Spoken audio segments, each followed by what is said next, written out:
Chapter 10:22. Bang! Ouch!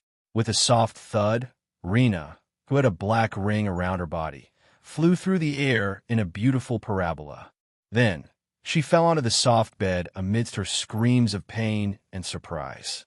Although the bed was soft and didn't hurt Rena, she was still thrown on it. No matter how soft the bed was, it couldn't prevent the vibration.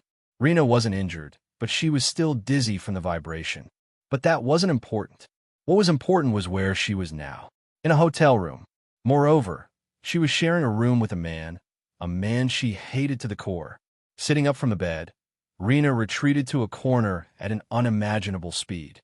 Her delicate body curled into a ball, and she screamed with a restrained voice. "You! Why did you bring me here? What do you want to do?" Wu Yin closed the door indifferently, but it was this sound that made Rena's body tremble exaggeratedly. Her big watery eyes almost popped out of their sockets. Rena retreated to the corner of the bed and looked at him like he was a beast. Wu Yan's mouth twitched. He took a deep breath and walked over. "Stop right there," Rena shouted when she saw Wu Yan approaching. "I'm warning you. If you dare to touch me, I'll ask my father to cut you into pieces." Hearing that, Wu Yan couldn't stand it anymore. "You call yourself a princess, but your head is full of evil thoughts. Do you think a man will touch you?" Hearing Wu Yan's words, Rena was a little angry, but she was relieved and tilted her head in confusion. "Then why did you bring me to such a dirty place? What a filthy place." Wu Yan resisted the urge to roll his eyes as he casually sat on the edge of the bed. "Didn't I tell you? Let's talk." "Talk?" Rena was stunned. She snorted and turned her head away. "I have nothing to talk about with you." "Oh, is that so?" Wu Yan smirked and rubbed his chin. He started looking at Rena's body. Rena has a good figure. Her body is slender, but her curves are smooth. Her exposed thighs shone with a white sheen. Her breasts are also well endowed.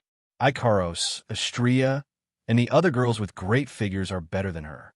She's much better than Kurumi and almost as good as Shoko Misaki. She has a pair of big round eyes and long black hair. Wu Yan didn't take off Rena's veil, but he's sure she's a beauty. Also, she said she's only 17 years old, right? Rena's body at 17 years old. She's practically the second Lulu. Wu Yan couldn't help showing a look of admiration as he sized her up. Lana caught it by accident. Rena's face. "Don't look at this princess with those dirty eyes of yours." Wu Yan raised his head and looked at Rena. He blinked and smiled. "You can't take it? There's still a good show coming. What do you want to do?" At this moment, even Rena couldn't help but feel afraid. You better not mess around. Otherwise, you will definitely die a very, very miserable death. Imperial Father will definitely not let you off. Father. Wu Yan rolled his eyes. "Since you're calling him father, you must be the daughter of Fea Empire's emperor, right?" "Why, that's right." Rena's courage increased when Ailu Empire's emperor was mentioned. "I am the biological daughter of Fea Empire's emperor. Moreover, I am his only biological daughter. Imperial Father loves this princess the most, so you better let this princess go. Otherwise, Imperial Brother will definitely tear you apart before Imperial Father does anything. He also loves this princess the most." "Brother?"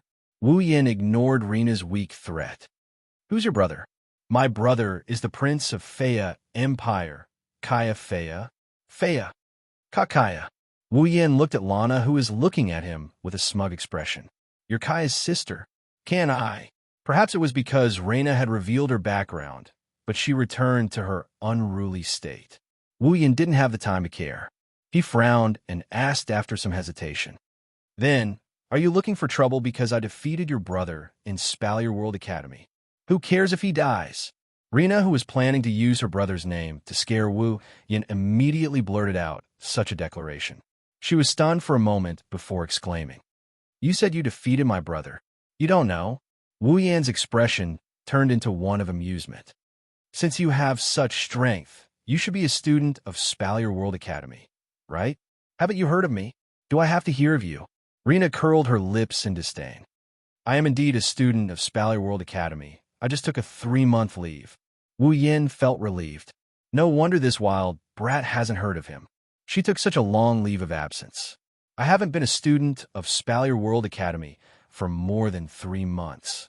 In other words, I went in as soon as this girl took a leave, and she came back after I left. There were all kinds of coincidences. Helplessly shaking his head, Wu Yin sighed. Since you don't hate me because I defeated Kaya, what did I do to offend you? What? What did I do to offend you? Wu Yan's reminder reminded Lana of the reason why she came looking for trouble with him. Her face turned green and her eyes burned with rage. She started struggling with all her might. How dare you ask me what I did to offend you? Damn bastard. Let me go. I'm going to teach you a lesson. I think you're the one who needs to be taught a lesson the most. Wu Yin was pissed when Rina didn't answer his questions.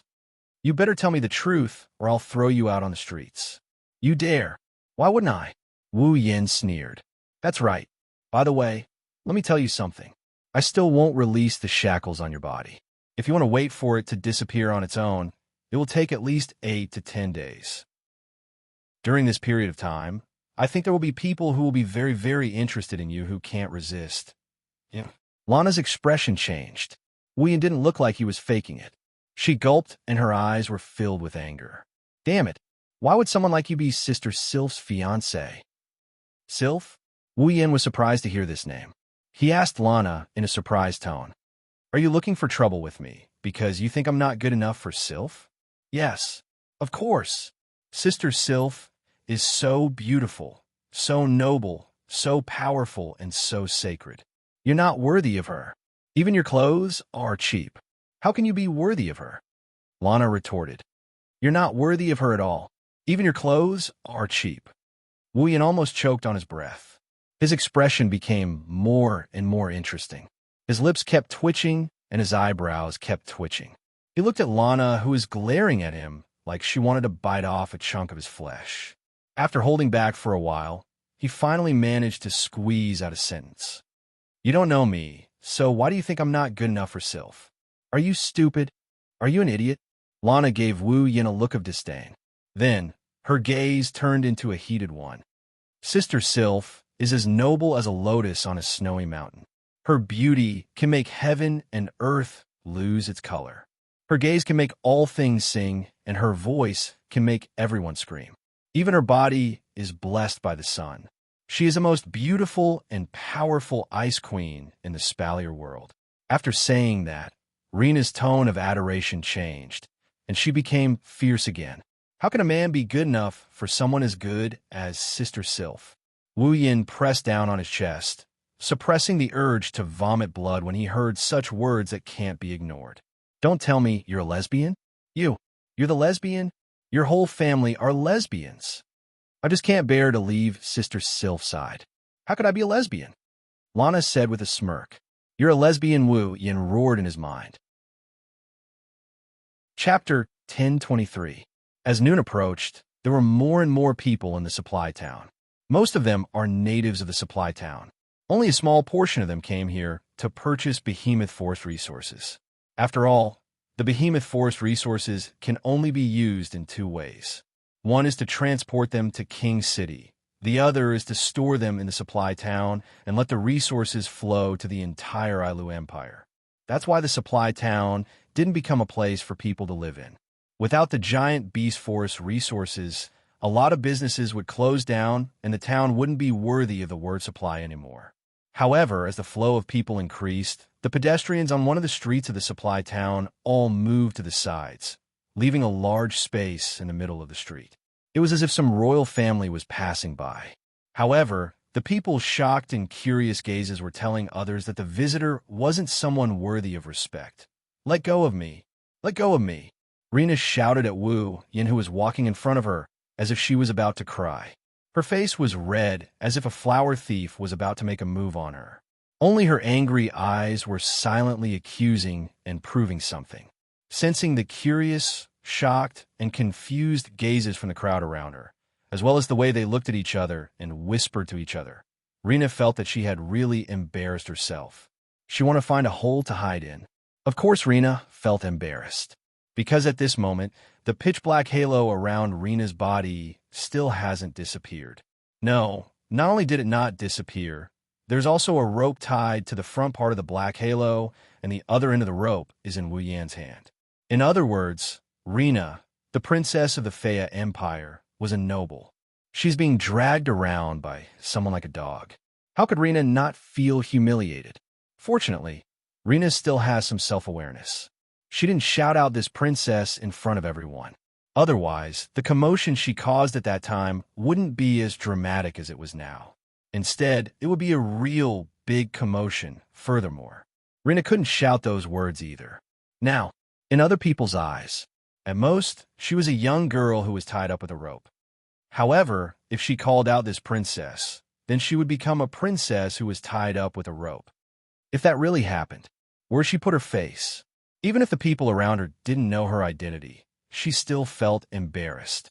She twisted her body desperately, trying to break free from the strange halo that could imprison her mana. However, she had been struggling for an entire hour since she left the hotel, and the halo didn't loosen at all. She wanted to cry, but no tears came out.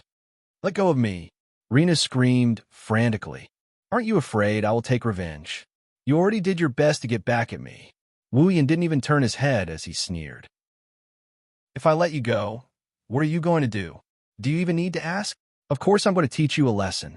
I'm going to show Sister Sylph that you're a piece of trash who can't even beat a 17-year-old girl.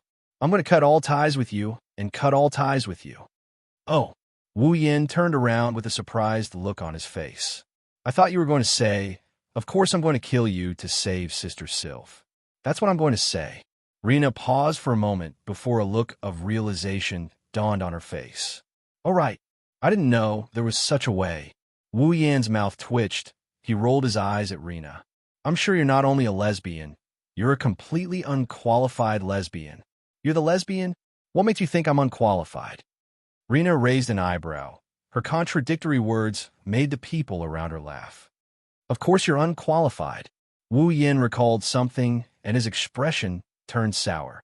A real lesbian should call the person she's a lesbian to be her lady big sister. Every day, she'll look for an opportunity to rub against her lady big sister's modest chest. She'll think about pushing her lady big sister down all the time and look for an opportunity to drug her. She can even accept being whipped by her lady big sister. When she meets someone who intends to touch her lady big sister, she'll say things like, "I'll stuff you underground," or as her lady big sister's personal bodyguard, "My mission is to defeat all the apes who intend to touch her lady big sister." Wu Yan spouted a string of strange words into Rena's ears. She was stunned. She even thought she was unqualified. "That seems to make sense." Rena nodded thoughtfully. Not long after, she raised her head abruptly and said excitedly, "All right, Rena will call Big Sister Sylph Big Sister from now on." Wu Yan, who was walking in front, almost tripped and fell to the ground. He wiped the cold sweat off his forehead and felt a little guilty. Could it be that he had raised a pure lily into a pure pervert? What a sin! Wu Yan shook his head and drew a cross in front of his chest. He muttered as if he was atoning for his sins. "Sylph, don't blame me. I was just complaining. I hope you can live your life as usual." Rena saw Wu Yan muttering and shouted in dissatisfaction. "Hey, what are you muttering over there for?" "Nothing." Wu Yan rolled his eyes and noticed the veil on Rena's face. He narrowed his eyes and asked, "All right, why are you wearing a veil? Are you ashamed of your appearance?" "You're the one who's ashamed of your appearance." Rena jumped up like a cat whose tail was stepped on. I don't know how beautiful I am. How can a cheap thing like you know how to appreciate my beauty?" "Cheap thing." The veins on Wu Yan's forehead bulged. "If you're not ashamed of your appearance, then why are you wearing a veil? Do you think I'm willing to do that?" Lana's tone became indignant. "I was fine when I first came to Ailu. Who knows if the men in this empire ate the wrong medicine? Every time they see me, they stick to me like flies. It's disgusting. If it wasn't for the fact that I have no other choice, I wouldn't want to be a masked person. Interesting." Wu Yan raised an eyebrow. "Even flies stick to you. Looks like you're pretty good looking, of course." Rena's eyebrows danced. "I'm a princess after all. How can I not be pretty? You really do shine with a little sunshine." Wu Yan shook his head with a chuckle. He tugged on the rope and continued forward. "Hey, Lana yelled when Wu Yin pulled her along with a rope. Where are you taking me? Of course. Wu Yin pursed his lips. I'm taking you back to the camp. Back to the camp? Wu Yin nodded and glanced at Rina. I wanted to let you go, so we can go our separate ways. But if I do that, you'll come after me again, won't you? Of course. If I don't ask you to annul your betrothal with Sister Sylph, I won't let you get away with it, Lana said haughtily. That's right. Wu Yin sighed. That's why I can't just let you go, but I can't just leave you here either. I can only bring you back to the camp and hand you over to the people in charge. They will send you back to Faya Empire or Silveria World Institute. What? You're sending me back? Rina screamed and started struggling again. No, no, no. I don't want to go back. Why are you so resistant? Wu Yin quickly pulled on the rope to prevent it from slipping away. Did you sneak out? That's not true. Rina shouted stubbornly as she struggled. You haven't canceled your engagement with Sister Sylph yet. How can I go back unless you cancel your engagement with her? I think you should just give up. Wu Yin pursed his lips. Even though I was confused about the engagement, Sylph herself hasn't canceled her engagement yet. Why are you making such a fuss about it? Impossible. Sister Sylph wouldn't be interested in a cheap piece of trash like you. Rina screamed and struggled. Let go of me. Ignoring Lana's antics, Wu Yin pulled Lana along, and they headed towards the giant beast forest camp. Chapter 10:24. Behemoth Forest Encampment. So this is Ailu Empire's Behemoth Forest Encampment?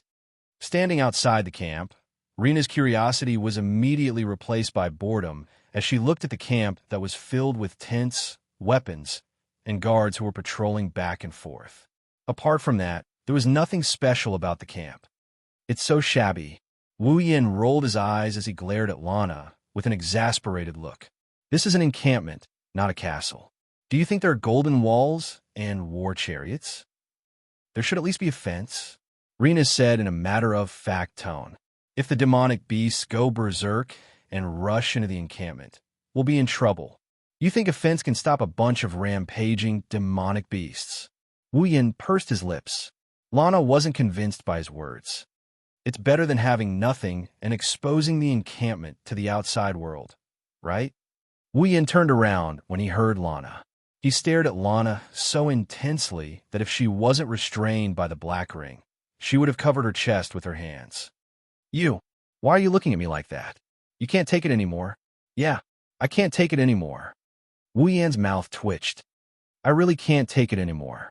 What do you mean? Little princess, even if you haven't been to Faya Empire's encampment, even if you don't know what the encampment looks like, you don't have to be so shallow. Rina's eyes were filled with anger. Wu Yin pointed at the encampment in front of them. Take a closer look. Do you really think there's nothing here? Lana wrinkled her nose. She subconsciously looked at the campsite again under Wu Yan's guidance. Her expression turned serious.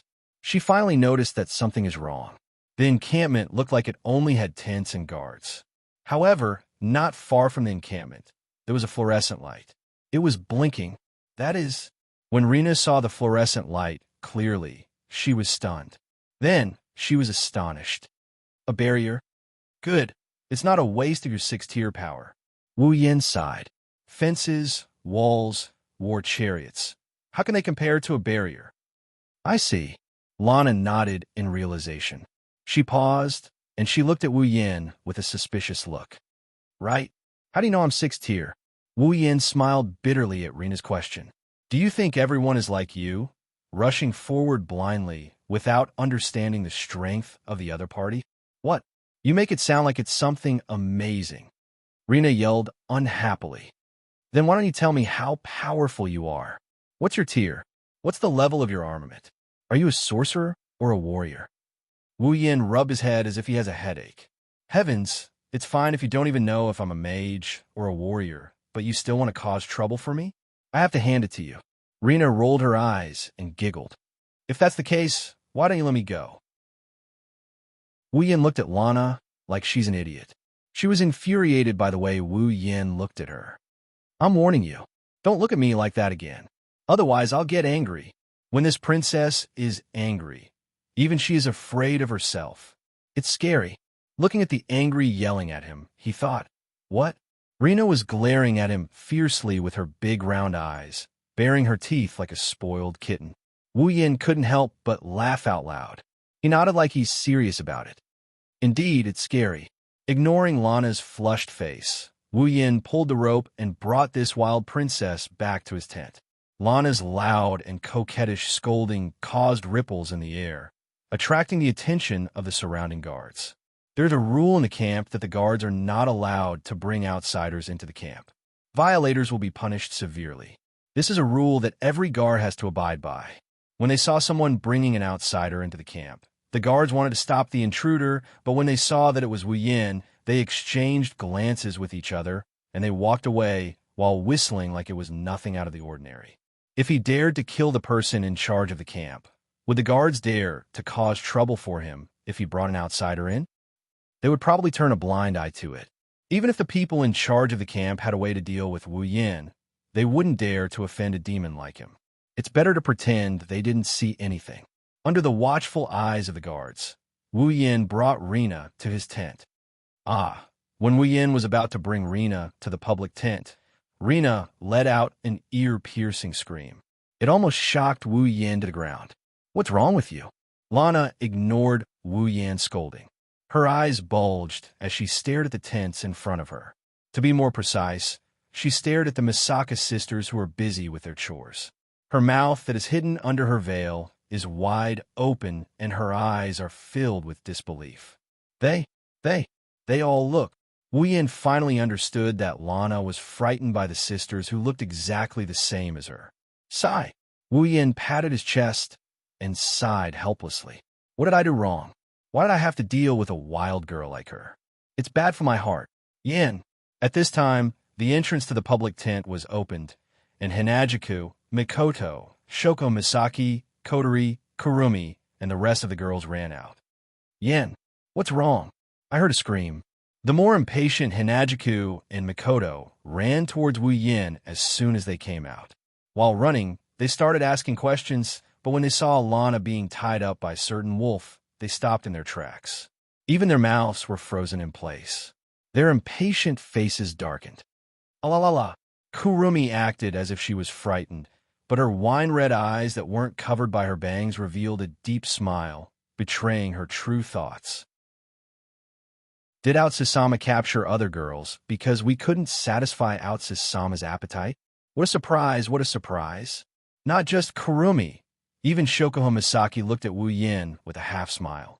Unlike Kurumi, she didn't seem to be smiling at all. I didn't expect you to bring a girl back after just a short while. You even did it in such a way. Yin, is this your hobby? As expected of Out-Sasama, despite her praise, Kotori's lips curled into an evil grin. Clearly, her words didn't match her true feelings. Now, both Hinajiku and Mikoto's gloomy expression changed into a bright smile, saying so. Aren't you going to explain? When he saw the girls looking at him with sharp eyes, it was as if they were considering where to cut him first. Wu Yin shuddered, and he quickly let go of the rope in his hand. He said in a flustered manner, Wait. This is a misunderstanding. A misunderstanding. The girls listened attentively, but they didn't say anything. Shoko Misaki and Kurumi were still smiling, as if Wu Yin was doing a good deed.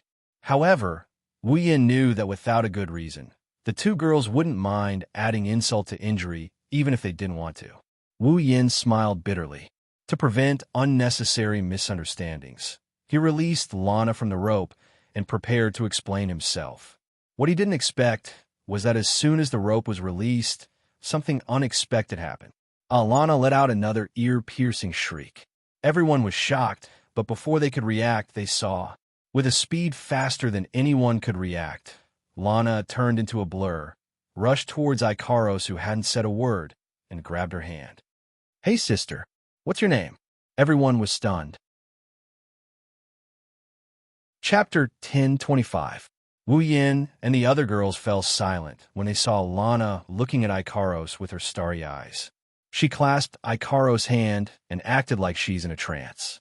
Ikaros was also stunned. She couldn't figure out what was going on. Her pitiful face was filled with confusion. Her indigo eyes looked at Rena, who was holding her hands, asking her silently, "What's going on? What's going on?" However, under the gaze of Ikaros's expressive indigo eyes, Lana moaned as if she was electrocuted. Even with a veil covering her face, everyone could see it clearly. Under the transparent scarf, there was a sparkling and translucent liquid that was slowly flowing down from Rena's mouth. "It's saliva. Hey, hey, big sister." Rena, who had completely lost her composure, giggled like an idiot. "What's your name? Can you tell Rena?" Ikaros stared blankly at Rena, but she still answered her question. "Ikaros. Is your name Ikaros? Is that so?" Rena's pretty face abruptly moved forward, her eyes shining brightly. She looked like that. Even Ikaros couldn't take it anymore. "What a beautiful name. You're beautiful. So is your name?" Lana stuck her head on Ikaros' body like a pig. Saliva dripped from the corner of her mouth, but Lana didn't notice. She kept rubbing her head against Ikaros' body, almost rubbing her face against Ikaros. You. What should I do?" Rena already has big sister Sylph, and now she has big sister Ikaros.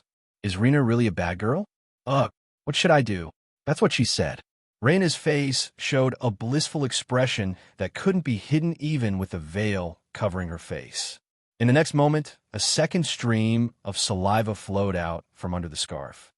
Oomph, oomph, oomph, oomph. It's flowing out. Master. Rena passively accepted Rena's actions. Ikaros, who didn't know how to refuse, looked at Wu Yin for help. However, Wu Yin didn't have the time to care about Ikaros. He was petrified by the scene in front of him. He already knew Rena was a Yuri. He didn't expect her to be a true Yuri and not a pervert like Kuriko. Kuriko was only interested in Mikoto. She would only turn into a lesbian in front of Mikoto, but in front of other girls, her orientation was normal. But looking at Rena, it was obvious that she was different from Blackie. Not only was she cute to Sylph, but her interest was also effective for other girls. In other words, Rena is a true Yuri with an abnormal sexual orientation.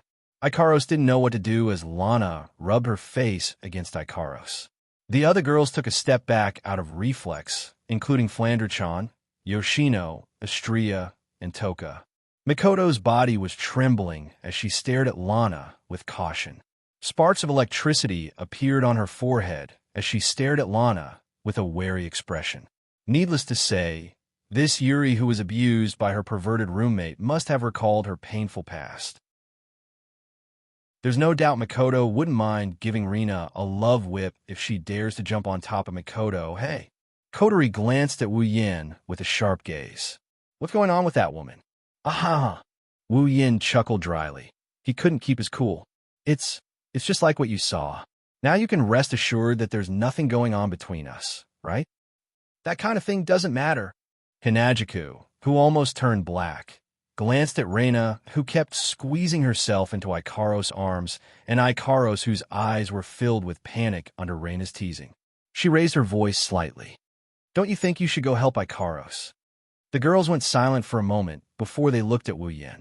Wu Yin shook his head without hesitation. If there's a way to control that wild brat, I wouldn't have to tie her up. Wu Yin suddenly remembered something and turned to Mikoto. Mikoto, you go. Why? Mikoto jumped up. You have more experience. Who has experience? I don't need that kind of experience. Aya, why are you being so humble? You should be happy that you can help Ikaros. That's true, but I don't want to get close to that girl. You're the only one who can save Ikaros now. All you have to do is pull her away and Ikaros will be saved. You're going to say sacrifice, right? Sacrifice, right? That must be it. In any case, it's time for you to make your entrance. Why does my appearance have to be said at such an uncomfortable time? Also, what's the meaning of that pause? While Ikaros' situation is still unresolved, Wu Yin and Mikoto's situation is already starting to get rowdy. The girls looked at each other. They looked at Lana, who has turned into an idiot, and then they looked at Ikaros, who has a troubled look on her face. For a moment, the girls didn't know what to do with themselves. In the end, the most courageous and kindest Kaishu-sama stood up. Hey, you. Chuju walked up to Ikaros and Reina with her hands on her hips and a sharp look on her face. Ikaros is very troubled right now. Can you please not make things difficult for her? Reina, who was squeezing Ikaros's body, suddenly stopped and turned around. Her eyes were filled with displeasure. However, when she saw Chuju, who was emitting an oppressive aura, she froze for a moment. Then, the displeasure in her eyes disappeared and was replaced with passion. Feeling Reina's burning gaze, Chuju's body stiffened and a bad premonition rose in her heart. And the facts proved that her ominous premonition was completely correct. So cool, so handsome, so strong. Muttering these words, Lana crossed her arms in front of her chest and abandoned Ikaros without hesitation. She came to Hinajiku's side with twinkling little stars in her eyes. "Dear sister, can you tell Reina your name?" Her delicate body trembled, then trembled again. Her gaze met with Reina's eyes that seemed to want to swallow her whole. Finally, Hinajiku couldn't maintain her calm. She took a few steps back, and a drop of cold sweat dripped down her forehead. My name is Chuju. Dear sister Chuju." When Hinajiku retreated, Lana immediately followed, closing in on her. The expression in her eyes constantly changed, until finally it turned into longing. "No, I can't." Lana raised her head and leaped towards Hinajiku. "Reina can't hold it in anymore." Wah! Daisy didn't expect Reina to do such a thing. She only had time to let out a miserable cry before she was pushed to the ground by Reina. "You!" Reina moaned as she sat on top of Chuju and sniffed around with her little nose. "What a nice smell." "I can't. Reina is going to eat." "What? What are you doing?" Being straddled by a woman, Hinajiku couldn't keep her cool. Her face flushed red. Hinajiku wanted to scold her and stop her, but before she could open her mouth, the scolding in her throat turned into a moan. That's because Reina sucked on Chuju's ear. "No, don't. Ugh, you. That's great. Here, and here. Wait, what are you doing? You. That's. Don't touch. No." Following Hinajiku's uncontrollable moans and Reina's excited gasps, the surrounding space was suddenly enveloped in a pink and ambiguous atmosphere. Everyone present was shocked on the spot, including the Misaka sisters who were watching from the sidelines. Watching Hinajiku being toyed with by Reina, the girls couldn't help but gulp, cold sweat dripping down their backs. Among them, Makoto's situation was the most serious. Even her back was drenched in sweat. Thank God I didn't go up." The girls didn't say anything else. Instead, they glanced at each other and quietly retreated until they were at a safe distance away. Only then did they spread their feet out in unison. They ran away. Looking at the girls who ran away and the blooming lilies in front of him, Wu Yin was silent for a while. He found a place and sat down. How could he not enjoy such a beautiful scene? Chapter 1026. Hee hee. The entire tent was filled with Reina's silly laughter. It was as if she was a lone lunatic who had escaped from a mental hospital. Her laughter gave people goosebumps that they couldn't help but feel uncontrollable. At this moment, Reina was lying on the table in the tent. Her mouth, which was covered by a veil, could not help but let out a silly laugh. Her laughter was full of joy, as if she was a child who had secretly eaten something good. Her eyes were blurred, and the blush on her pretty face was directly reflected on the transparent veil. Coupled with her creepy laughter, it was very suggestive. Hinajiku, on the other hand, was sitting in a corner with her head lowered. Her pink bangs covered her face, making it hard for others to see her expression. However, the gloomy aura that lingered around Hinajiku made it so that no one dared to approach her. Wu Yin and the girls looked at Chuju and then at Reina, who was once again trapped by the black ring. They looked at each other with resentment and didn't know how to react. Something terrible just happened. Misaka 13674 puffed up her chest and said to the other Misakas, "Your information is outdated." Misaka 17788 made a mocking declaration. "Misaka, I've already heard that a sister was pushed down." Misaka 12976 tried to extract as much information as possible. She shared it with the other Misakas. Why wasn't Misaka there? Misaka 10414 was very unwilling to give up. She asked the other Misakas to share the information with her. Misaka was there at the time, and she even recorded everything that happened. Misaka 5392 took out a notebook from her bosom and proudly showed it off to all the other Misakas. Misaka 5392 is very cunning. Misaka 9987 made a stern reprimand and thought of how to get the notebook from Misaka 5392. Misaka 7747 made a request to borrow the notebook from Misaka 5392. Misaka 17,377 agreed. Misaka 9,919 concurred. Misaka 10,032 concurred. Outside the tent, the Misaka sisters' undisguised conversation was heard by everyone, causing everyone's expressions to turn awkward. In his heart, he couldn't wait to drag those Misaka sisters out and strip them naked, and at the same time, run a circle around their tents. Since Wu Yin and Ko can hear it, Hinagika naturally can as well. Her delicate body shuddered violently, but she quickly returned to normal. However, she lowered her head even lower and the gloomy aura around her became even denser. Looking at Chuju like this, they all wanted to cry. The girls looked at each other and wanted to say something to comfort Hinagiku, but they were just deserters, and if they went up now, it would only trigger the gloomy atmosphere. Therefore, no one dared to talk to Chuju.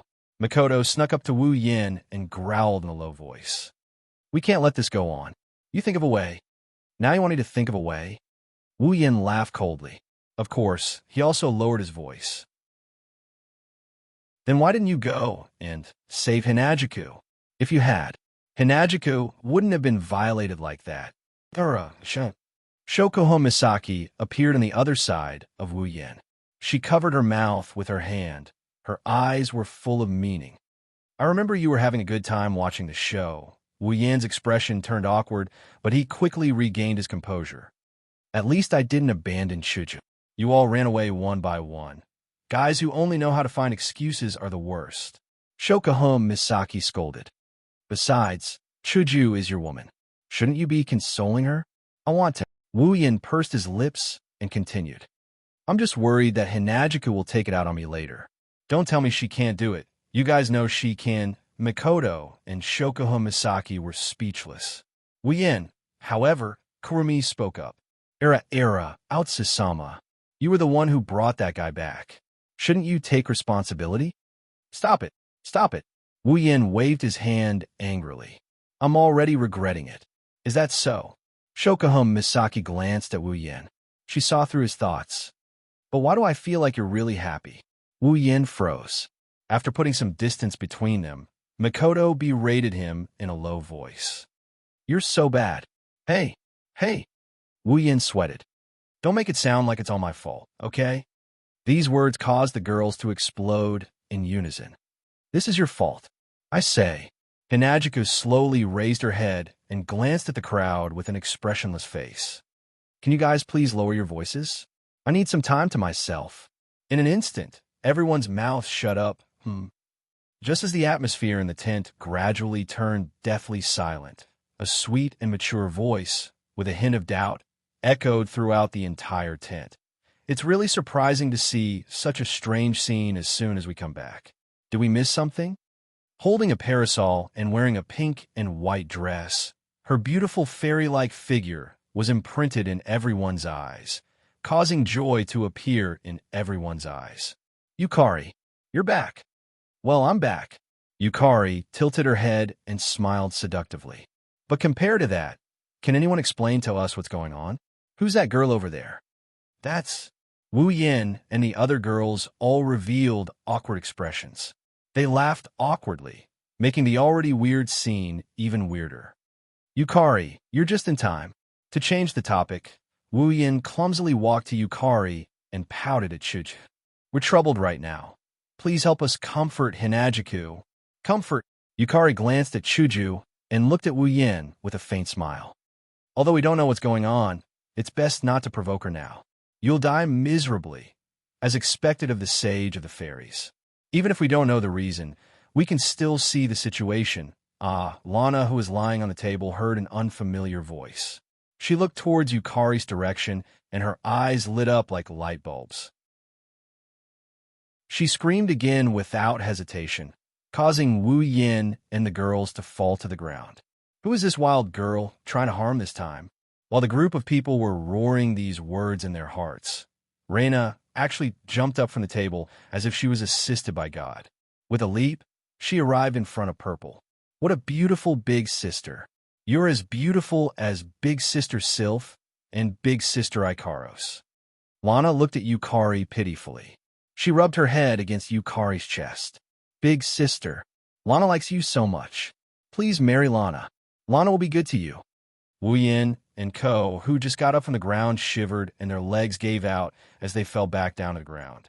Even Hinajiku, who was in the dark, shook her shoulders in an exaggerated manner. She recalled the scene where she got F***ed by a girl. Her face darkened and the dark aura around her became even denser. Just when everyone thought that Violet couldn't handle this Lily, who would have thought that after being stunned for a moment, Violet would smile. Her smile was exceptionally sweet. Ah la la la, I didn't expect little sister to like this too. You like this too? Everyone was stunned. You like this too? Lana was stunned for a moment before she reacted with excitement. Could it be that big sister is also? Yukari raised her paper fan and placed it under Rena's chin in a very flirtatious manner. She slowly lifted the veil on her face. The next moment, a delicate and cute face with a hint of childishness appeared in front of everyone's eyes. Oh, not bad. You're almost as pretty as Ling Ming. Yukari licked her lips and let go of the parasol.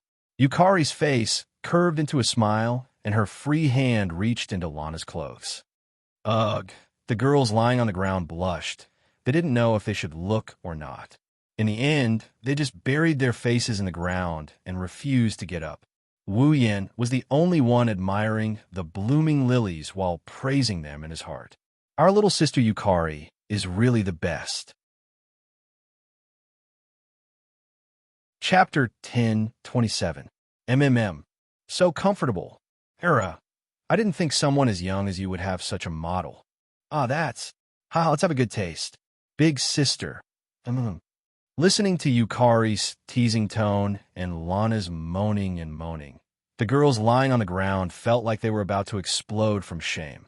Even Wu Yan's heart started beating faster.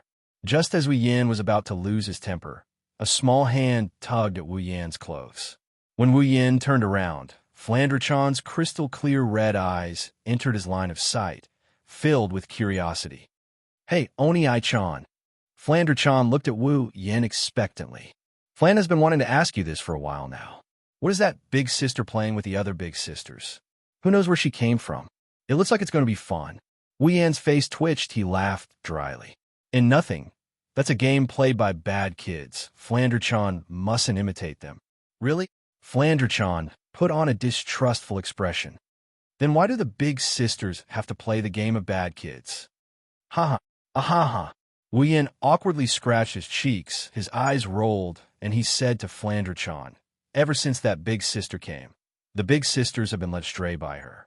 So Flandre-chan, as a good girl, you better stay away from that big sister. You'll be led astray. So it's that big sister who led the other big sisters astray. Flandre-chan showed a look of realization, and then a bloody glint flashed across her red eyes. Then let Flandre-chan play with her. That way she won't be able to lead the other big sisters astray. Wu Yan was shocked. Flandre-chan doesn't look like she's joking. He quickly said, Flandre-chan, be a good girl, Flandre-chan. Just watch from the side. I have a way to deal with that big sister. I see. Flandre-chan smiled innocently.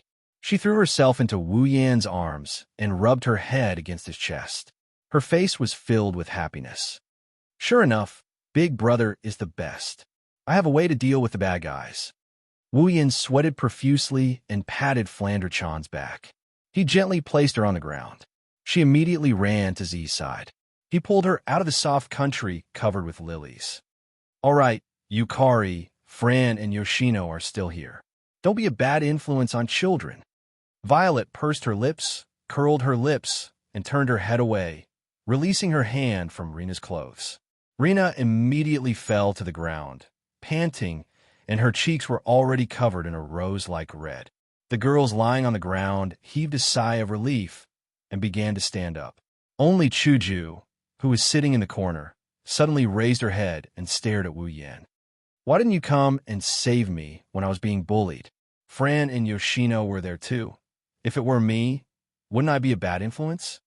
His voice, which was filled with resentment, was extremely soft. However, it was clearly transmitted into everyone's ears, causing them to smile bitterly. In order to dispel the awkward atmosphere, Wu Yin patted his face and became serious. How was it? Did you find anything after going out? The girls gathered their focus and turned serious. It's not clear if they're trying to dispel the awkward atmosphere like Wu Yin, but they do know why Yukari went out. Zihuan glanced at the crowd and nodded casually. Well, I did find something. She gently waved the paper fan in her hand, and a tiny gap opened up in the air in front of everyone. Under everyone's gaze, a transparent cube object emitting golden light flew out from the gap and landed in Yukari's hand. Everyone took a closer look. Only then did they realize that within this transparent cube object, there were black lights that were twisting and dancing around like worms. This is... Before the girls could react, Wu Yan's expression changed. Oh, she narrowed her eyes and nodded. It seems like you recognize this thing, Yin. The girls flinched and looked at Wu Yin in surprise. Only a few of them who reacted fast enough seemed to have recalled something as their expressions changed. This... Shokoho Misaki and Kotori looked at each other before looking at Wu Yin. The last time you killed Marcus, the black light that flew out of his body and was tracked by you should be the same as this one, right? Wu Yin didn't answer. He silently agreed. He looked at the black lights and frowned. He raised his head and met Yukari's gaze. Yukari, is this the ominous aura you sensed in the behemoth forest? That's right. Purple put away the quadruple barrier in her hand, and a trace of seriousness appeared on her face. Originally, I sensed that there were many similar auras in that forest, but after I put them away, those auras all disappeared. They all. The girls looked at each other. Disappeared? Wu Yin frowned and looked at Yukari. Yukari, tell us what happened in the behemoth forest. Yukari pondered for a moment and told everyone about how she killed the ferocious-looking monsters in the stone forest and how she collected the black light from them. However, she didn't tell them about her encounter with the 5 demigods from Silveria. Wu Yin told Yukari how they got involved with Marcus, how he turned Marcus into a monster, how he killed him, and how he found out that the black light was the culprit. After both sides finished their explanations, the place fell into silence. Everyone looked like they were deep in thought, except for the 2 gluttons and the 2 lowless. I'm afraid that there are quite a few of these black lights in the giant beast forest, Shokoho Misaki said with a serious expression on her face. What are these black lights? Mikoto crossed her arms in front of her chest. I didn't see them in the behemoth forest, and I've never heard of them in the Spalier world. Why did they suddenly appear? Wu Yin didn't understand either. He looked at Yukari, who was smiling. Yukari, what do you think? I think it has something to do with that Marcus guy you mentioned earlier. Yukari spread out her paper fan and covered half of her face. Her eyes flashed with wisdom, and she displayed an unusual charm. That moment of charm made Wu Yin and the other girls who were in the middle of a serious discussion look at her. Their hearts started to get restless. You're saying it has something to do with Marcus? Wu Yin narrowed his eyes. It has a lot to do with him. Yukari didn't jump to conclusions. He was the first one to turn into a monster, and he was the first one to use the black lights. I don't think he has nothing to do with this. You're right.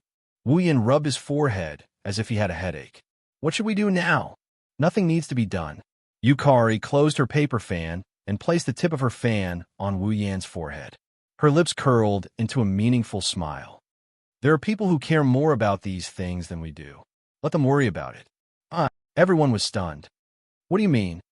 Yukari shook her head. She didn't explain and took something out of her pocket. They were 5 different colored gems. She tossed the 5 different colored gems into Wu Yan's hands. "This is for you." Wu Yan quickly took it and looked at the gems with the girls. His face was full of confusion. "What's the use of these gems?" "Who knows?" Yukari replied with a meaningful smile. "When you fight with others, if you can't beat them, you can take out these gems and show them. Maybe you can scare them away." Hearing Violet's ambiguous words, everyone looked at each other, causing Violet's smile to become even more joyful. Then, she quickly changed the topic. "All right, since there's still that black light in the forest, you should pay attention to the safety of the girls. After all, the base is in the forest." Hearing this, everyone's expression froze. Wu Yan looked at the 5 gems in his hand and gripped them tightly. He looked up at the ceiling of the tent. "Looks like we need to investigate this behemoth forest." Chapter 1028. Behemoth Forest. In a small corner of the inner circle, there was a team of about 10 people wearing armor and holding weapons. They were fighting against a huge magical beast. To be more precise, this team was beating up the magical beast that they had surrounded in the middle. Currently, the only people who can enter the Behemoth Forest are members of the 3 empires. If others want to enter the Behemoth Forest, they will be blocked by the camp outside the Behemoth Forest. Unless they want to force their way in, or if they're special like Wu Yan's group, they're considered members of the 3 empires. This group of about 10 people is the elite team of the Ailu Empire's Behemoth Forest camp. There is only one reason why they are here. They are here to follow the camp's orders and hunt demonic beasts. But it seems like they are in big trouble. Amidst the shouts, the 6 warriors in the 10-man team circulated their warrior chi and performed their battle skills. They rushed to the front of the magical beast that was 2 to 3 times larger than them. Without any hesitation, they smashed their warrior chi and battle skills onto the huge magical beast. Ayo! The demonic beast looks like a bear, but it has the head of a lion. The 3-legged magical beast let out a painful howl amidst a series of muffled sounds. Its incomparably scarlet beastly eyes seemed somewhat crazed under the influence of the pain. The 3 feet that were thicker than the head stomped on the ground, and with a loud bang, the ground cracked. At the same time, a swamp made of magic replaced the cracked ground. "Quick, fall back." Seeing this scene, a warrior who seemed to be the leader of this team, who was much older than the others, gave the order. "That beast is using magic. Warriors, fall back. Magicians, use this opportunity. Use magic." Obviously, this was not the first time this leader had faced such a situation. His orders were very reasonable. The other members of the team also trusted their leader very much. Therefore, the 6 soldiers who had intended to charge forward immediately retreated without hesitation. Of course, they want to retreat, but the demonic beast that is being beaten up doesn't agree. "Ayo!" An angry howl echoed in the air, followed by a dense magical wave. The magical swamp on the ground seems to have come alive. At the same time, the magical wave and the magical wave reverberated in the air. The swamp suddenly wriggled. It floated up from the ground and spread out like a black fishing net, covering the retreating warriors one by one. Judging from the magical wave flowing through the swamp, if the 6 warriors are caught in the swamp, then the outcome will be death. The situation is very serious. However, there wasn't the slightest bit of panic on the leader's face. Seeing that the swamp net was about to cover the 6 warriors, he waved his hand forcefully. "Release." As soon as he said that, a wave of mana behind the leader flickered wildly, turning into scarlet flames that formed an expanding ring of fire. Under the control of the 3 mages with magic staffs, the ring of fire shot into the swamp net like a cannonball, creating sonic booms. Boom! The black swamp net and the scarlet ring of fire collided. With the 2 as the center, a violent shockwave spread out in all directions. When the shockwave subsided, the black swamp net and the scarlet ring of fire disappeared at the same time. "Now is the time." The leader let out a loud shout. Holding the knight's sword in his hand, his body turned into a blur as he flashed in front of the huge magic beast. All of the do chi in his body was mobilized by him and surged into the armament in his hand. Immediately after, he chopped down with all his might and chopped at the neck of the magic beast. Poochie! A crisp sound rang out from the intersection between the armaments and the demon's neck. Like a piece of paper being torn apart, red liquid sprayed out. The knight's sword, wrapped in combat aura, slashed through the neck of the demon. In less than a second, the neck that was thicker than a human's waist was instantly severed. The howling of the magical beast came to an abrupt end. It could no longer be heard. Only the head that was dyed red with blood was left. It fell to the ground with a dull thud in front of its owner's beastly eyes that were still wide open in death. When the head of the demonic beast fell to the ground, the body of the demonic beast slowly fell to the ground. A large amount of blood gushed out from the neck and dyed the ground red. It was a clear indication of the victory and defeat of this battle. We won. That big guy is finally dead. Boss is so mighty, as expected of the boss. That was a level 8 demonic beast. Just like that, the boss cut off its neck. Looks like when we get back to the camp, we will have something to show off. You guys, none of you are serious. Holding the head of the demonic beast, the leader walked back to the group and laughed.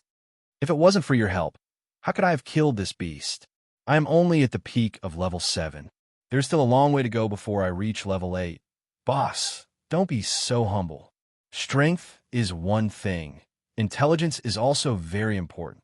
One of the members of the group said. That timing, TSK, it was really accurate. If it was a bit slower or a bit faster, we would have to fight for a long time. That's right. Everyone in the team immediately agreed, praising the leader to the point that he felt a little smug. But that was indeed the case. If it weren't for the leader's precise timing, it would have been difficult for their team of 10 Tier 7 powerhouses to defeat a Tier 8 magical beast, even if they ganged up on it. Moreover, it was just a Tier 8 magical beast that had just reached Tier 8. If that demonic beast level was a bit higher, it would be a bit uncertain who would live and who would die. Of course, at that time, the leader would not hesitate to give the order to retreat, just as the entire group was immersed in the joy of killing a Class 8 magical beast. A few ferocious eyes suddenly appeared from the bushes at the side, holding the head of the Class 8 magical beast in his hand. The leader of the group suddenly felt that something was wrong. He turned his head abruptly to look behind him. Roar! Almost at the same time, a demonic roar resounded.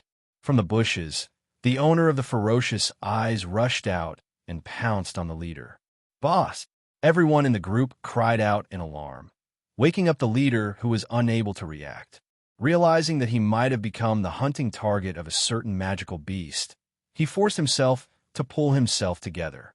He raised the head of the magical beast in his hand and forcefully threw it towards the incoming magical beast, smashing it to the ground in the nick of time. Only now did everyone see the full appearance of the attacker. But when they saw it, they all sucked in a breath of cold air. Pitch-black scales, tentacle-like limbs, and a single eye socket with 7 eyes. That has completely exceeded the image of the attacker in everyone's imagination. What kind of monster is that? Many people reflexively took a step back. Roar! The monster-like demonic beast roared and stomped on the ground with its 4 limbs and attacked again. Be careful! Suppressing the fear in his heart, the leader shouted. But the ferocious appearance of the demonic beast made some of the more timid ones feel fear. One of them even had a fierce look on his face and stomped on the ground. He rushed in front of the monster-like demonic beast and used the weapon in his hand to chop it. Everyone turned pale with fright. Just as they were about to cry out in alarm, they did not expect that the magical beast monster would actually be chopped into 2 halves by the person who had frantically attacked out of fear. It bounced on the ground twice and did not move anymore. Seeing this scene, everyone was stunned. The person who attacked was also stunned. His face was still pale. Looking at the demonic beast that was chopped in half by him, he couldn't help but laugh out loud. What is this? So it's just a wax spear that looks like silver. Nice to look at, but useless. Hearing his words, everyone in the group sighed in relief and laughed. Only the leader stared at the demonic beast on the ground. He had a bad feeling in his heart. Whoosh! Suddenly, a black light shot out from the demonic beast on the ground and merged into the body of the person who attacked. Following a painful roar, the expressions of the other people in the team were filled with horror, because their familiar companion has turned into a nondescript demonic beast. Roar! In the midst of the roar, a cruel battle has begun. Wu Yin and the others did not know that in the behemoth forest, demonic beasts were not the only ones who were possessed by the black light. Chapter 10:29. Behemoth Forest Outpost, Central Tent, Pelosi, Bingling, and Bishi were all present in the tent. The higher-ups from the various families were present as well. They were lined up on both sides of the tent. Pelosi, Bingling, and Bishi were standing in the middle of the tent. Their expressions changed as they looked at the corpses on the ground. For a moment, the atmosphere in the tent was abnormally heavy. Pelosi, Bingling, and Bishi looked at each other. They could see the seriousness in each other's eyes, especially Bingling. His expression was gloomy. It was obvious that he was in a bad mood right now. Among everyone present, Pelosi was without a doubt the one with the highest status, strength, and seniority. Even though Bingling and Bishi were both in charge of the camp, they were still very young and lacked experience in certain areas. Compared to Pelosi, they were still considered juniors. Therefore, the two of them turned their attention to Pelosi. Seeing that no one made a sound, Pelosi was silent for a while, then glanced at the leader who was standing aside with a painful expression on his face. "Are you sure it was a black light that turned your men into monsters?" Yes, I am sure." The leader looked at the corpses on the ground. His expression became sorrowful again. After killing the demonic beast, the black light ran out from the corpse of the demonic beast. It attached itself to one of my men. He didn't even have a chance to struggle before he turned into a monster. He attacked us, and his strength increased greatly. He is at least at the 8th level. We had no choice but to fight him. His strength increased too much. He killed 3 of our men in an instant. The leader's face paled. He seemed to have recalled the situation back then. In order to prevent any more casualties in the team, we had no choice but to kill them. Even so, 5 people died in the team. Other than me, the other person also lost an arm. I was the only one who was lucky enough to be fine. Under the leader's narration, Xianxia nodded. Everyone present seemed to recall the scene at that time, and their gazes towards the leader gradually became sympathetic. His comrade turned into a monster and killed the rest of his men. The leader had no choice but to kill his comrade in order to protect the rest of his men. In the end, they were the only ones who survived. They couldn't imagine what happened. If they were in the same situation, they might go crazy. Pelosi sighed and patted the leader's shoulder. He comforted him before asking, "What about the black light?" "What?" "After the possessed man died, the black light flew away. That streak of black light flew away." "It flew away?" Bing Ling and Bishi frowned. "Do you know where it went?" The leader smiled bitterly and shook his head. "We only know that it flew towards the depths of the behemoth forest." The scene fell into silence once again. Pelosi glanced at the corpses on the ground, his gaze lingering on the corpse that was said to have turned into a monster for the longest time. He muttered to himself for a moment before turning back to look at the ice spirit. "Bing Ling, you know the monster and the black light the best. What do you think?" "What do you think?" Hearing this, the ice spirit's face turned ashen for a moment, but it soon turned into a bitter smile. "He knows the monster and the black light the best?" "That's right. After all, Bing Ling's uncle, Marcus, and his brother, Bing Mian, had both turned into such monsters. I don't know much about it. I only know that the black light can possess a person and turn them into a monster. It also has the ability to raise a person's level. Other than that, I don't know anything else." Bing Ling took a deep breath and narrowed his eyes. "However, I think Wu Yin knows more about it than we do." The moment the name Wu Yin was uttered, the tense atmosphere froze. As long as one was in the camp, there was no one who didn't know this person who had once stirred up a storm in the camp. As long as one was in the camp, they would feel a little bit of fear towards this name. That's because he's too hard to control. He's super strong, and he does whatever he wants. He's fearless, and has a group of equally strong girls with strange abilities. Who can guarantee that they won't be afraid of someone like him? At least, no one here is afraid of him. That includes Pelosi, Bing Ling, and Bishi. The ice spirit glanced at the crowd and said, Uncle Marcus turned into a monster because he wanted to take revenge on him. Otherwise, with his pride, he wouldn't have turned into a monster for the sake of improving his strength. Bing Mian turned into a monster because he chased the black light all the way to the base of the Saito family. In the end, he was the one who destroyed the black light. Bing Ling recalled the time when the black light came out of Bing Mian's body and attached itself to Wu Yin. Not only did Wu Yin not turn into a monster, but he also forced the black light out of his body and crushed it. Bing Ling's face tensed up. He's the one who dealt with the black light the most. I don't think anyone knows the black light better than him. Hearing the ice spirit's words, everyone present felt that it made sense and nodded thoughtfully. At this moment, you've guessed wrongly this time around. My understanding of the black light is not much different from yours. As the voice sounded, a figure emerged from the void and appeared in front of everyone. This person is none other than Wu Yin. Wu Yin! Gasps of surprise rang out from inside the tent, causing a commotion. Pelosi, Bing Ling, and Bishi were also shocked. Why are you here? Wu Yin chuckled and glanced at the corpses on the ground. The news that one of the teams in the camp suffered heavy casualties, and the leading captain ran to the tent of the person in charge of the central camp with a pale face has long spread throughout the entire camp. Not long after, all of you gathered all of the higher-ups in the camp. As long as one is not stupid, one would be able to guess that something must have happened. I'm just curious and came to take a look. Wu Yin looked at Pelosi and the others. But I didn't expect to get something out of my curiosity. Pelosi, Bing Ling, and Bishi looked at each other and smiled wryly. Is Wu Yin really the bane of the camp? Every time something happens in the camp, it has something to do with him. The three people in charge sighed helplessly, and they looked at Wu Yin. Then what do you think of it? What else can I think? I told you that I know as much as you do. Wu Yin crossed his arms and looked at Pelosi, Bing Ling, and Bishi. The only thing you can do now is to spread the news.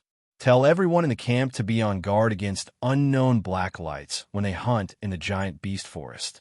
It's best to expand the size of each team to ensure their safety. That's right, Lin Xianxia said. Pelosi, Bing Ling, and Bishi were silent for a moment before they nodded with a heavy expression on their faces. Then about the black light. His wine-red eyes flashed with an inexplicable coldness as he opened his mouth. I will investigate the black light. Everyone present was stunned.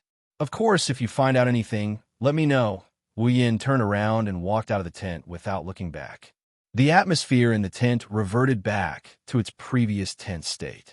When he exited the tent, he saw Hinajiku, Mikoto, Shokuhun Misaki, Kotori, Kurumi, and the other girls standing in front of the tent. They were all looking at him. It seems like they heard the conversation inside the tent. What do you plan to do? Kotori asked with a lollipop in her mouth. Wu Yin raised his head and looked at the behemoth forest outside the camp. He clenched his fist. It seems like the situation is more serious than we thought. The black light must still be active in the behemoth forest. We must investigate the behemoth forest. For our sisters. The girls nodded their heads at the same time. Their faces were filled with determination. Chapter 10:30. Behemoth Forest. If one were to look down from above the behemoth forest, one would find the behemoth forest to be very quiet. There were no strange roars of magic beasts coming from the sky. It was as if they were blocked by those towering trees. The sounds of birds, beasts, and insects also couldn't reach here. Only sometimes, some flying magic beasts would fly over here and make some strange noises. Aside from that, the sky above the behemoth forest is unexpectedly quiet. However, this tranquility was soon dispelled by two sonic booms. In the distant horizon, two slender silhouettes flew through the sky like shooting stars. They arrived above the behemoth forest at an extremely fast speed.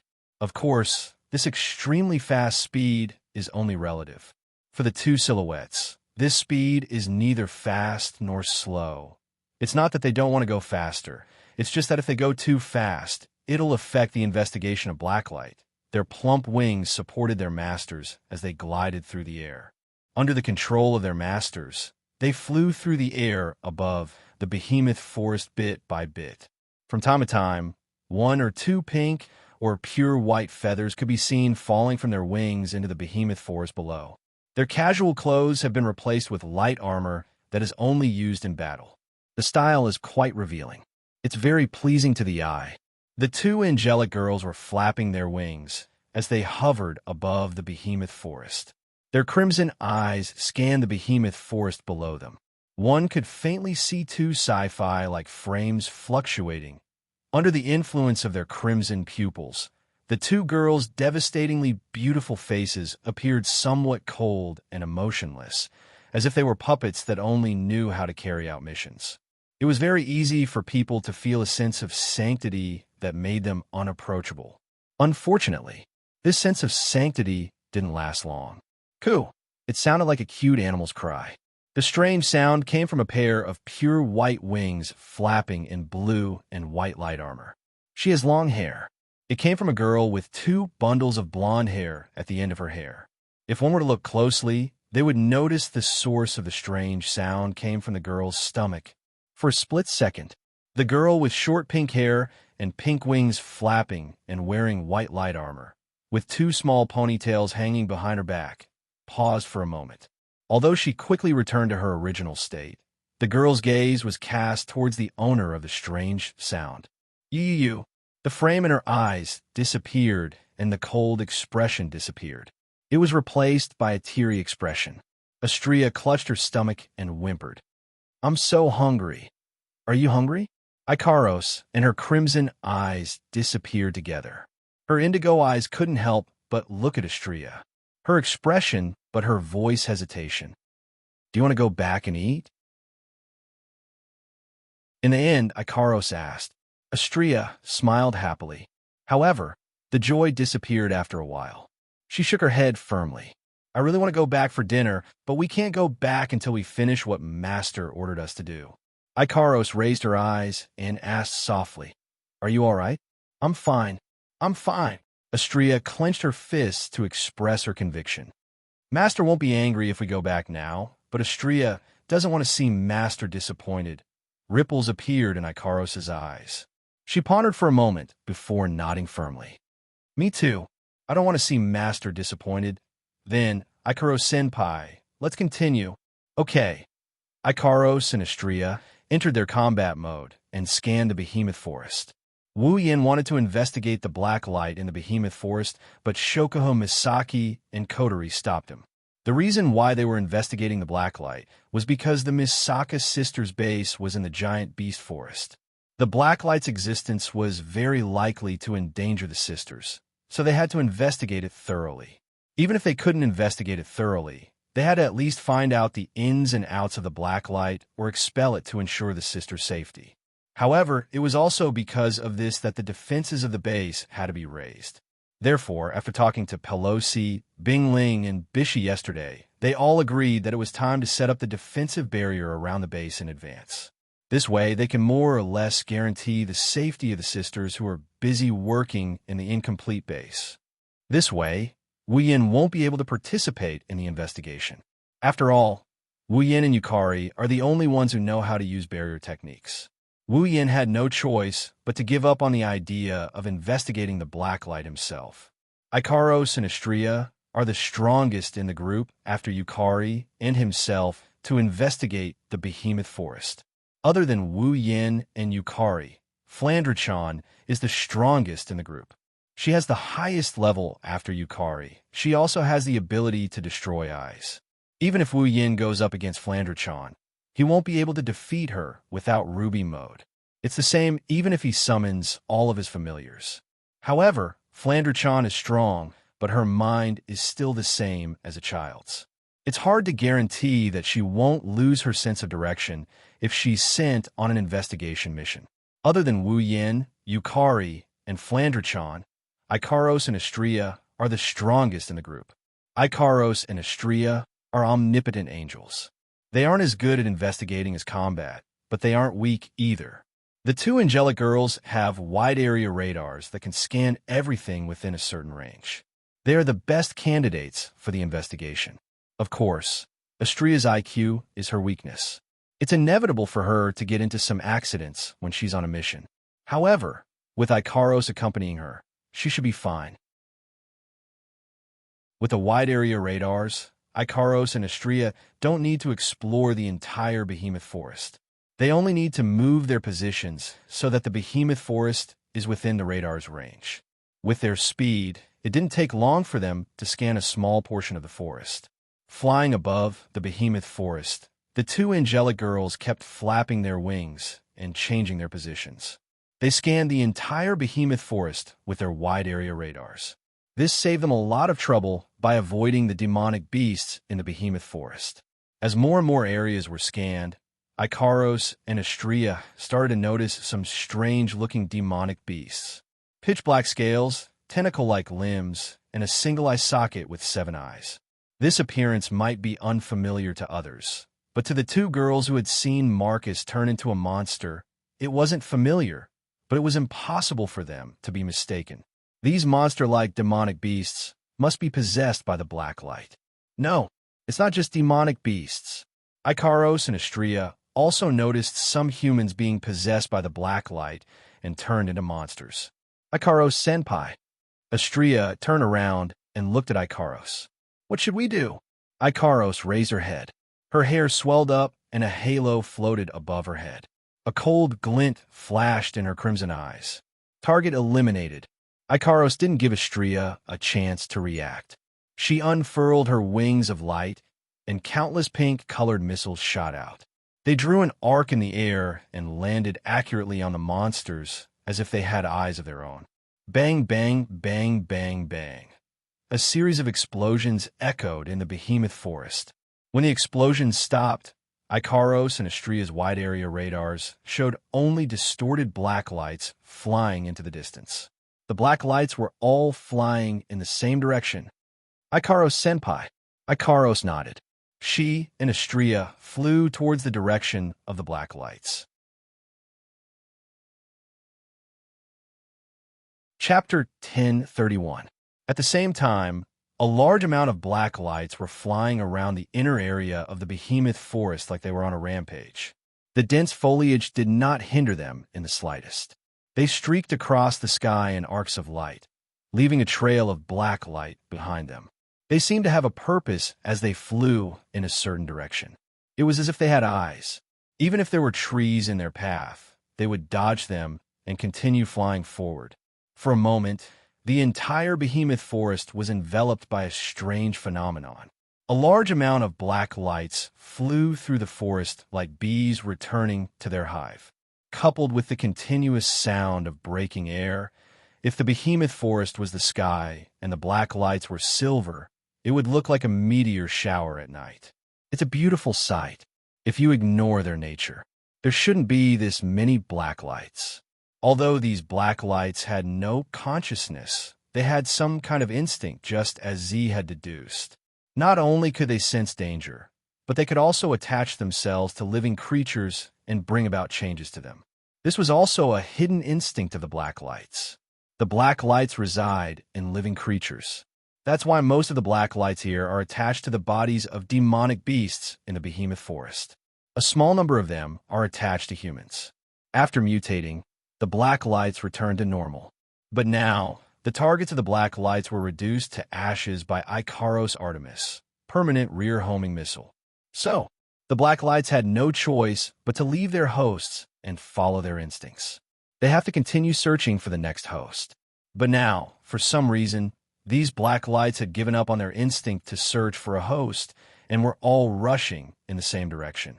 Clearly, there was something fishy. Ikaros and Astria noticed this and didn't choose to destroy the black lights. Instead, they let them move on their own and lead the way. As for why there are so many black lights, that's simple. Because along the way, as long as Ikaros came across any living being possessed by the black light, it would fire Artemis, permanent tail homing missile, to free those poor bastards from their suffering. Over time, that's why there's so many black lights. It's a good thing Wu Yin and the others didn't see this, or they would be shocked. They didn't expect there to be so many black lights in the behemoth forest. However, wasn't it precisely because it was unexpected that they chose to investigate? They chased after the black lights. Icaros and Astrea tried their best to maintain a safe distance to avoid being possessed by the black light. Their radar was fully activated, so they didn't have to worry about losing their target. They focused on flying. Icaros was the only one who kept releasing cherry-colored missiles. She wanted to destroy the possessed creatures. After an unknown amount of time, the two angelic girls left a trail of feathers in their wake. They slowly approached the edge of the behemoth forest. As they got closer to the behemoth forest, Icaros and Astrea's eyes started fluctuating more and more. Both of them are getting serious. That was because in their wide-area radar, there were already grade 9 magical beasts that had fallen into their scanning range. If the black light chose to possess their bodies, then these demonic beasts would immediately become the most terrifying enemies. Think about it. They're already tier 9 demonic beasts. If the black lights enhance them, how much stronger would they become? One thing is for sure, Icaros and Astrea won't benefit from this. While the two girls were analyzing the situation, the black lights flashed past the tier 9 demonic beasts and flew in a certain direction. The two girls sighed in relief, but they were also confused. Where do the black lights want to go? Whoosh, whoosh, whoosh, whoosh.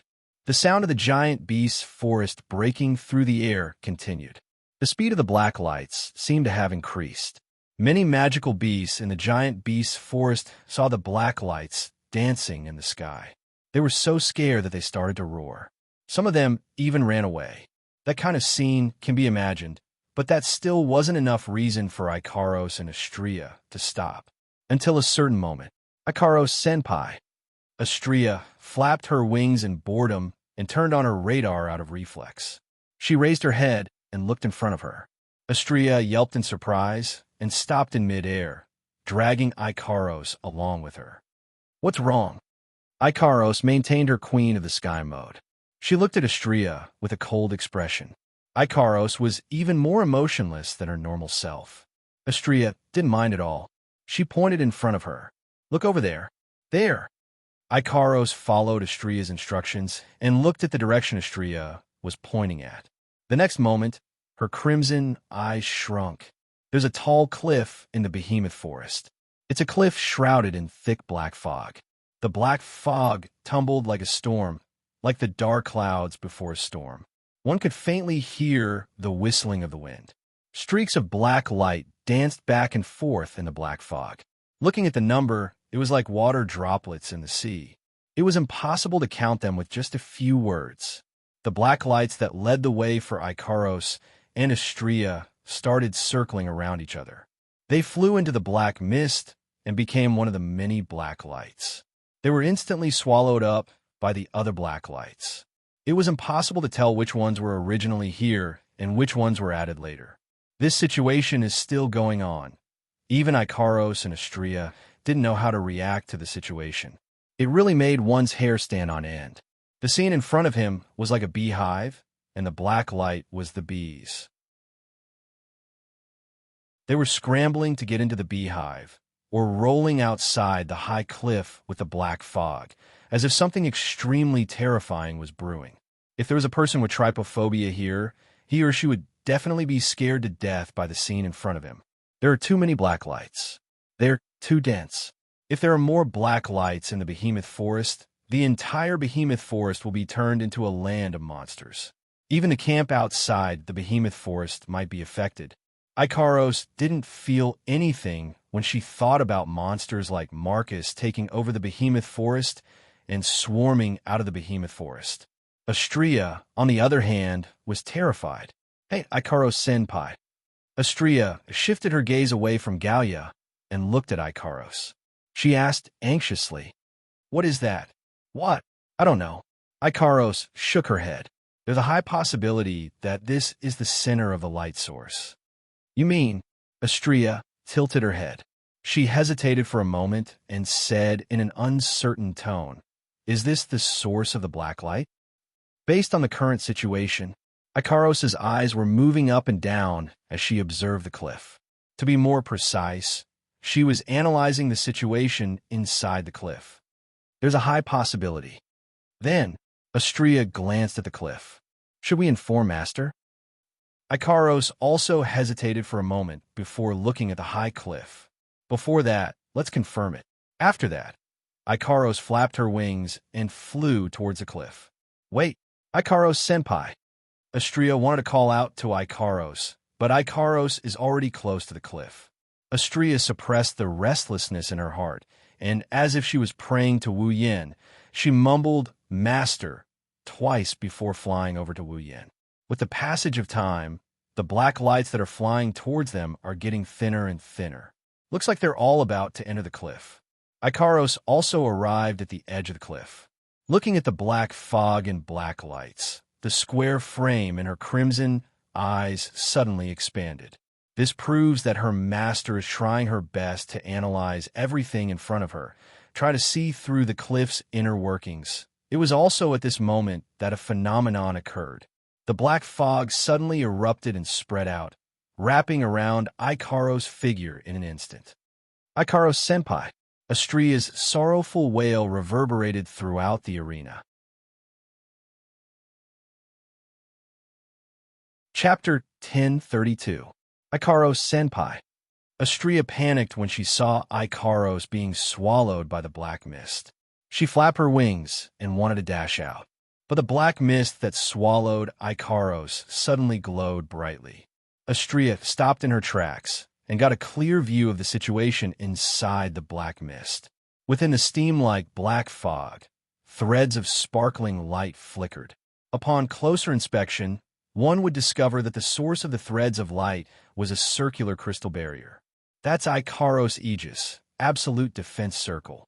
At the critical moment, Ikaros activated her Aegis, Absolute Defense Circle. As if propping up heaven and earth, Ikaros spread her arms wide. Aegis, Absolute Defense Circle, formed a circular barrier around her beautiful figure, protecting her from the invasion of the black mist.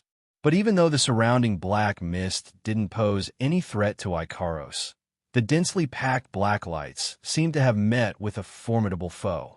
Inside the black mist, the black lights seemed to have transformed into iron hammers. As they twisted and contorted, they collided with the Aegis, Absolute Defense Circle, like beams of light. Boom, boom, boom, boom. Instantly, a series of muffled sounds rang out from the circular barrier of the Aegis like the beating of a drum. There was no pattern in the black mist. The sound reverberated through the clouds. One could tell from the deafening muffled sounds just how strong is the black light. Ikaros, who had entered her Queen of the Sky mode, had her eyes flashing crazily. Her cold and pretty face showed signs of pain. She clenched her teeth, and her hands that were holding up the Aegis, Absolute Defense Circle, were trembling slightly. Obviously, the impact of the large amount of black light had exceeded the burden of her defense. Ikaros-senpai. She saw Ikaros' current situation clearly. Astria didn't hesitate. CHRYR, Super Photon Blade, and Aegis equals L, Area of Defense, appeared in her hands at the same time. In less than a second, Astria flapped her wings and her body turned into a blur as she dashed forward. Heh! Along with a clear cry, the radiant blade of the CHRY saw, super vibrating photon knife, suddenly expanded by several dozen times. Astria swung the gigantic lightsaber towards the black mist surrounding Ikaros, breaking through the heavy atmospheric pressure. She went all out from the start. Too bad the opponent is a traceable foe. Even if the opponent's level was higher than Astria's, Astria might not necessarily lose. However, her opponent this time was a formless black mist. CHRY saw, Super Photon Blade, slashed at the black mist in front of her. He attempted to peel off the black fog that trapped Ikaros. However, he didn't succeed. That sword strike, which was powerful enough to slice through a huge mountain peak, seemed to have slashed through the air. It only caused a small ripple in the black fog. Just like before, Ikaros was trapped inside the black mist. What? Astria looked at her C-Char-Y saw, super photon blade, and then at the black mist in front of her. Her cold red eyes were filled with shock. It didn't work at all. While Astria was still in shock, the black mist seemed to be stimulated by something. It started tumbling even more violently. The black light inside the mist started ramming into Ikaros' Aegis barrier at a much faster rate. Thump, thump, thump, thump. Oomph. Ikaros couldn't help but groan under the impact of the black light. The pain on her face deepened a bit, and her hands trembled even more. Even the crystal light on the Aegis barrier dimmed a bit. If this continued, the Aegis would shatter sooner or later.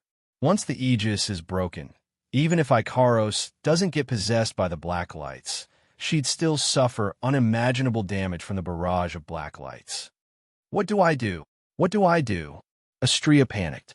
She didn't know what to do in this situation due to her lack of computational skills. All right. Astria's eyes lit up as she shouted at Ikaros.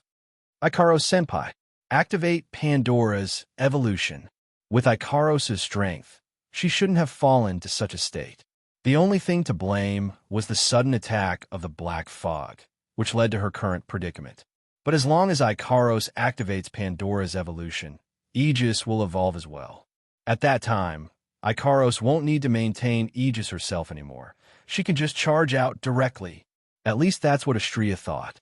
However, Astria seemed to have forgotten that the reason Ikaros was trapped by the black mist was because of the Aegis. Without her support, the Aegis would shatter under the impact of the black mist. If she could free her hands, Ikaros would have escaped long ago. Why would she need to undergo Pandora's evolution? It takes time to activate Pandora's evolution. During this time, Ikaros will have to give up on Aegis. But if she does, Aegis will shatter as well. Under such circumstances, Ikaros won't have the time to activate Pandora's evolution. Ikaros could only shake her head when she heard Astria's reminder. Astria almost burst into tears when she heard that. She watched as the light on Aegis dimmed. It's only a matter of time before it shatters. Astria couldn't hold back her tears anymore. What should I do? Master, Master. Astria has never hated herself for being too weak.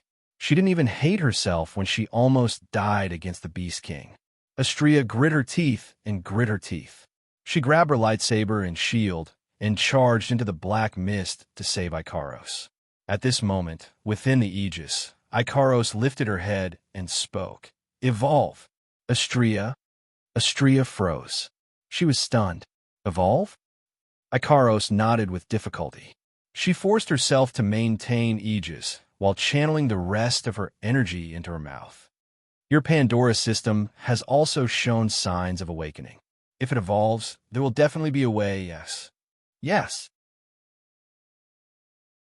Astria clutched at her chest as if she was grasping at straws. But what should I do? Astria's Pandora system was already showing signs of awakening when she reached Tier 9. Now, all she needs to do is activate Pandora and Astria will be able to evolve. Master once said you can evolve because of your own reasons. Ikaros' voice was so soft that it was almost drowned out by the clashing of the black mist. She raised her voice as much as she could and looked at Astria. The evolution condition of the Pandora system requires strong emotional fluctuations. Although your computing ability is not good, your emotional ability is very strong. You don't need too much emotional fluctuations to promote evolution. That's why you can do it. As long as you want to evolve, you can. As long as I want to. Astria's eyes lit up as if a light bulb went off in her head. She clutched her heart tightly as realization dawned on her. She finally understood. She finally understood why she couldn't undergo Pandora evolution. It was because she didn't want to evolve at all. What Ikaros said was absolutely correct. As long as Astria wants to evolve, Astria will evolve.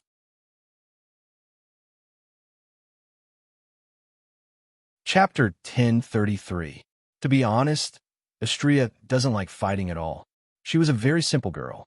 What she liked the most was to be able to eat her fill every day, have fun, and have companions by her side so that she would not be lonely. She was satisfied as long as she could. Just like now, not only did she have companions by her side, but she also got to eat until she was full. Wuyan also doted on her and spoiled her. This kind of life is no different from heaven for Xianxia. Compared to now, before she was summoned, Xianxia's life in Synapse wasn't happy at all. That's why Xianxia is very satisfied with her time with Wu Yan. Xianxia doesn't like fighting, she doesn't like bringing harm to others, and she doesn't like the feeling of hurting others. Plus, Xianxia was able to live the life she wanted. She didn't like fighting anymore. Of course, there are times when she really wants to fight. For example, when Wu Yan is in danger, or when her companions need her help. That's the only time Xianxia will fight. But knowing how to fight doesn't mean she wants to. If possible, Xianxia hopes that the time when she has to fight will never come. If that's the case, she can continue to eat good food and play with Wu Yin and the others. Sometimes, she can even play with Flander-chan, Yoshino, and the others. She can live a fulfilling life. Unfortunately, this kind of thinking is naive. No matter what, Xianxia is an all-purpose angel used for fighting. She was born to fight. It's too hard for Xianxia not to fight. It's too hard. In the past, Xianxia didn't have any hope that she would be able to live a life where she didn't need to fight. But Wu Yan's existence reignited her hope. It was because Xianxia knew her master. She doesn't like fighting. She wants to be strong. She wants to be strong enough to protect herself and her companions. She wants to survive in this world. She still remembered that her master had once said something like this to her: "When I stand at the top of the world, I will protect everyone." When that time comes, I want to find a beautiful and peaceful place to live with everyone. I want to live a happy and peaceful life with everyone. Ever since then, Xianxia made up her mind. Before his master stood at the peak, he would use the sword in his hand to eliminate all the obstacles in his path. That's why she can't run away from battle. Until the day when that blissful, joyous, and peaceful life arrived. I will never run away from battle. Xianxia raised her head abruptly. Her crimson eyes flashed with blood-red fighting spirit along with the sci-fi frame. At the same time, the pure and innocent girl's determined roar echoed through the sky. In order to live a happy, and peaceful life, as the shouts rang out, the world suddenly fell silent. Busy. A beam of light shot out from Xianxia's body. It turned into a shockwave that blasted towards the sky, towards the ground, and towards the black mist that enveloped Icaros. Boom! Like a white wind clashing with a black wind, the shockwave and the black mist collided. The space around them started to tremble. At the same time, the churning black fog was also stirred up. The next moment, Xianxia turned into a streak of light. Looking at the silhouette in the aurora, Icaros' cold eyes couldn't help but flash with a gratified light. Wasn't that joy at the possibility of getting out of this predicament? Instead, he was happy that he could see his friend's progress. The wind and waves around the aurora began to swirl around the figure of light like a whirlwind. It was like a whirlpool, carrying a tornado-like whistling sound. It wandered wildly into space, and the trend was getting more and more intense. Not long after, the storm-like whirlpool condensed around the figure in the aurora as if it was being absorbed. Together with the aurora that wrapped around the figure, it gradually entered the figure's body until it was completely absorbed into the slender figure. The ray of light disappeared. The wind stopped blowing. The only thing left in the world was a ray of light floating in the air. Specks of golden light floated around the ray of light. It looked like powder scattered by butterflies. Xianxia had her eyes closed. The light armor on her body was gone. It was replaced by a battle suit. Her upper body only covered her ample bosom, while her abdomen was exposed. Her lower body looked like a pair of long pants, but the thighs were missing. Instead, it looked like a combination of shorts and socks. Her lower body was covered by armor.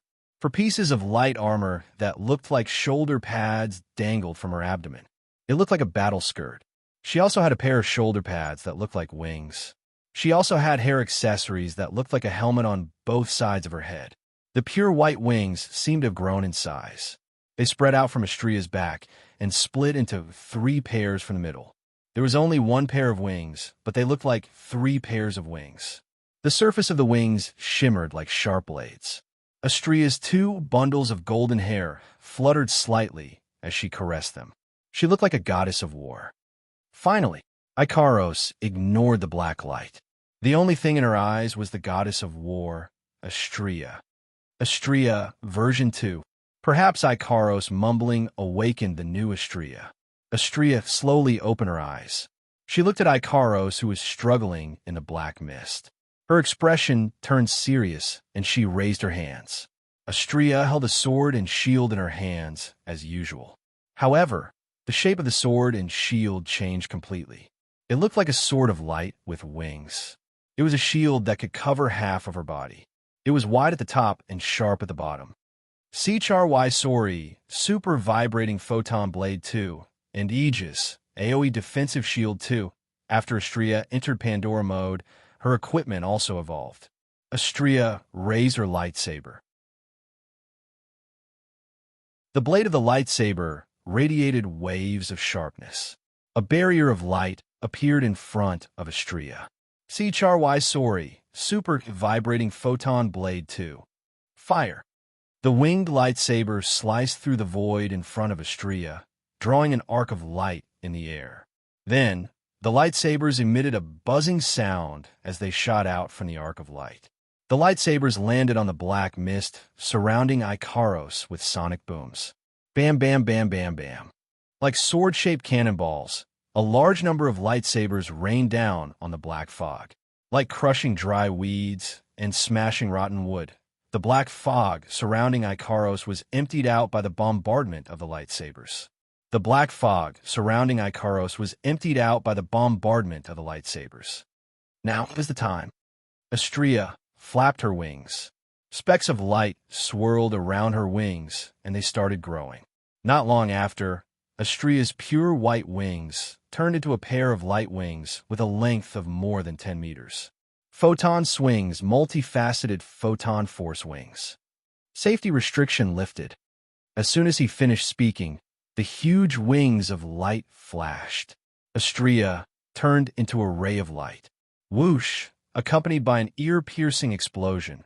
A stream of light fell from the sky like a meteorite, rubbing against the atmosphere and stirring up a burst of sparks.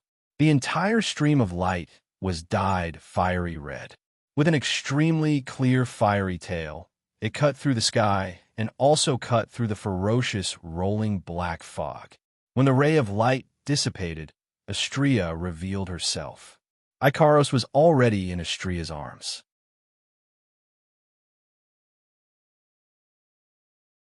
Chapter 1034. Photon Swings. This is Astria's new ability after entering Pandora mode. Astria originally had the best mobility and acceleration wings among angeloids. After the evolution of Pandora, her wings were enhanced to the limit. The ability she gained was called Photon Swings, Multifaceted Photon Force Wings. Photon Swings, Multifaceted Photon Force Wings. Once activated, Astria's wings will transform into a pair of light wings with a length of more than 10 meters. It will provide an unimaginable boost to its owner. It can increase Astria's movement speed to the speed of light, the true speed of light. That's why Astria turned into a ray of light. That's why she was able to break through the black fog with extreme speed and rescue Icaros from within. Even after Astria rescued Icaros, the black mist was still rumbling. The black light continued to attack Icaros' original position. Some of them even canceled each other out. Speed. How terrifying. Icaros senpai. Astria supported Icaros in midair. She asked with concern, "Are you all right?" Icaros was panting slightly. Looks like she did expend a lot of energy, but she has a self-healing system. Not only can it heal her wounds, it can also restore her stamina. Otherwise, she wouldn't have been able to hold on for so long under the onslaught of those black lights. It's not that the black light is too strong. It's just that there are too many of them. Ants can bite an elephant to death. This is probably what they mean by a situation like this. She took another deep breath. She calmed herself down. Ikaros gently pushed Astria's hand away. She looked at Astria, who was in Pandora mode. Her gaze wavered. What if it worked? Ahaha. Even though her appearance has changed, her strength has increased. However, Astria's personality didn't change at all. She heard Ikaros' words. She scratched her head embarrassedly and smiled sheepishly. After all, reality has proven itself. The reason why her Pandora system hadn't been truly activated was because she didn't want to evolve. How could the girls who were racking their brains to help her evolve endure this? She knew the girls wouldn't blame her, but she still felt embarrassed. Ikaros felt the same way. Astria quickly changed the topic. Then, Ikaros-senpai, what should we do now? Ikaros returned to her Queen of the Sky mode, her cold eyes sweeping across the black fog and black gas below. The analysis of the unknown substance is still incomplete. The most important thing to do now is to continue. Ikaros lowered her head. However, Master's order must be our priority. Astria nodded in agreement. Before Ikaros and Astria came out, Wuyin reminded them that they should only investigate the black light and that they shouldn't go too deep into danger. If they find anything strange, they are to report back to him. Wuyin knows that with Ikaros and Astria's strength, he doesn't need to worry too much. However, it's better to be safe than sorry. There are no absolutes in this world. Accidents happen every year. Who can guarantee that nothing bad will happen? Wuyin, more or less, is still worried. That's why he reminded them. Reality proved that Wu Yan's worries weren't unfounded. Ikaros was caught in an accident, and it was a very dangerous accident. If Astria didn't activate Pandora in time, Ikaros would have been gravely injured even if she didn't die from the barrage of black lights. Astria was furious to the point where she wanted to destroy the black mist and black light. However, she didn't object to Ikaros' decision. She decided to report this to Wu Yan when she got back. It's a must to report this to Wu Yan. Of course, there's no need for that now. There's no need to go back. I saw everything. Ikaros and Astria seemed to have sensed something as well. Their eyes lit up with joy as they turned around to look behind them. Wu Yan was floating in the air. He looked at them with a gentle yet helpless smile. His eyes were filled with annoyance. If you only think of me as your priority now, why didn't you tell me earlier? That way, we wouldn't have encountered any danger, right? Master, Ikaros lowered her head apologetically like a child who did something wrong. Astria looked at Wu Yan in shock. Master, why are you here? Why am I here? Wu Yan knocked on Ikaros and Astria's heads with his knuckles. What other reason could there be other than for you two? The two girls clutched their heads in pain. Astria puffed up her cheeks in anger. However, she quickly regained her composure. For us?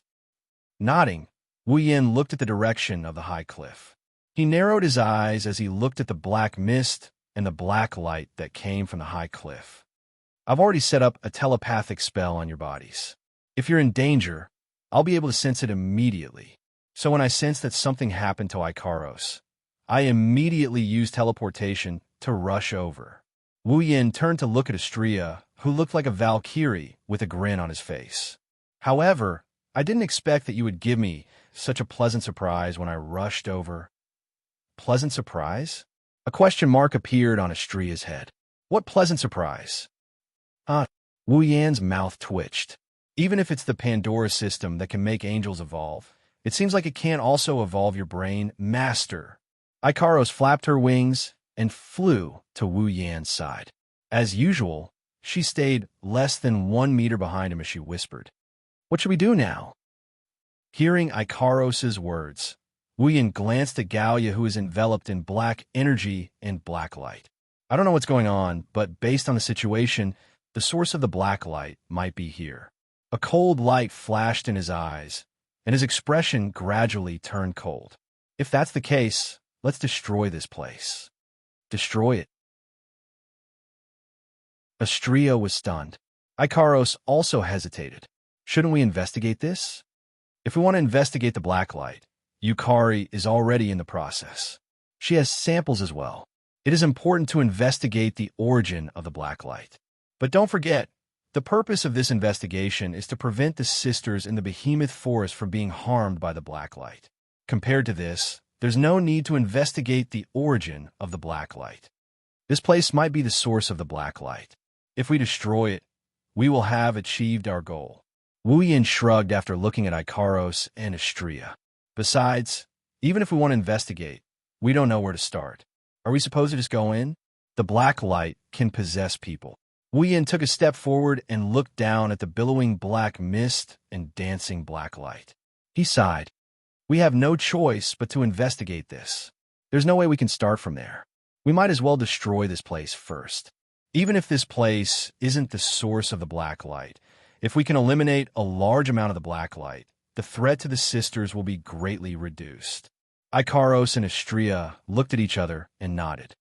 Master. Ikaros flew in front of Wuyin. She left Wuyin with her back facing him. You want to help? Ikaros. Wuyin hesitated, but he didn't refuse. Fine, I'll let you do it. But the black light is evil. Don't hold back. Yes. Master, I'll help too. Xianxia flew over and lined up beside Ikaros with a serious look on her face. I feel like I can activate the Pandora system again. Let me help.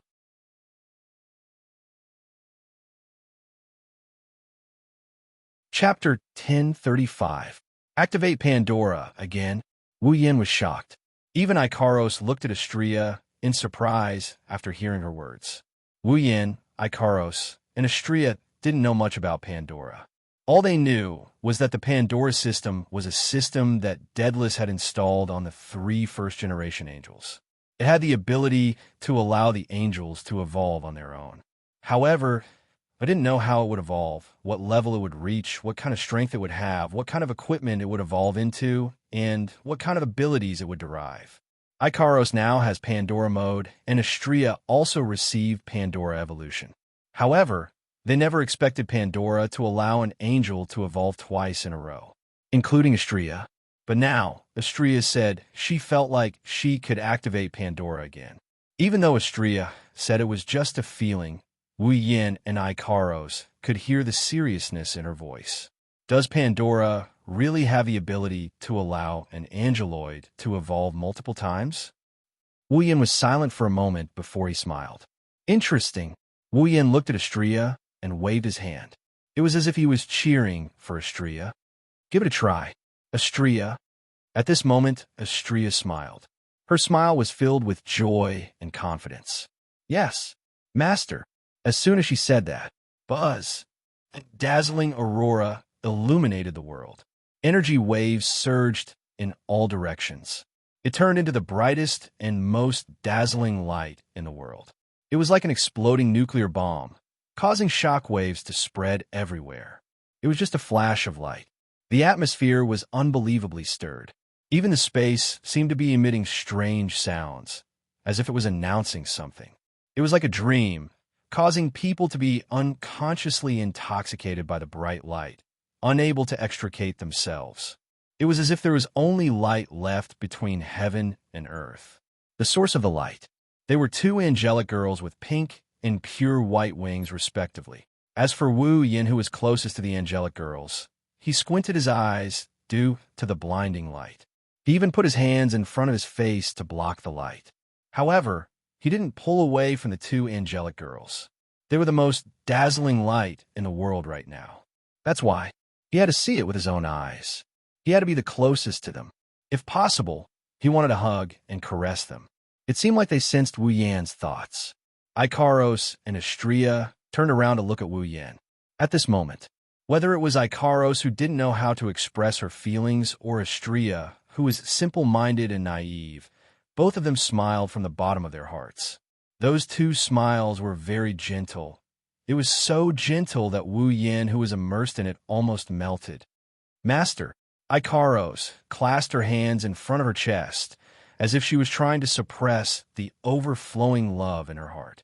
She followed the guidance of her heart and murmured her true feelings. I love you.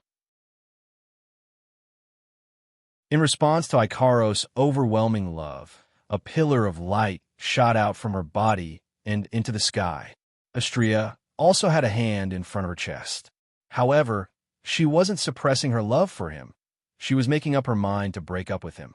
She stared at Wu Yin and lowered her head to look at the shield in her hand. Astria doesn't like fighting. She really doesn't like fighting. Although she wouldn't run away from battle and didn't hate it, she didn't like it.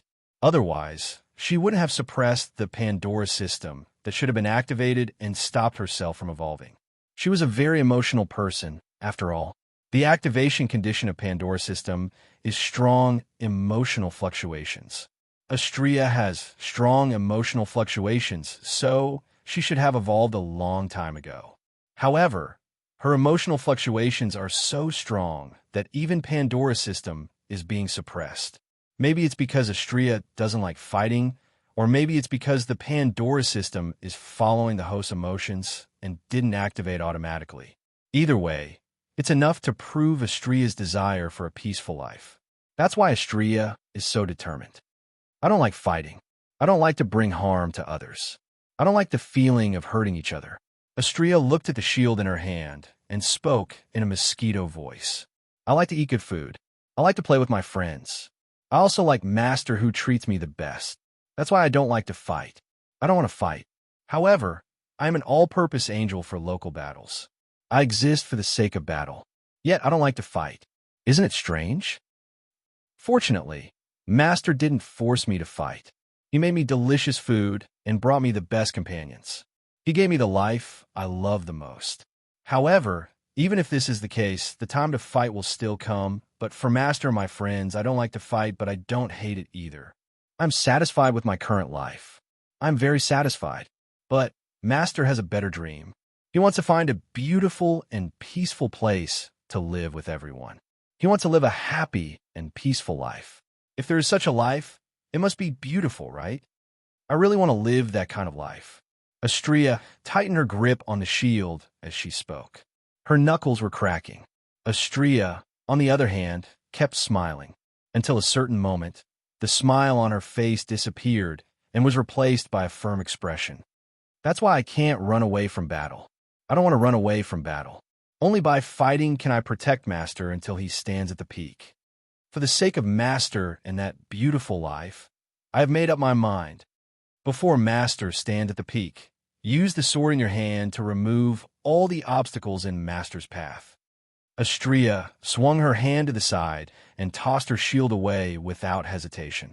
On the other hand, she grabbed her lightsaber with all her might. That's right. I will use my sword to remove all obstacles in Master's way. I just need a sword. I don't need a shield. I made up my mind a long time ago, didn't I? In response to Astria's firm conviction, a pillar of light shot out from her body and into the sky. The two pillars of light were like indomitable pillars that supported the heavens. They carried an extremely dense and resplendent light that illuminated every corner of the space, including the rolling black fog and black light. After an unknown amount of time, the pillars of light disappeared. Ikaros and Astria appeared from within the pillar of light. They also appeared in their new forms. Pink light spots were swimming around her body, like the holy light of an angel moving back and forth. She was wearing a feather coat that started from her chest and extended downwards, like two wings. Coupled with the shorts that only reached her thighs, she was obviously very revealing, but gave people a feeling of holiness. 2 pairs of pink wings, an inverted halo on her head, and 2 pairs of combined armor that looked like shoulder guards and leg guards separated from her body and floated in the air. Light dots floated around her body, but they were golden in color. They looked like a pure gold rainbow. She also wore a blue princess gown that fluttered in the air. Her abdomen was bare, and she wore white armor on both sides. She wore a black outfit that looked like a pair of long gloves from her neck to her arms. Her shoulders were exposed to the air. 3 pairs of pure white wings, 2 bundles of long golden hair that reached her ankles were fixed to the right side of her head by a headdress. The ends of her hair fluttered in the wind along with the hem of her dress. Ikaros and Astria entered Pandora mode at the same time.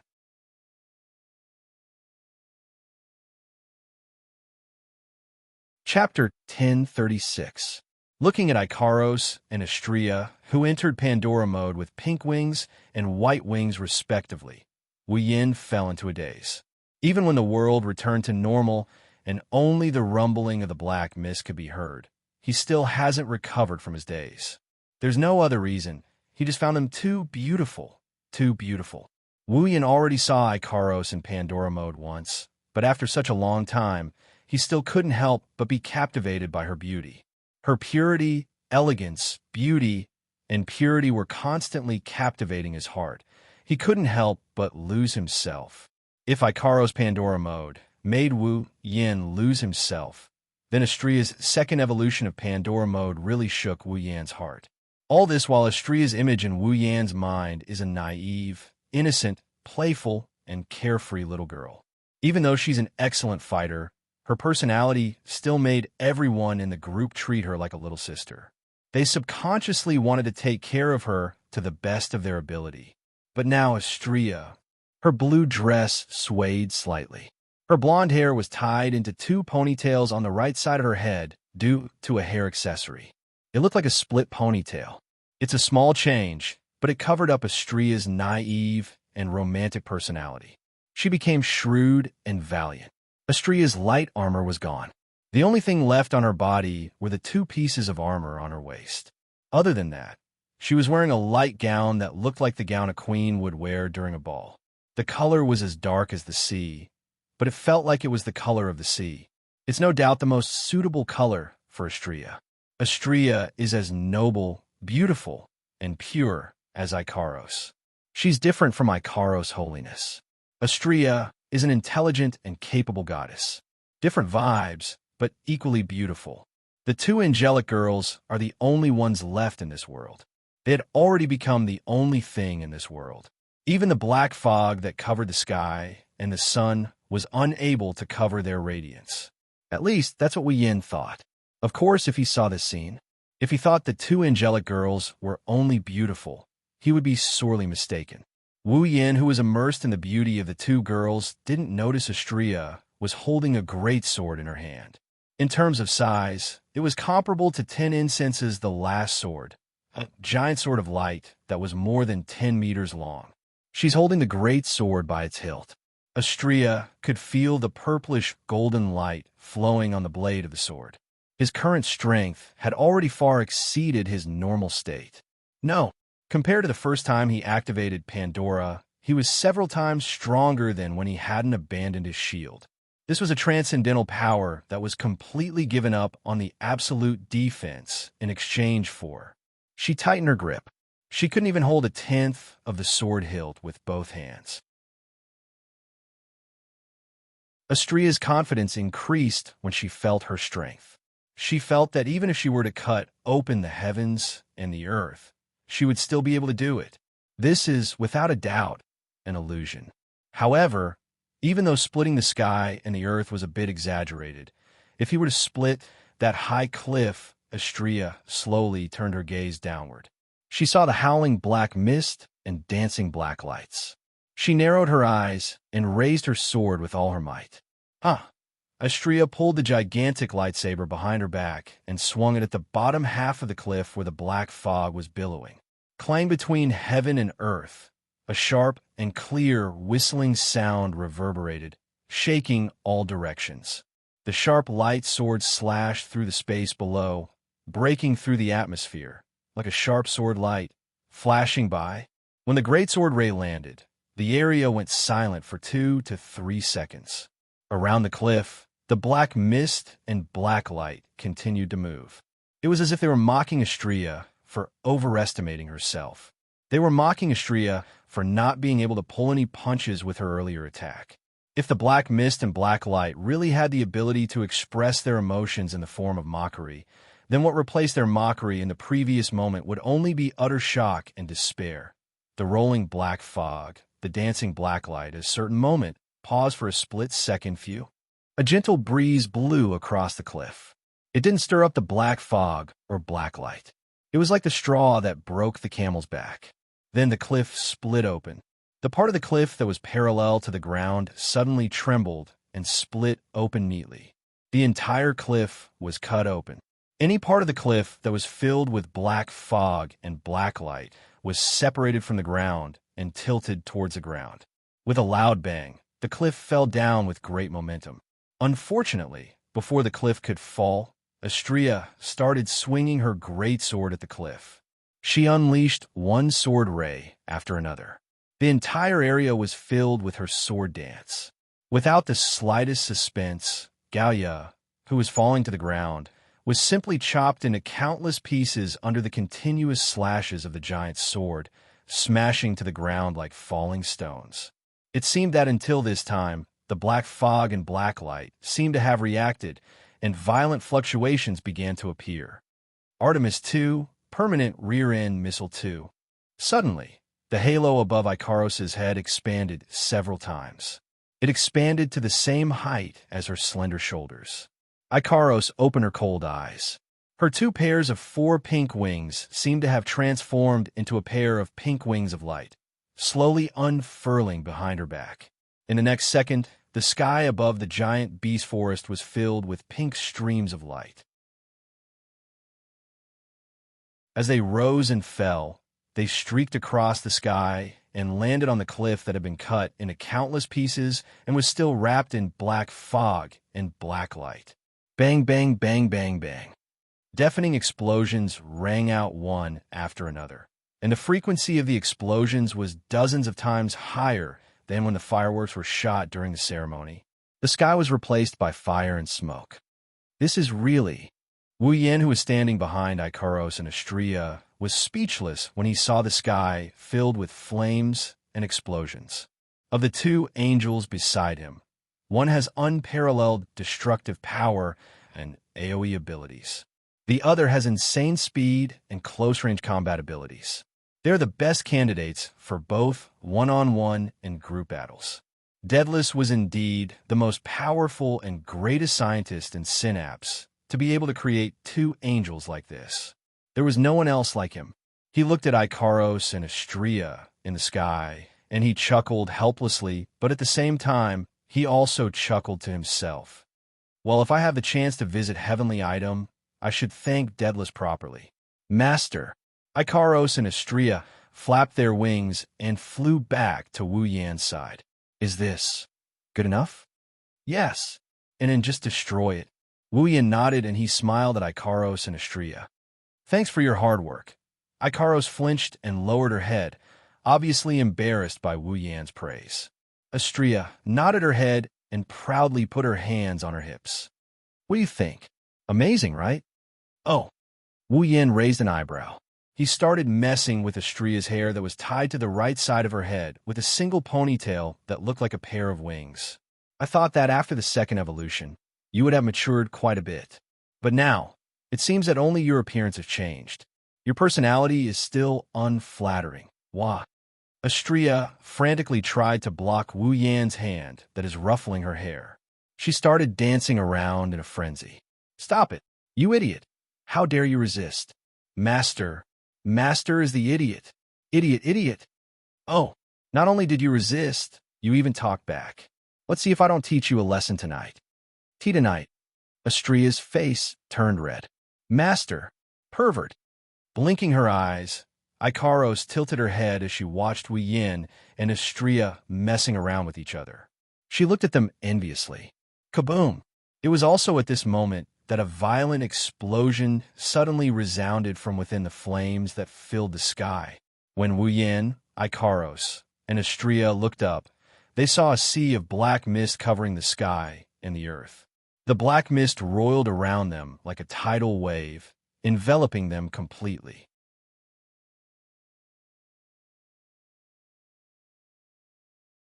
Chapter 1037. Like 1,000 layers of waves in the middle of a storm, the black mist came crashing down like a dark cloud. It covered a small area of the behemoth forest. The black lights in the black fog were like sharp arrows, shuttling back and forth in the black fog, destroying everything that was covered by the black fog. Not long after, apart from the ground, the magic beasts and trees that were covered by the black fog were pierced full of holes in less than a second, fragmenting into pieces. If the black mist can cover the entire behemoth forest, the behemoth forest will cease to exist. If the black mist can cover the entire Spalier world, one can only imagine how despairing the scene would be. The black mist flowed like clouds on the ground. If one ignored the black lights, it would look like a poisonous miasma in a forest. It will make one's hair stand on end. Even if it's a Tier 9 fighter, they might be able to hold on for a while. But if they stay in the black mist for too long, they will die. Just like Ikaros, who was trapped by the black mist, the black mist is too troublesome to deal with.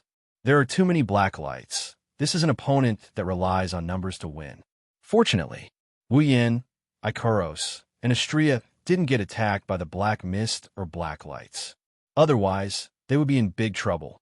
Above the black mist, Wu Yin, Ikaros, and Xianxia appeared from a spatial ripple. They floated in the air again, looking at the black mist covering their field of vision. The three of them felt their heart palpitate. If Xianxia didn't use photon swings to pull Wu Yin and Ikaros away as fast as she could, Wu Yin and Ikaros wouldn't have been able to escape with their lives. The three of them weren't enveloped by the black mist in the first place.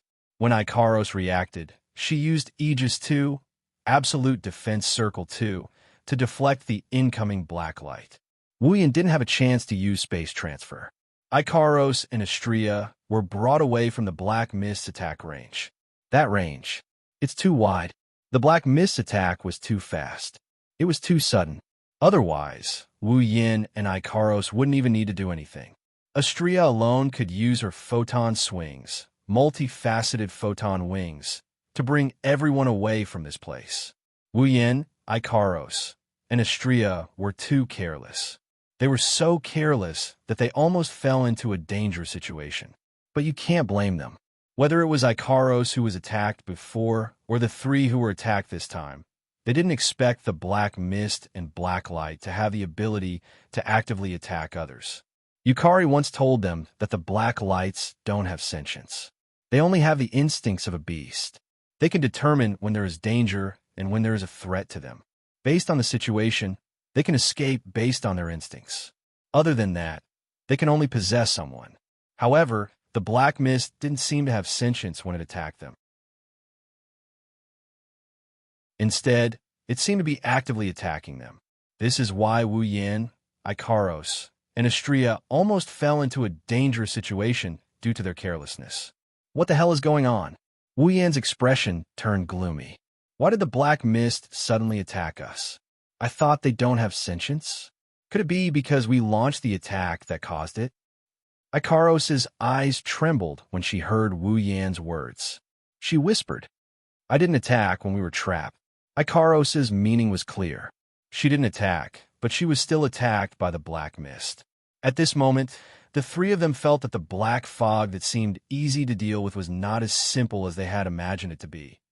That's right. If it was that easy, how could it trap Ikaros and almost attack Wu Yan's group? Is Yukari's judgment wrong? Wu Yin pondered for a moment before shaking his head. But that's impossible. If it's Violet, she must be very confident to give the answer that they don't have any consciousness. If she isn't absolutely sure, Violet won't give a conclusion. Wu Yin gnashed his teeth as he stared at the black mist below him with his wine-red eyes. There must be some other reason for the black mist to react this way. Ikaros and Xianxia looked at each other. They activated their radar and scanned the black mist. Their expressions changed when they saw the black mist. Xianxia cried out in alarm. Master, be careful. Before he could finish his sentence, the thick black fog below suddenly swelled and began to swirl at a speed that was difficult to discern with the naked eye, causing a series of ear-piercing explosions. Not long after, a sharp tornado formed from the black fog was formed in an instant.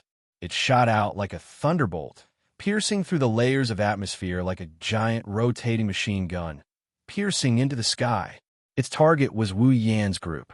It was another sudden attack. But this time, the three of them were on high alert. They weren't as careless as before. As the tornado swept over, the three of them tensed up at the same time. Watch me. As expected, Xianxia reacted the fastest. In a flash, she appeared in front of Wu Yin and Ikaros. Xianxia swung her great sword, and with a heavy swing, She slashed horizontally at the tornado coming at her. Poochie, as if it had cut open the body of some creature, an unusually crisp sound of breaking flesh reverberated. The violent tornado was directly cut into two halves in the process of flying through the air. Before Xianxia could rejoice, the two halves of the black mist tornado didn't stop moving. It continued to move towards the three of them. It formed two smaller black mist tornadoes along the way. Whoosh, without the slightest pause, two tornadoes of black fog soared into the sky.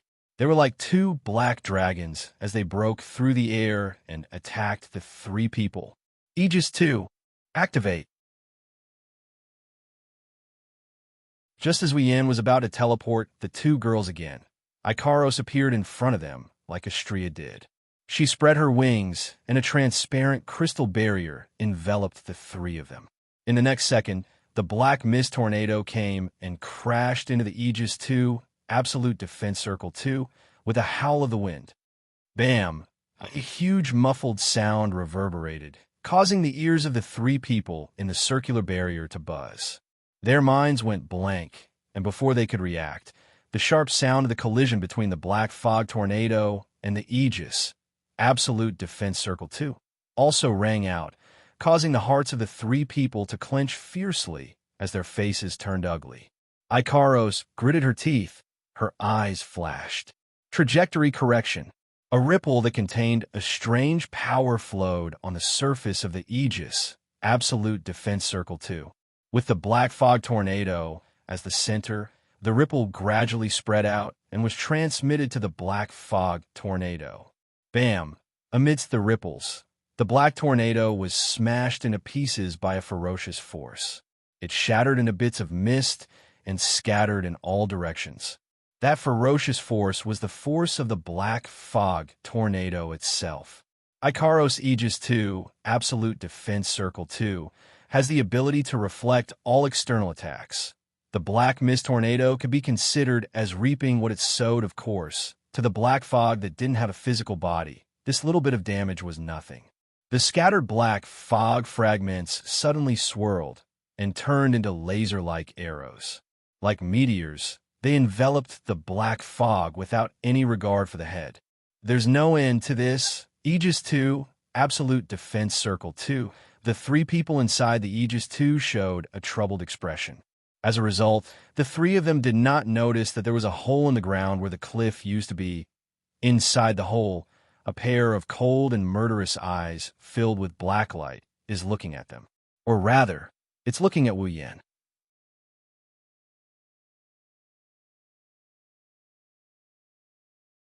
Chapter 1038. At this moment, if someone were to personally witness everything that was happening here, they would see a scene like this: black raindrops fell from the sky above the behemoth forest like a storm. The raindrops fell mercilessly towards the ground. To be more precise, the raindrops fell towards a transparent crystal barrier. Clang, clang, clang, clang, clang. The sound of a bell ringing reverberated throughout the behemoth forest. The black raindrops fell on the transparent crystal barrier, creating ripples on the surface. The raindrops bounced off the barrier and returned to the sky. Not long after, the raindrops fell onto the barrier again. They bounced off the barrier, and fell down again. The cycle repeated over and over again. Over time, the sound of a bell ringing reverberated throughout the behemoth forest. The sound reverberated throughout the forest. The demonic beasts that heard it all ran away with their tails between their legs. This scene has been going on for a while now. Wuyan and Xianxia gnashed their teeth as they looked at the endless rain of lasers raining down on them. Being inside the Aegis 2, Wuyan and Xianxia gnashed their teeth in anger. Bluntly put, whether it's the black mist, the black light, or the black raindrops, their attacks might be scary to normal people, but in the eyes of Wuyan and co., they're nothing. The real problem is that the amount of black mist, black light, and black raindrops are too much to deal with. If only there were fewer of them. Deal with them. It wouldn't be that hard. This is the first time Wuyan, Xianxia, and even Ikaros have encountered something so troublesome. They would rather fight someone of equal strength than them. They would rather fight someone stronger than them thousands of times. They don't want to fight someone who is weaker than them, someone who is extremely troublesome to deal with. If they took advantage of their carelessness, the ambush would still be somewhat effective.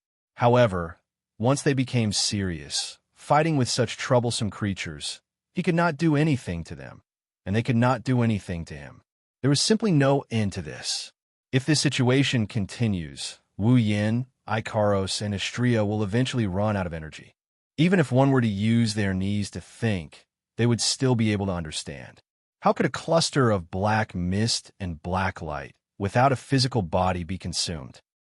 Therefore, once it becomes a protracted battle, the ones who will lose will only be us. They have to deal with the black mist and black light before that happens. With Wu Yin and the other two's strength, they won't die, but they will definitely run away. At that time, it would be truly vexing. Wu Yin bitterly smiled and looked at Ikaros. Ikaros, are you okay? Yes. Ikaros nodded with ease. The enemy's attacks aren't strong enough to pose a threat, but if this continues... I understand. Wu Yin sighed. We can't get into a protracted battle. Otherwise, in the end, we can only retreat. Then what should we do? Istria fiddled with the sheathed greatsword in her hand. She looked troubled. My sword won't be able to deal with so many of them. Me too. Ikaros turned around and looked at Wu Yin. Arte Missile 2 might be able to deal with the current situation, but the unknown objects won't be damaged. There's a high chance they will form a new attack pattern, so I don't recommend it. In other words, Wu Yin looked up at the black raindrops falling from the sky. Unless we can eliminate these black things, we will have no choice but to retreat. Ikaros nodded, confirming Wu Yin's words. Istria may be clueless, but she can tell that this situation is disadvantageous for her. Especially since she doesn't specialize in AoE attacks, she might not be able to be of any use in this situation. She already activated Pandora for 2 evolutions, but it didn't come in handy. Istria couldn't help but feel disheartened. All right, don't mind it. Wu Yin rubbed Istria's 2 blonde ponytails, and he smiled warmly at her. You aren't good at group battles, but your combat prowess is incredible. No one will doubt your ability. If it was another enemy, you would be able to defeat them in a matter of minutes. Is that so? Istria blinked. She nodded her head and giggled. Yeah, I'm good too. Seeing that Istria has recovered, Wu Yin rubbed her hair and walked in front of Ikaros. He narrowed his eyes when he looked at her. Completely annihilate these things, huh? Wu Yin rubbed his chest, and he mumbled while shaking his head. Looks like you're the only one who can deal with these annoying things. Give me a hand, Cannon. Wu Yan's voice pierced through space, time, the atmosphere, and even his body. Wu Yan's voice reverberated through his body. With this call, Wu Yin could feel a certain consciousness awakening within his body. The corners of his mouth slowly curled into a joyful arc. His wine-red pupils instantly turned into a noble golden color. At the same time, a violent magical heat wave began to surge crazily. The pitch-black color dyed his hands black, and red veins started to crawl up his arms. The blood mist started to reverberate and tangled with the surging mana. The mist passed through Ikaros Ijizii, Absolute Defense Circle 2, and rose into the air. Wu Yin raised his ghostly hand covered in red veins. Descend, angelic holy light. This is the 3rd light of the day. Different from the previous 2, this one is not only golden, it doesn't have a powerful energy wave. Instead, it's very gentle, like the early winter sun. It's very warm when it shines on people. However, when such a warm light shone on those black raindrops, they didn't even have the time to greet or react. Like flames that touched water, they evaporated with a sizzling sound and turned into a puff of green smoke. Wu Yin and the other two's eyes lit up. The golden light shined as well. Wong! The blood mist that rose into the air and entwined with magic power slightly twisted, forming a circle. Under the illumination of the golden light, the blood-colored fog was slowly dyed gold. When the entire fog was completely golden, the fog fluctuated and condensed into a figure. It's a figure with 3 pairs of pure white wings, a halo on top of her head, eyes shut tight, and eye-catching silver hair. Icaros and Astrea were shocked when they saw the figure. They didn't expect Wu Yin to summon a person, and a very beautiful one at that. A pure and holy aura rose around Canon like steam, giving off a very holy feeling. This holy aura, Icaros' body also has it. However, Icaros' holy aura can only be sensed by humans. Canon's holy aura can even be sensed by the black mist and black light. That's because they instinctively sensed danger from the holy aura. The black fog, black light, and black raindrops that filled the sky abruptly stopped their attack. They paused in midair, as if they were trembling. After a moment of hesitation, they actually didn't dare to continue their attack. Perhaps Canon sensed the presence of the black mist, black light, and black raindrops. She opened her eyes. Her icy blue eyes were exposed to the air and imprinted the scene in front of her into her eyes. Then Canon moved, spreading out his hands.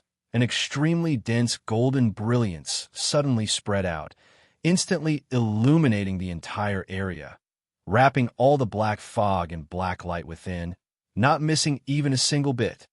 TSK, TSK, TSK, TSK. Wu Yin, Astrea, and Astrea watched as the black mist, black light, and black raindrops evaporated under the golden light. The sound of TSK, TSK, TSK could be heard everywhere.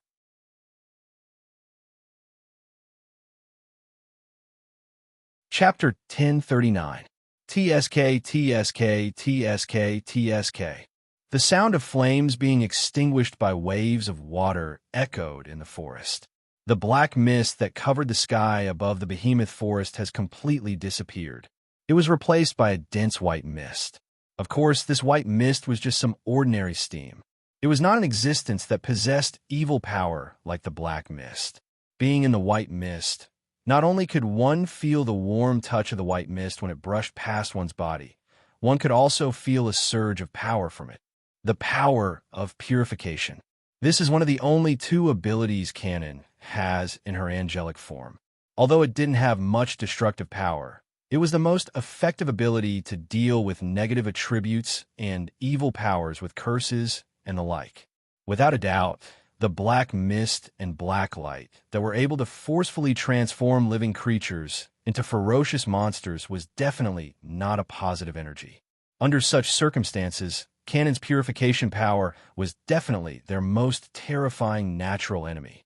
Wu Yin, Icaros, and Astrea can see this from the fact that Canon took less than a minute to deal with the black mist and black chi that had been bothering Wu Yin, Icaros, and Astrea.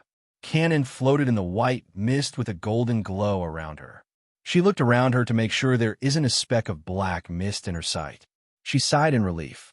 With this action, Canon's sacred and inviolable aura gradually receded, as she became gentle and calm.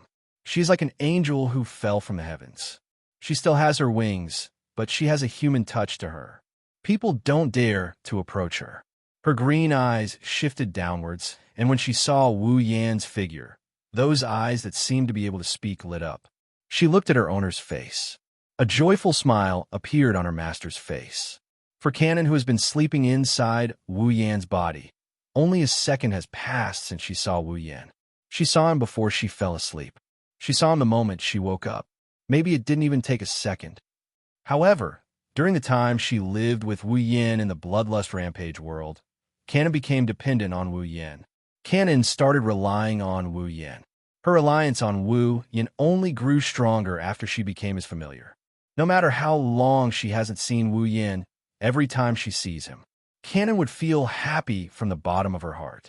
It's easy to imagine how much Canon relies on Wu Yan. Nagisa is also very dependent on Wu Yan. After all, she is only a 14 or 15-year-old girl. Plus, she has to rely on him because of her emotions. Even Agrora wants to stay by Wu Yan's side. Natsuki is the only one who is still the same. Of course, that's only on the surface. Sensei, Canon called out softly. She flew towards Wu Yan with 3 pairs of white wings. She stared at Wu Yin with her sparkling eyes. Then, she lowered her head in embarrassment. Thank you, Canon. You've been a great help. Wu Yin sighed in relief when he saw the black mist disappearing. He caressed Canon's silvery hair. That annoying thing has been bothering me for a long time. Canon took care of it in an instant. You're amazing. Canon smiled shyly. Her cheeks blushed. I am Sensei's familiar. My power is Sensei's power. That's a great honor. Ikaros and Astria, who had been observing Canon, also walked up to her. They sized her up with their crimson eyes, and a strange light flashed in their eyes. Astria was the first to speak. Hey, Master. Astria tugged at Wu Yan's sleeve. She asked curiously, Who is this child? Before Wu Yan could answer, Astria flew to Canon's back and caressed her white wings. Wow, she has wings too. They are the same color as mine. Is this child an angel too? What's her model? Astria has never heard of it before. That. Her wings trembled under Astria's touch. Canon was startled by Astria's enthusiasm. She started stuttering, and she looked at Wu Yin with a pleading look. She wanted Wu Yin to stop Astria from acting like an idiot. Stop being so naughty. Can't you see how troubled she is? Wu Yin didn't know whether to laugh or cry. He pulled Astria to his side, and he gave her a light knock on her head. His appearance has evolved to become so mature. But why is his personality still so unflattering? I'm curious. I'm just curious. Astria puffed up her cheeks without a care for her image. Wu Yin found it funny. Canon isn't an angel, but she's still an angel. Wu Yin rubbed Canon's head as he smiled at Ikaros and Astria. Canon seemed to be shy with strangers. Wu Yin smiled at Ikaros and Astria. That's why she's your little sister. You have to take good care of her. Little sister? Ikaros paused for a moment before looking at Canon with a gentle gaze. Yes, Master. Wow, little sister. I have a little sister too. Astria cheered and flew to Canon's side. She grabbed Canon's hands and patted her chest with her chest puffed out. Don't worry, Master. I will take good care of my little sister. Oh, you. Wu Yin smiled bitterly. Don't let anyone else take care of you. Thank the heavens. Canon stared blankly at the beautiful golden-haired girl who was holding her hand and had the same pair of wings as her. Her green eyes trembled slightly, and a hint of warmth welled up in her heart. Canon calmed down. She didn't let go of Astria's hand. She bowed to Ikaros. You're right. Ikaros nodded her head. My name is Canon. Nice to meet you. My name is Astria. You have to call me Astria Naysan. Astria giggled. She emphasized the word Naysan as if she really wanted a little sister. Well, it's understandable. Astria was the last to be created by Daedalus in the first generation of angeloids. She was the youngest in terms of age and experience. Coupled with her unsettling personality, it was only natural that the word little sister would appear in the minds of everyone who interacted with her. Otherwise, Hinajiku and Mikoto wouldn't have taken care of Astria all the time. Even Yukari took special care of her. That's why Astria really wanted a younger sister. She didn't want a little sister like Flander-chan or Yoshino who stayed by Wu Yan's side. She wanted a real little sister. Unfortunately, before Astria was summoned, Daedalus didn't create any more angeloids. Synapse didn't create a second generation of angeloids either. Astria had no choice but to sit obediently in the youngest position. Canon's appearance made Astria happy. Canon isn't an omnipotent angel, but Wu Yin did say that she's an angel. She also has the same wings as Astria. Astria felt like she's finally found a real sister. She's happy to see her. Astria pointed at Ikaros with excitement. Next, this is Ikaros Senpai. Ikaros nodded at Canon. Canon smiled back at her. The atmosphere was so harmonious that it was as if they forgot they were on a battlefield. Now that the introductions are over, it's time to leave. Wu Yin looked around, and he called out to the other three. Chuju and Mikoto are still waiting for us. Yes. The three angel-like girls nodded. They flapped their wings and followed behind Wu Yin. They flew out of the behemoth forest and disappeared into the distance. Silence returned to the scene. Only a very light sentence reverberated in the air. "We have another debt to settle, Wu Yan."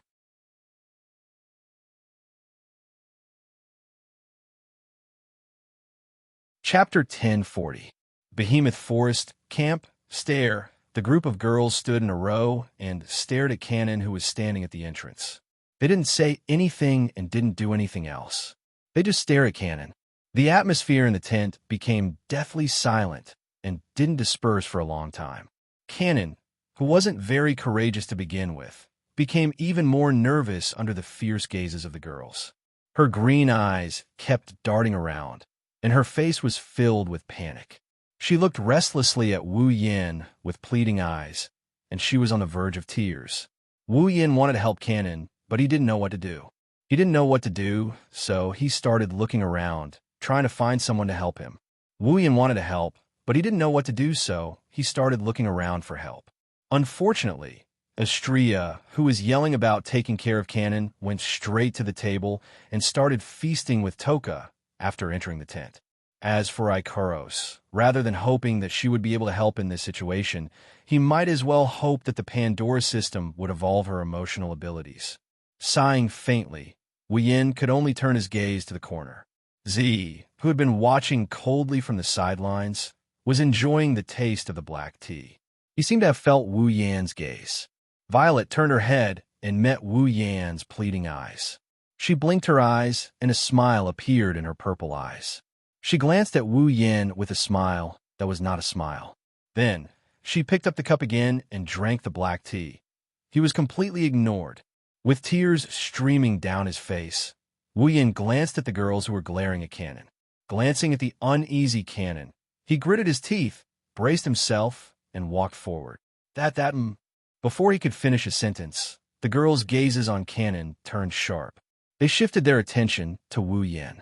Shuju, Mikoto, Shokuho Misaki, and Kotori looked at him with malicious intent. Wu Yin felt cold sweat dripping down his forehead. Damn it! Under the watchful eyes of the girls, Wu Yan's body stiffened up. His mouth, that was about to open his mouth, shut up as tears started streaming down his cheeks. Cannon, on the other hand, when he sensed that the girls had shifted their gazes away, he couldn't help but heave a sigh of relief. He finally began to observe the group of girls, his green eyes fluctuating. Are these the most important people to Sensei? She looked at the beautiful girls in front of her, each with their own beauty. Cannon raised her hand to look at the girls who were just as beautiful. She held it in front of her chest. She was stunned, but also troubled. Since they're the most important people to Wu Yin, Cannon felt that she must get along well with them. Otherwise, she'll cause trouble for Wu Yin. However, the girls didn't seem to welcome her very much. Cannon couldn't help but worry. She didn't dare to look at the girls anymore. She turned her head to the side, but when she did, a huge face appeared in front of her. She jumped in fright. Lana seemed to be deep in thought. She didn't know when Lana appeared next to Cannon. She looked at Cannon up and down with her large eyes. She looked very serious. Cannon felt uneasy under Rena's scrutinizing gaze. She twisted her body and said meekly, "I'm sorry, Rena. Is there something you need?" Lana seemed to be deep in thought. She finally fixed her eyes on Cannon's face. Then she smiled. She looked like a beggar who saw a delicious meal after starving for a week. She drooled and smiled strangely. Then Rena jumped up. "Isn't this a very cute girl?" With a loud cry, Rena jumped with all her might and pounced on Cannon. Cannon didn't expect this to happen. She couldn't help but scream. She looked at Lana, who was getting closer and closer to her. She didn't know what to do and instinctively closed her eyes. At this moment, a large hand suddenly reached out from Rena's side and grabbed her face. "It's our first time meeting. You despicable Yuri girl. Control yourself," Wu Yin shouted. He swung the hand that grabbed Lana's face and slammed it on the ground. With a muffled bang, Rena fell to the ground with her face on the ground. Her legs twitched a few times, then she fell silent. Wu Yin clapped his hands. He didn't even look at Lana. Inside, he's grateful to Lana. After Rena's antics, the tension in his heart had unknowingly lessened by a lot. At that moment, as if he had thrown caution to the wind, He pulled Cannon's hand and stepped forward slightly to face the girls. "She's Cannon." Wu Yin pushed Cannon's back and said, "She's a family member who lived with me in the dungeon world. She should be a family member soon. Let's get to know each other." When Cannon heard the word family, she blushed slightly and bowed deeply to the group of girls. Her heart calmed down as she heard the word family. "I'm Kanace Cannon. Nice to meet you all." The moment she finished speaking, the group of girls in the tent looked at each other in unison. They didn't say anything until a long time later. They faintly sighed and hung a smile on their faces. "You're Yan's familiar, aren't you?" Hinajika stepped forward and helped the bowing Cannon up. "Kanace Cannon, right?" Not a bad name. Just call me Chuju. I'm Misaka Makoto. Can I call you Cannon?" Makoto greeted Cannon naturally. She didn't seem as nervous as before. Instead, she acted as if she was familiar with Cannon. It made people wonder if she was the one who was staring at Cannon. "Why, yes." Cannon was stunned for a moment before she quickly replied, "Just call me Cannon. She's quite a pretty girl." Shokoho Misaki ran her fingers through her hair and looked at Ikaros. "She has the same aura as Ikaros, and has the same hair color as Fei Fei. Are you a foreigner?" "Yes." Yes. My grandfather and father are all foreigners." "Oh?" Kotori glanced at Cannon and said with interest, "That's rare. It's the first time a foreigner has joined us. If we don't count the angels and elves from Synapse." "Era, is that so?" Kurumi tilted her head and pointed at her lips with a smile. "But it feels like Sabono is a foreign child, huh?" The four brownies who were suddenly pulled into the topic were stunned. The young ladies also looked at the four brownies who were like Western dolls and nodded their heads. "She looks super similar." "Yono," Kinuhata Sai said. "Did you all forget about me?" Frenda lowered her head with a pained expression. "She's also a foreigner, a pure foreigner." Takitsubu Riko didn't say anything. She nodded at Cannon, who didn't know what to do due to the girl's sudden enthusiasm. "She's a good person. Wait, let her play with Flandre-chan." Flandre-chan, on the other hand, spoke as if there was no one around. Her face was full of joy, but there was no murderous glint in her wine-red eyes. It seemed that she had accepted Cannon as her friend. The girls gathered around Cannon and started chatting. Cannon's expression became more and more relaxed. Seeing this, Wu Yin, who was standing at the back, also relaxed. He nodded in satisfaction. "Oomph." Mikoto, who saw Wu Yin nod his head, snorted coldly before glaring at him. "Don't misunderstand. We just like Cannon. We don't intend to forgive you." "Ma, it doesn't matter." Wu Yin chuckled and blocked Mikoto's words. He shrugged nonchalantly. "As long as you can accept Cannon, I'm willing to do anything." Cannon was touched. The other girls looked at him with disdain, but their lips curled up into a smile.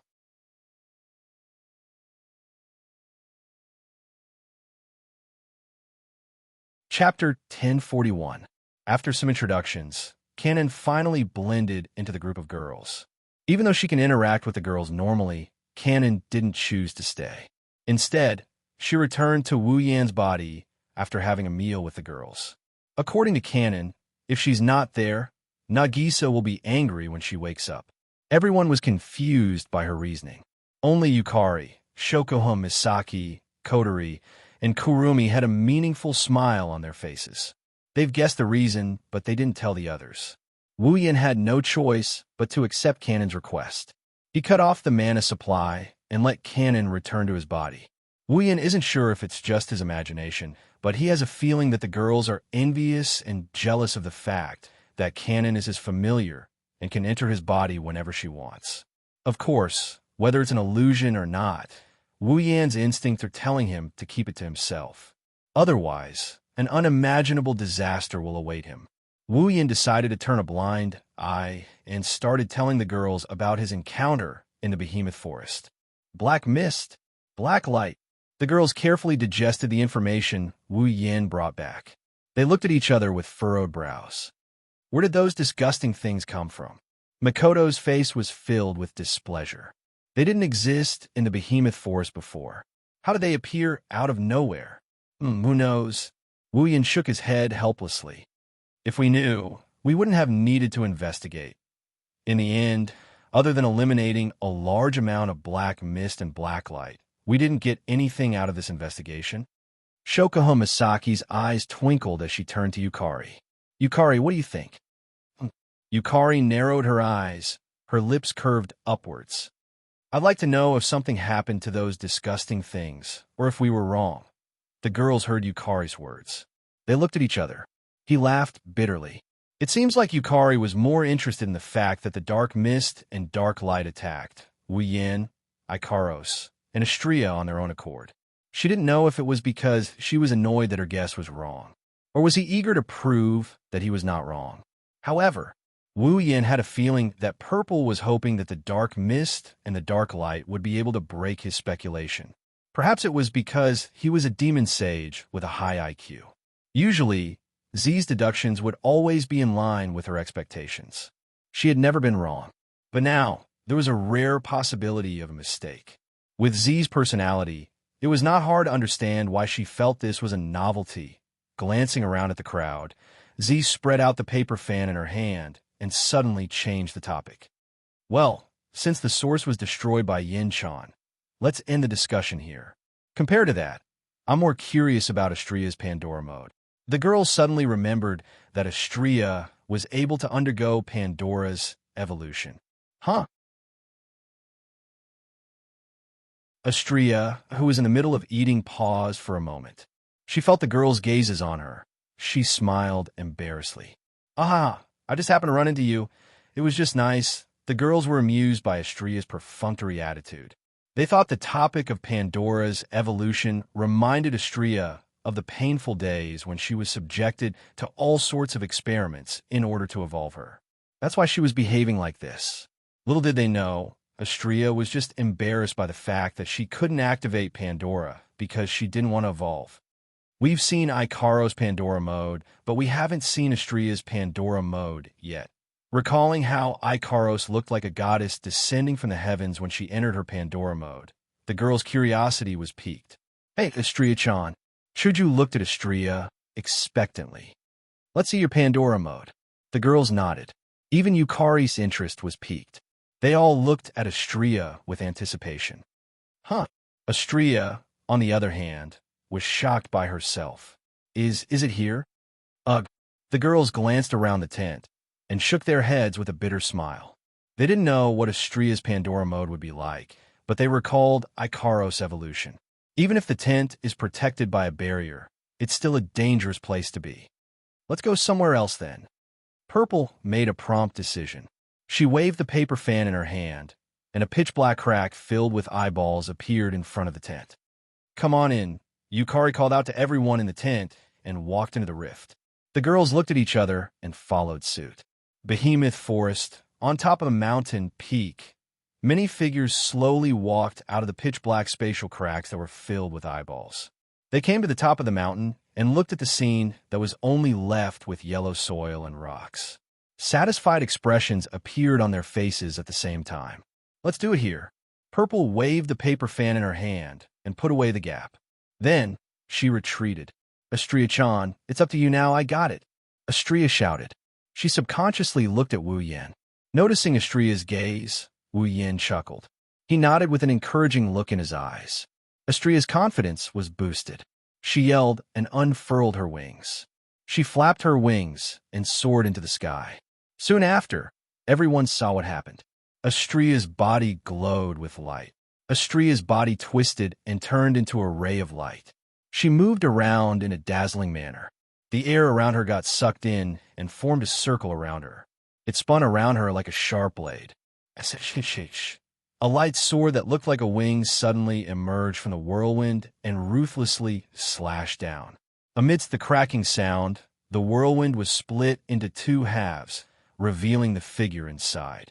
Her upper body only covered her ample breasts while her abdomen was completely exposed to the air. Armor-like armor wrapped around her legs while 4 shoulder pads hung on both sides of her abdomen. Wing-like shoulder pads, helmet-like hair accessories, and what looked like 3 pairs of wings. One of her hands held a lightsaber that looked like a wing-like lightsaber, while the other held a shield This is Xianxia version 2 after her first evolution. Even though Xianxia abandoned her shield and triggered the second evolution of her Pandora mode, it doesn't mean she can't enter it again. Xianxia can still enter the first evolution of her Pandora mode with her shield. Without a doubt, the second evolution of the Pandora system would definitely be stronger than the first evolution, and much stronger in fact. However, the second evolution of Pandora mode is strong, but it requires the user to abandon all defense. Xianxia would be in grave danger if she enters Pandora mode after the second evolution. On the way back, Wuxia warned Xianxia not to use the second evolution unless it is absolutely necessary. Xianxia also understood the weakness of her second evolution, so she didn't object. It's not like she was prohibited from using it. She would use it when she really needed it. She only needs to use it once during normal times. The group of people on the ground looked at Xianxia, who entered Pandora mode like a Valkyrie. They couldn't help but praise her. So mighty, Hinajiku and Mikoto, the two girls who are equally bold and heroic, spoke up. So cool. That was the other girl's comment.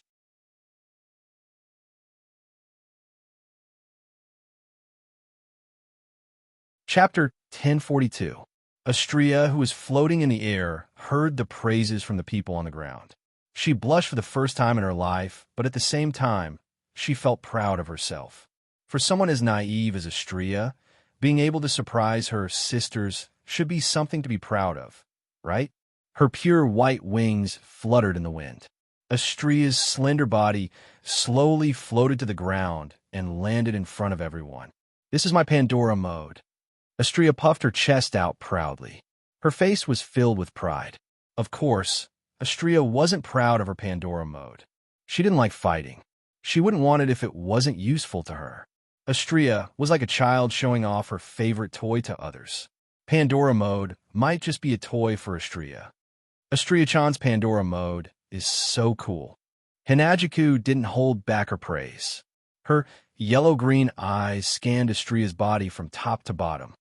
So, isn't there a second evolution? Why aren't you using it anymore? About that, Xianxia replied. Master said it's too dangerous since we don't have any defenses. That's why he said it's normal. He forbade me from using it. That's true. The girls nodded in agreement. Shokuhun Misaki quickly spoke up. It's not the time to fight. We're just looking at it. It should be fine even if you use it, right? Plus, we're all here. What danger can there be? The girls flinched for a bit before looking at Wu Yan. Wu Yan shook his head when he saw this. It's better to be safe than sorry. It's better to be safe than sorry. Then, how's your combat power? Kotori stepped forward with one hand on her waist and the other holding the lollipop. She asked expressionlessly, Combat power? You should have improved by quite a bit, right? Yes, I did improve quite a bit.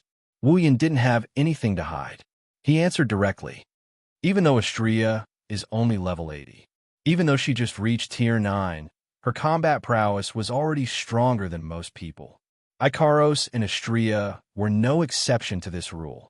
They are a bit stronger than those who have just entered the 9th stage, but once they enter the Pandora mode, their battle prowess is enough to match a level 87 or 88 9th stage powerhouse, which is the high 9th stage. Kinuhata Asai tilted her head and pouted. What are you talking about? They only increased by 7 or 8 levels. Do you think that level 7 or 8 is rare? Wu Yan rolled his eyes at Kinuhata Asai. At the 9th step, the gap between each level is even greater than the gap between the 7th step and the 8th step. A difference of 7 or 8 levels is equivalent to a difference of several times. Several times? Yukari was the one who was surprised. You mean if Ikaros and Xianxia enter Pandora mode, their power will increase by several folds? Well, it does feel like a hack. Wu Yan looked at everyone's expression with amusement. But it's the truth. Everyone was speechless when they heard Wu Yan's explanation. Every girl here has a certain degree of advantage compared to those ordinary cultivators. Mikoto, Shokuhun Misaki, Kinuhata Sai, Frenda, and Takitsubariku were all espers. They were stronger than normal cultivators, but they were only level 2 or 3. If Shokuho Misaki and the other three reached Tier 9 like Mikoto, they would only be a bit stronger than normal Tier 9 espers. They wouldn't even be level 1. Kotori, Kurumi, Toka, and Yoshino were all elves. They had the buffs from angel and spiritual equipment. When they were at Tier 8, they were about 4 or 5 levels stronger than normal Tier 8 elves. When they were at Tier 9, they were only about 1 or 2 levels stronger. As for Hinajiku, there's no need to mention that she's just a normal person. One could only imagine how big the gap between the ranks of the 9th stage was. Even so, Ikaros and Astria can still rely on their Pandora system to increase their strength by 7 or 8 levels. It's only natural that Wu Yin said he is using a hack. Yukari and Flandra-chan are the only ones who are calm. If they were included in this, it would be a real shock. Flandra-chan is a vampire with the ability to destroy eyes. She might not be able to kill someone of the same level as her easily, but it won't be hard for her to do so. With this ability, Flandra-chan is stronger than normal fighters of the same tier and level. She is even stronger than Ikaros and Astria when they are in Pandora mode. Even a demigod like the Beast King was heavily injured by Flandra-chan's ability, let alone someone of the same tier. Of course, that was also because the Beast King had just become a demigod, and he gave Flandra-chan ample time to prepare, plus Ikaros' assistance. That was why Flandra-chan was able to achieve such a good result. However, to be able to injure a demigod, one could tell how terrifying Flandra-chan's abilities were. To put it bluntly, if Flandra-chan's opponent was of the same rank as her and didn't have a stronger ability than her, then no matter how many Tier 9 opponents came, they would be nothing but fodder for Flandra-chan. That includes peak Tier 9 fighters. As for Yukari, needless to say, with such a terrifying ability to manipulate realms other than the god level and demigod level, no matter which level the purple body was in, it would be an invincible existence in that level. It wouldn't be hard for her to challenge someone of a higher tier. Compared to these two, Ikaros and Astria are relatively normal. Even for Wu Yin, if he doesn't use Ruby mode or summon his familiar, he's only 3 or 4 levels stronger than his opponent. In a real battle, strength is only strength. There are many other factors, such as armaments, tools, and so on, that can cause the outcome of the battle to be unpredictable. But no matter what, it is still good to have a strong ability. Because of this, Pandora mode's enhancement left everyone speechless. While Wu Yin is impressed, they are also happy for the two angels. Ikaros and Astria are important companions to everyone. They are happy to see them get stronger. Well, it's good to see such a powerful effect. Mikoto crossed her arms in front of her chest. Her brown eyes looked back and forth between Ikaros and Astria. Then, who is stronger between Ikaros and Astria in Pandora mode? Everyone was stunned by Mikoto's words. Who is stronger in Pandora mode? Wu Yin pondered for a moment. He wasn't sure. This is a difficult question to answer. After all, the Pandora system's upgrade is not very consistent. Not only does it upgrade the Universal Angel's performance, but it also upgrades the equipment and the derivation of ability effects. All of these are different. If we really want to compare them, we can only say they each have their own merits. Of course, Ikaros Senpai is stronger. Astria answered without hesitation. Ikaros Senpai is the strongest angeloid in Synapse. I can't compare to her. No one responded to Astria's words. They looked at Ikaros instead. It's just as Master said. Ikaros said softly. My model is different from Astria's. Our attributes are different as well. Pandora mode enhances our attributes and equipment. In terms of close combat, I am no match for Astria. Ikaros' words are clear. They each have their own merits. However, this didn't clear Mikoto's doubts. In fact, it piqued her interest. If that's the case, Ikaros, Astria, why don't you two settle this here and now? Everyone's eyes lit up. Even Ikaros had a surprised look on her face. Astria was the only one who cried out in surprise. What? Astria shook her head like a rattle drum. Impossible. Impossible. Impossible. How can I be Ikaros Senpai's opponent? However, Astria's panic caused everyone to smile wickedly.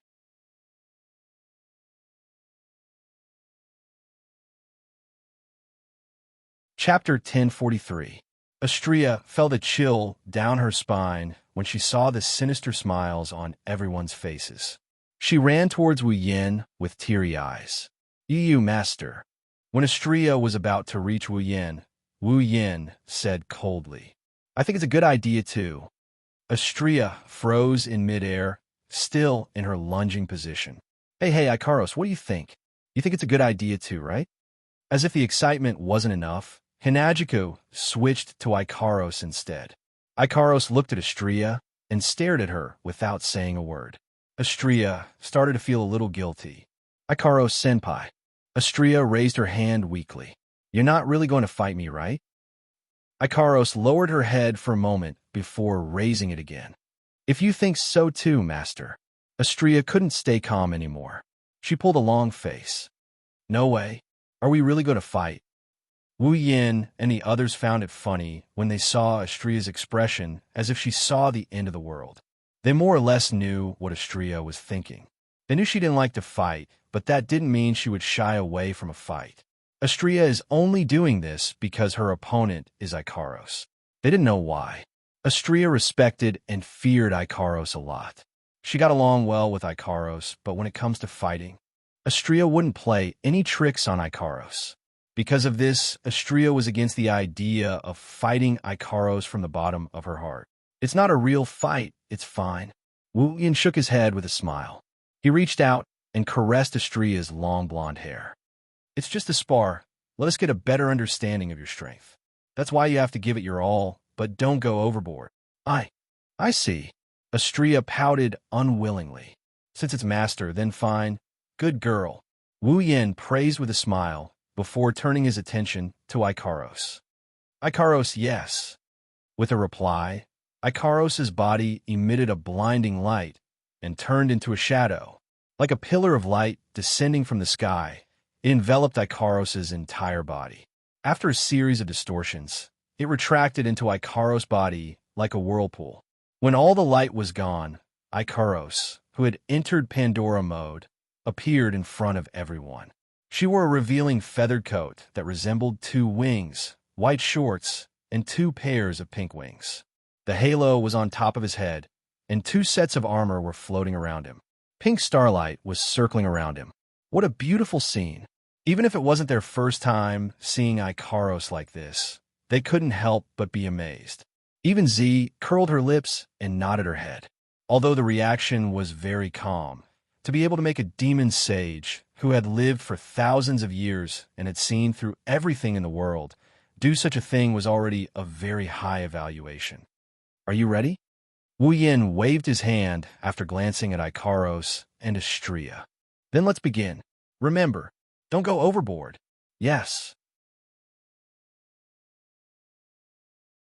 "Master." The 2 angels who had also activated their Pandora mode answered powerfully. They flapped their wings and flew into the air, facing each other from afar. Since we're already at this stage, Xianxia gripped her lightsaber tightly. "Then we have no choice but to attack." In contrast to Xianxia's serious expression, Ikaros looked calm. She glanced at Xianxia and started muttering, "Artemisiae, permanent rear-end missile 2.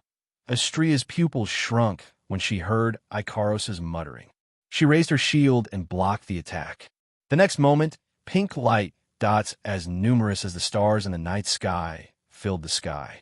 They drew a beautiful arc in the sky and scattered in all directions. They turned into rays of light and rained down on Xianxia's slender body. Boom, boom, boom, boom. Without any hesitation, Xianxia's petite body was enveloped by the pink light.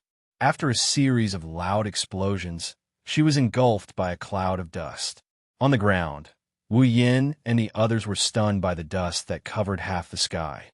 Even though this isn't the first time, Shokuho Misaki slapped her forehead and sighed. "But every time I see it, I can't help but sigh." Ikaros's attack range. That's why she's called the Angel of War. Wu Yin stared at the center of the dust cloud. "Let's continue watching. The best part is yet to come." The group of girls nodded their heads and looked up into the sky again. None of them felt that the battle had ended. That's because they saw a crystal-like barrier appearing on Xianxia's shield before she was enveloped by the pink light. As expected, when the dust cloud dissipated, they saw Xianxia standing there unscathed. There was a barrier on her shield as well. It was this barrier that had protected her. Xianxia has the strongest spear and shield. Her shield can only block attacks from one direction, but as long as it can block attacks from all directions, no one can break through its defense. At least, no one has been able to do so until now. A hint of seriousness flashed across her delicate face. Her crimson eyes were filled with determination. Xianxia raised her head from behind the shield. The wings on her back expanded by more than 10 times and turned into a pair of gigantic wings of light. Photon swings, multifaceted photon wings. Safety restriction lifted. Then, Xianxia disappeared. When she reappeared, she was already in front of Icaros. Following that, the winged lightsaber in his hand pierced towards Icaros' body. Aegis 2, Absolute Defense Circle 2. The soft whisper sounded again, but this time it was no longer a pink stream of light, but a translucent crystal barrier. It's a circular barrier that can defend from all angles. Xianxia's hand froze when she saw the Aegis 2, Absolute Defense Circle 2, in front of her lightsaber. Since Xianxia respected and feared Icaros, how could she not know what kind of power Icaros possessed? Whether it was the Artemis, Permanent Rear-Homing Missile 2, or the Aegis, Absolute Defense Circle 2, Xianxia knew better than anyone else what kind of power they possessed. To put it bluntly, Xianxia might lose if she hits Icaros. The evolved Aegis 2, Absolute Defense Circle 2, not only has a 360-degree defense without any blind spots, it can also reflect all external attacks with 100% accuracy. Of course, 100% accuracy is a bit of an exaggeration since there are people stronger than Icaros. For example, Yukari can break Icaros' Aegis 2, Absolute Defense Circle 2, with a wave of her hand. But Xianxia isn't one of them. Xianxia isn't confident her attack won't be reflected by Aegis 2, Absolute Defense Circle 2. That's why Xianxia couldn't make up her mind. She didn't know if she should continue with her attack. However, this hesitation lasted for less than 0.1 seconds before Xianxia got rid of it. It doesn't matter if she gets reflected, loses, or gets injured. Since she's already in close range, there's no reason for her to give up on attacking just because of Icaros' defense. I'm an all-purpose angel for close-range combat. I'm an expert in close-range combat. Even Icaros' senpai won't be able to win in close-range combat against me. Plus, my sword can break Icaros' senpai's Aegis 2, Absolute Defense Circle, under normal circumstances. Now that I'm in Pandora mode, there's no way my evolved sword can't break Icaros' senpai's Aegis 2, Absolute Defense Circle 2. I must continue with this attack. After making up her mind, Xianxia's expression tensed up. She thrust her winged lightsaber forward. Clang! The lightsaber in Xianxia's hand exploded with power. The tip of the lightsaber collided with a circular barrier, creating a huge shockwave. A crisp sound reverberated in the air.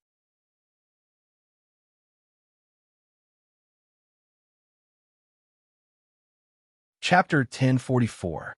Clang! The crisp sound of the collision reverberated like a gust of wind, deafening like a sonic boom. As for the source of the sonic boom, it had already been enveloped by a shockwave. Ugh! On the ground, other than Wu Yin, Yukari, Makoto, Kotori, Toka, and the rest who are above Tier 9, the rest of the girls who haven't reached Tier 9 covered their ears with their hands. The deafening sound of the collision was too much for them to bear.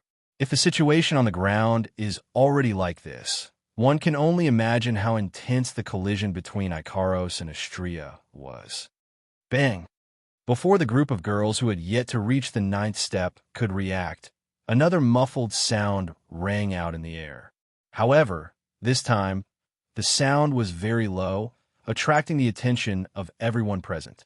Then, the scene of Icaros' Aegis 2, Absolute Defense Circle 2, being shattered by the winged blade entered their eyes. Tisk. Xianxia didn't look happy when she saw her Aegis 2 being destroyed. The lightsaber in her hand didn't slow down either. It pierced through the shards of Aegis too and went straight for Ikaros' forehead. This is Xianxia. It's fine if she doesn't fight, but when she does, she's more serious than anyone else. This is also a sign of Xianxia's trust in Ikaros. She believes this kind of attack won't be able to do anything to Ikaros. And that's the truth. Ikaros didn't even flinch in the face of Xianxia's merciless attacks. Data kept flashing in her eyes. That was Ikaros trying her best to come up with the most suitable method to deal with this situation. When the lightsaber was about to pierce Ikaros' forehead, Ikaros didn't react. Ikaros didn't try to defend against the attack. Instead, he spread his wings and shot out countless pink rays of light toward Xianxia, a classic example of exchanging injury for life. As expected of Ikaros' senpai, Xianxia bitterly smiled at the sight of this. She retracted the lightsaber in her hand. Her body flashed backwards. Driven by the light wings that were more than 10 meters long, it flashed to the rear at a speed that was completely invisible to the naked eye. At the same time, Xianxia flashed away. Aegis 2 appeared around Ikaros once more. The pink light around her didn't slow down and landed on Xianxia's previous position. Of course, this amount of pink light also landed on Ikaros, who was just inches away from Ikaros. Trajectory correction. In the next moment, the pink rays that landed on Ikaros Aegis 2 were all reflected back in a low voice. And they were aimed at Xianxia's position. Aegis 2's rebounding ability isn't just a simple rebounding ability. Ikaros can adjust the trajectory of the rebounding attack and make it bounce back according to the trajectory she designed. Xianxia's expression changed when she saw the pink light coming at her again. She raised her shield to block the attack. Boom, boom, boom, boom, boom. The pink light beams landed on Xianxia's shield. She gritted her teeth and charged forward instead of retreating. Boom, boom, boom, boom. Amidst the explosions, Xianxia flapped her wings and charged through the pink light beams. She turned into a flash of light and charged towards Ikaros at a speed slightly below the speed of light. However, Ikaros was already holding a spiked black longbow in her hand. Not only that, there was an arrow with dark purple flames knocked on the bow. It was aimed at Xianxia, who was charging at him. It was Ikaros' Apollon. Xianxia's pupils contracted as she charged through the pink light beams. Ikaros stared straight ahead. She closed her eyes, then opened them again. She loosened her grip on the bowstring without hesitation. Whoosh! A low whistling sound broke the air as an arrow covered in purplish-black flames was released from Ikaros' bow. Under the watchful eyes of everyone on the ground, the arrow turned into a purplish-black meteor and shot out. Ha! Without hesitation, Xianxia swung her winged lightsaber at the incoming Apollon arrow. The tip of her sword clashed with the tip of the arrow. The tip of her blade clashed with the tip of the arrow. The tip of her blade clashed with the tip of the arrow. The tip of her blade clashed with the tip of the arrow. The tip of her blade clashed with the tip of her blade. Boom! The two violent attacks fiercely collided with each other, causing an earth-shattering boom to ring out. Many young girls paled and covered their ears in pain. Many young girls paled and covered their ears in pain. These two brats, Wu Yin and Yukari, exchanged a look. They didn't know whether to laugh or cry. They waved their hands, and a barrier appeared around them. The barrier blocked the sound waves, and the girls felt a lot better after the barrier was set up. Ikaros, Xianxia, Chuju wiped the cold sweat off her forehead and bitterly smiled. They're both strong, but why are they fighting so hard? It's not like they're enemies. This doesn't look like a duel anymore, right? Makoto started getting anxious. This is a fight to the death. The rest of the girls were also worried. They didn't expect Ikaros and Xianxia to be so ruthless. It didn't look like they were holding back. Just like Makoto said, it looked like they were in a real fight. How can the girls not be worried? Perhaps this is the difference between our identities. Unlike the other girls, Yukari's face was indifferent. She said faintly, although it doesn't sound nice, in the hearts of battle tools like them, the so-called learning from each other should be no different from killing each other. Hearing Z's words, the group of people was startled and fell silent. All right, Don't think too much about it. Wu Yin shook his head and patted Hinajiku and Mikoto, who were closest to him, on the shoulder. The current Ikaros and Astria are no longer the Ikaros and Astria of the past. I believe they have their own thoughts. With their personalities, even if they treat this sparring as a fight to the death, they would never go for the kill. Besides, Wu Yin glanced at Yukari and smiled. Even if there's an accident, Z is here. There won't be any problems, Ayaya. Yukari shook her head with a chuckle.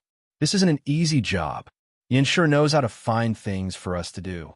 Despite her words, everyone could see the disdain in Yukari's eyes. In Yukari's eyes, a duel of this level is no different from a fight between children. Wu Yin and the others were speechless when they realized this. This young girl in front of him is probably even more reckless than Ikaros and Astria, right?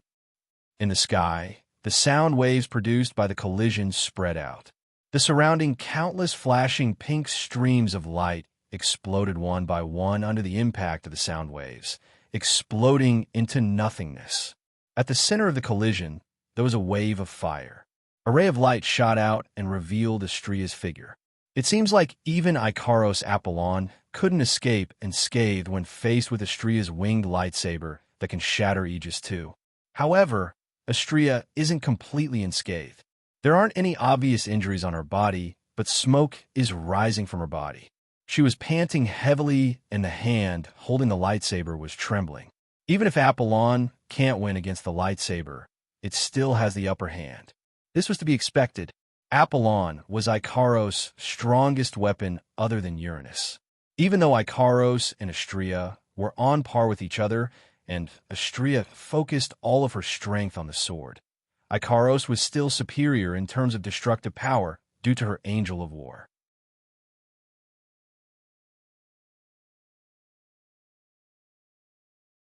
Chapter 1045.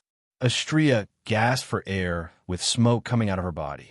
She looked at her trembling hands and then at Ikaros. She tightened her grip on her sword and shield. As an all-purpose angel, Astria's sword can break through Ikaros' Aegis too. Her shield can block Artemis too, and her speed can even reach the speed of light. She's not your average fighter. But because of this, Astria's weakness is very obvious. Once the distance between them is pulled apart, even if she doesn't lose, she won't be able to get away with it. Even though Astria gained long-range attacks after entering Pandora mode, it made up for this weakness. Unfortunately, Astria's opponent this time is Ikaros. In terms of long-range attacks, who among the all-purpose angels can compare to the all-purpose angel known as the Queen of the Sky?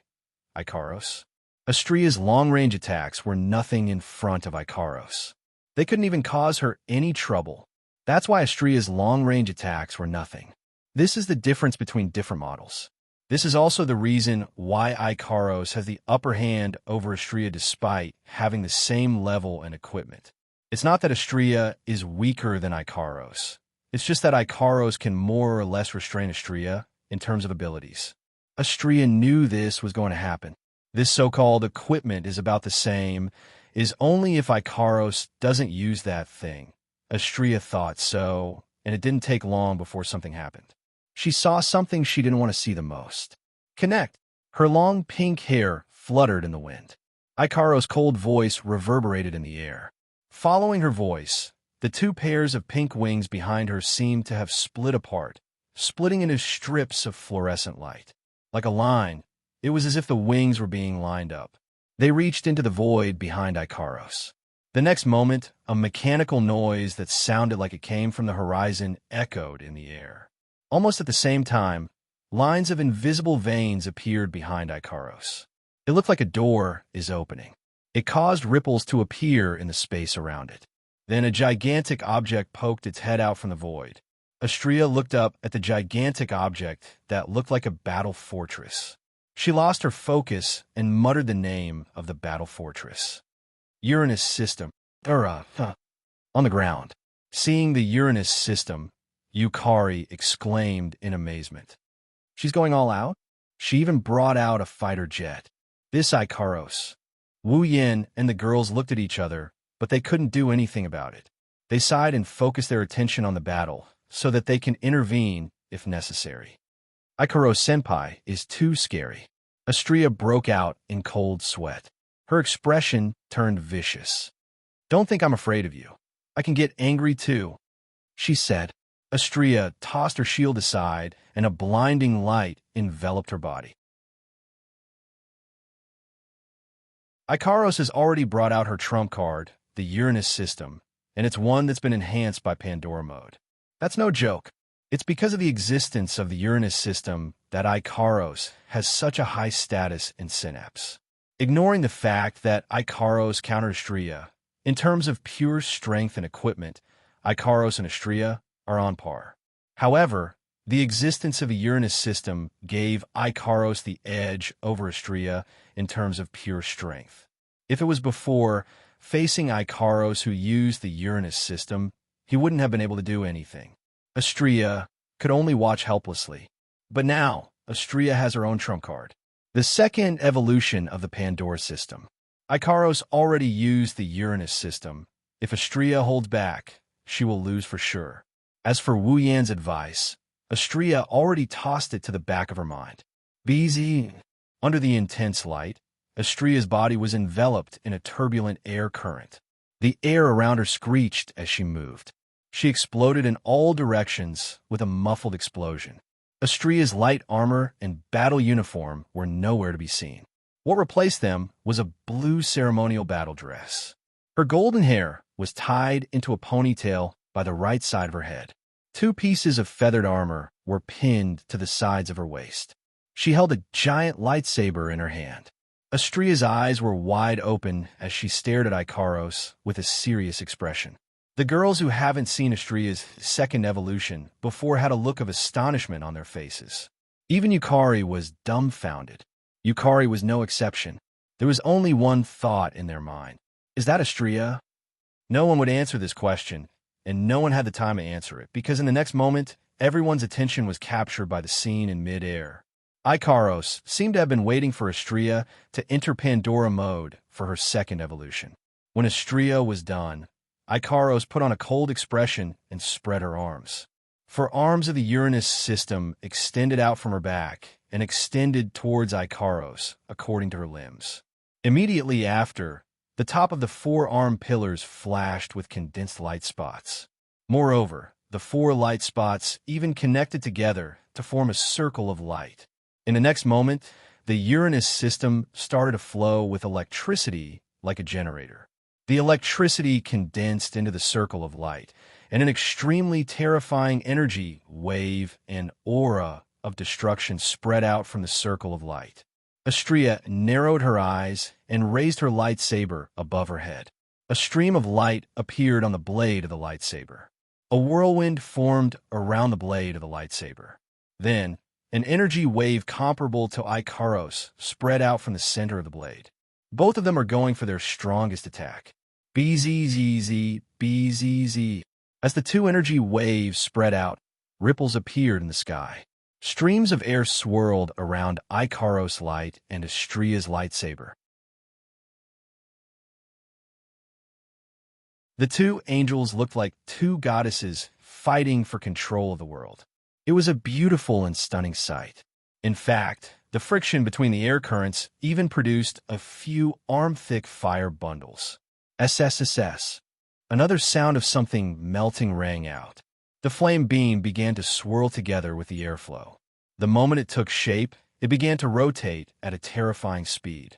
The airflow that came into contact with the flame beam was like an iceberg that had fallen into a volcano. It was directly incinerated into smoke. It streaked across the air and spun in midair. BZ. The flames and air currents swirled together. Everyone could feel the destructive energy gathering at a crazy rate. On the ground, Wu Yin and Yukari's expression turned serious. They exchanged a look and nodded. At the same time, the sky and earth went silent. Ikaros and Astria jerked their heads up. As if responding to their actions, the light circle in front of Ikaros vibrated. A gigantic lightsaber as large as a heavenly pillar shot out from the light circle. It carried with it a terrifying, destructive energy. Everywhere it passed, space crackled as if it couldn't withstand the pressure. It shot toward Astria like a pillar of fire. Astria shouted as she faced the incoming beam of light. The giant lightsaber expanded to its maximum size and slashed down on the beam of light.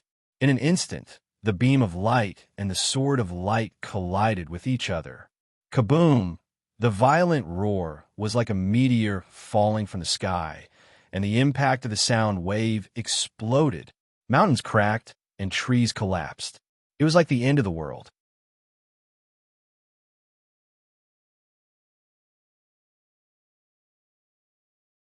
Chapter 1046. Kaboom! There was a loud bang in the sky. A shockwave mixed with a terrifying force exploded like an atomic bomb, violently exploding and sweeping out in all directions. The mountain peak closest to the epicenter of the impact was the first to bear the brunt of the impact. Under the fluctuations of the shockwave, the mountain peak cracked inch by inch all the way to the bottom of the mountain.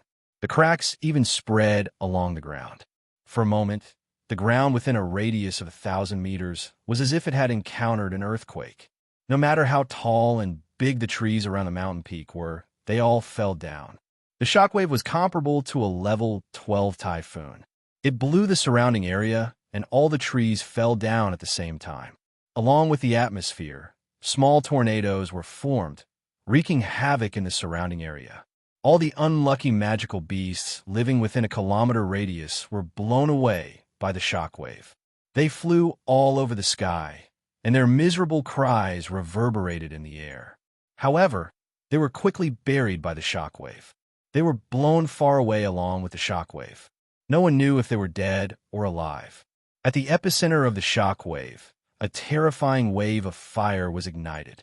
Scorching waves of fire followed the shockwave and swept out in all directions, evaporating wisps of air and sprinkling on the ground. Suddenly, regardless of whether it was the trees or the rocks, all of them burned under the attack of the waves of fire, causing the surroundings to become a real sea of fire. The mountain also became a real mountain of flames. Even the rocks were slowly being incinerated. Originally, there were still many white clouds in the sky. However, under the impact of this wave of fire, the white clouds in the sky were all blown away. There were no longer any traces of clouds in the sky. At least, there were none in the sky that could be seen. There aren't many people in the Spalier world who can pull off a clash of this level. They were confident enough to boast. They were confident enough to say that they can cause this. Other than the 5 demigods, there aren't more than 5 demigods. Clearly, this was not something an ordinary 9-stage powerhouse could accomplish. But now, this is a scene comparable to a natural disaster. It was caused by the collision of 2 young girls who had just reached the 9th stage not long ago. If this news gets out, the names Ikaros and Istria will become popular in the next few days. They will be known by everyone in the Spalier world. However, under the impact of such a collision, it was unknown whether its owner was safe or not. The shockwave gradually calmed down. The flames in the sky also slowly dissipated. When the shockwave subsided, the scene has changed. The mountain peak, the trees, the ground, everything is burning. Rocks, slush, minerals, everything is cracked. The surrounding area is a sea of fire. There are only traces of scorch marks left. There are no signs of life within a kilometer radius. Fortunately, this collision occurred in the giant beast forest. If it was outside, no matter which city it was in, it would be enough to cause a chilling amount of casualties. Under that impact, just now, even a Tier 7 powerhouse might die, right? At the peak of the burning mountain, when a group of girls opened their eyes again, they discovered that they were already protected by a transparent barrier. Within a radius of 1,000 meters, only the area where they were standing was intact. The rest of the area was already in a state of chaos. Looking at the hellish scene around them, the girls looked at each other with shock in their eyes. Flanderchan was the only one who was excited. If it wasn't for the fact that Xianxia was nestled in her arms, this little girl who was equated with destruction would have cheered, right? Violet was standing in front of all the girls. She was also the one who had built the barrier. She glanced around, shook her head, and sighed. It's rare to have such a well-developed forest. What a waste of the environment. The girls rolled their eyes at Yukari. Shoko Misaki didn't know whether to laugh or cry. Don't worry about the behemoth forest environment. There are plenty of demonic beasts that can accelerate the growth of trees. This place will recover in a year or two, I see. Yukari nodded with a smile. Well, let's not worry about it then. The girls laughed dryly. They quickly asked, by the way, where are Ikaros and Xianxia? How are they? Yukari chuckled. She pointed behind the girls. The girls turned around and saw a ripple in space. Wu Yin appeared with a beautiful angel in each hand. The girls sighed in relief. However, their expressions changed when they saw Ikaros and Xianxia's condition. Their bodies were covered in dust, and their skin was charred black. Some of their clothes were torn apart, while others were gone. They barely managed to cover Ikaros and Xianxia's beautiful bodies. At first glance, they don't seem to have suffered any serious injuries, but the girls know that even with Wu Yan's help, the two of them are still in such a sorry state. If Wu Yan didn't come to their aid in time, even if they didn't die, they would have suffered grave injuries. Ikaros, Xianxia. Hinajiku put her hands on her hips and scolded Xianxia. You two, that's a little too much. The two angels raised their slightly dusty faces at the same time and looked at the angry girls. They looked at each other and lowered their heads. I'm sorry, I say, you guys. Makoto's anger still hasn't subsided. She grumbled. It's just a spar. Why are you guys so heavy-handed? Ikaros remained silent. Xianxia tilted her head in confusion. Then she smiled awkwardly. About that, I didn't know. Unknowingly, you've gotten angry? Shoko Misaki chuckled. Well, it's not hard to understand why Xianxia is angry. But is Ikaros the same? Indeed, with Ikaros' personality, other than the time when Wu Yin was injured by the Beast King, she has never gotten angry, let alone gotten angry because of a fight. In fact, it's not that Ikaros is angry. It's just that if I don't go all out, Ikaros said with a calm expression, if I don't go all out, I won't be Xianxia's opponent, but that's just a friendly duel. Chuju rubbed her forehead. If it's just a friendly duel, Xianxia won't go all out, right? That way, the conditions are still equal. Ikaros paused for a moment. The ahogue on her head swayed back and forth. Then, she opened her mouth. Is that so? The girls nearly choked. Sighed. Yukari didn't know whether to laugh or cry. She sighed and started mumbling. Are all man-made angels this naive? When will the celestials and gods in Fantasy Village learn from them? You are one of a kind, Yukari. Wu Yin pressed his hand on the charred areas on Xianxia's body. His hand glowed with white light, and under the illumination of the white light, the charred areas on Xianxia's body healed up in a blink of an eye. That was the healing ability of the angel's holy light, other than the purification ability. Even though he didn't use the angelic holy light, or canon, Wu Yin can borrow a portion of his familiar's power. The angelic holy light is no exception. Plus, there's no need for canon to heal a burn of this level. Ikaros also has a self-healing system. She can heal her wounds on her own. Her healing ability is on par with canon's. He only needs to heal Xianxia. He doesn't need to spend as much effort. Among the angeloids, only Ikaros and Xianxia have the purest hearts. As for the others, while healing Xianxia, Wu Yin recalled the other angeloids like nymph and cows. His expression turned odd. They aren't bad, but in terms of personality, Ikaros and Xianxia are cuter. Ikaros and Xianxia blushed at the same time when they heard Wu Yan's words. Wu Yan didn't take it well when he saw this. Of course, I will have to change my impression of you two after this. You two aren't very obedient. I will have to give you some punishment.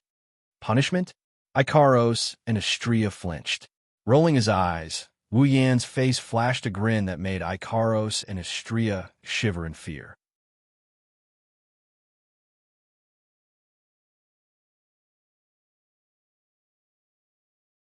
Chapter 1047. It's nighttime. The moonlight tonight is warm and gentle. There were no stars in the sky, but they were like silver gauze as usual, sprinkling down from the sky. They brought with them a hint of coolness, but there was no coldness. They followed their owner's movements in the sky, illuminating the earth to their heart's content, dragging out the shadows of all living things in the night. Even though the air is cold, the bonfires that are set up at regular intervals are still burning, driving away most of the coldness in the camp.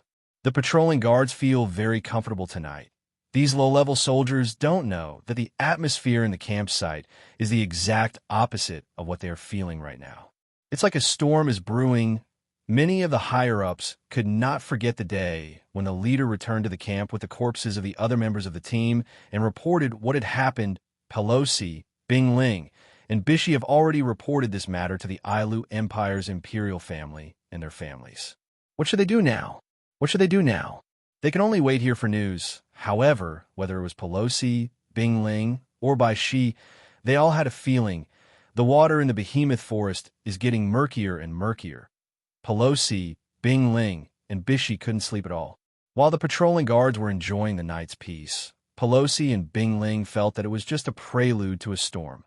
While Pelosi, Bingling, and Bishi, as well as the higher-ups in the campsite, can't sleep because of the behemoth forest, Wu Yan is enjoying himself.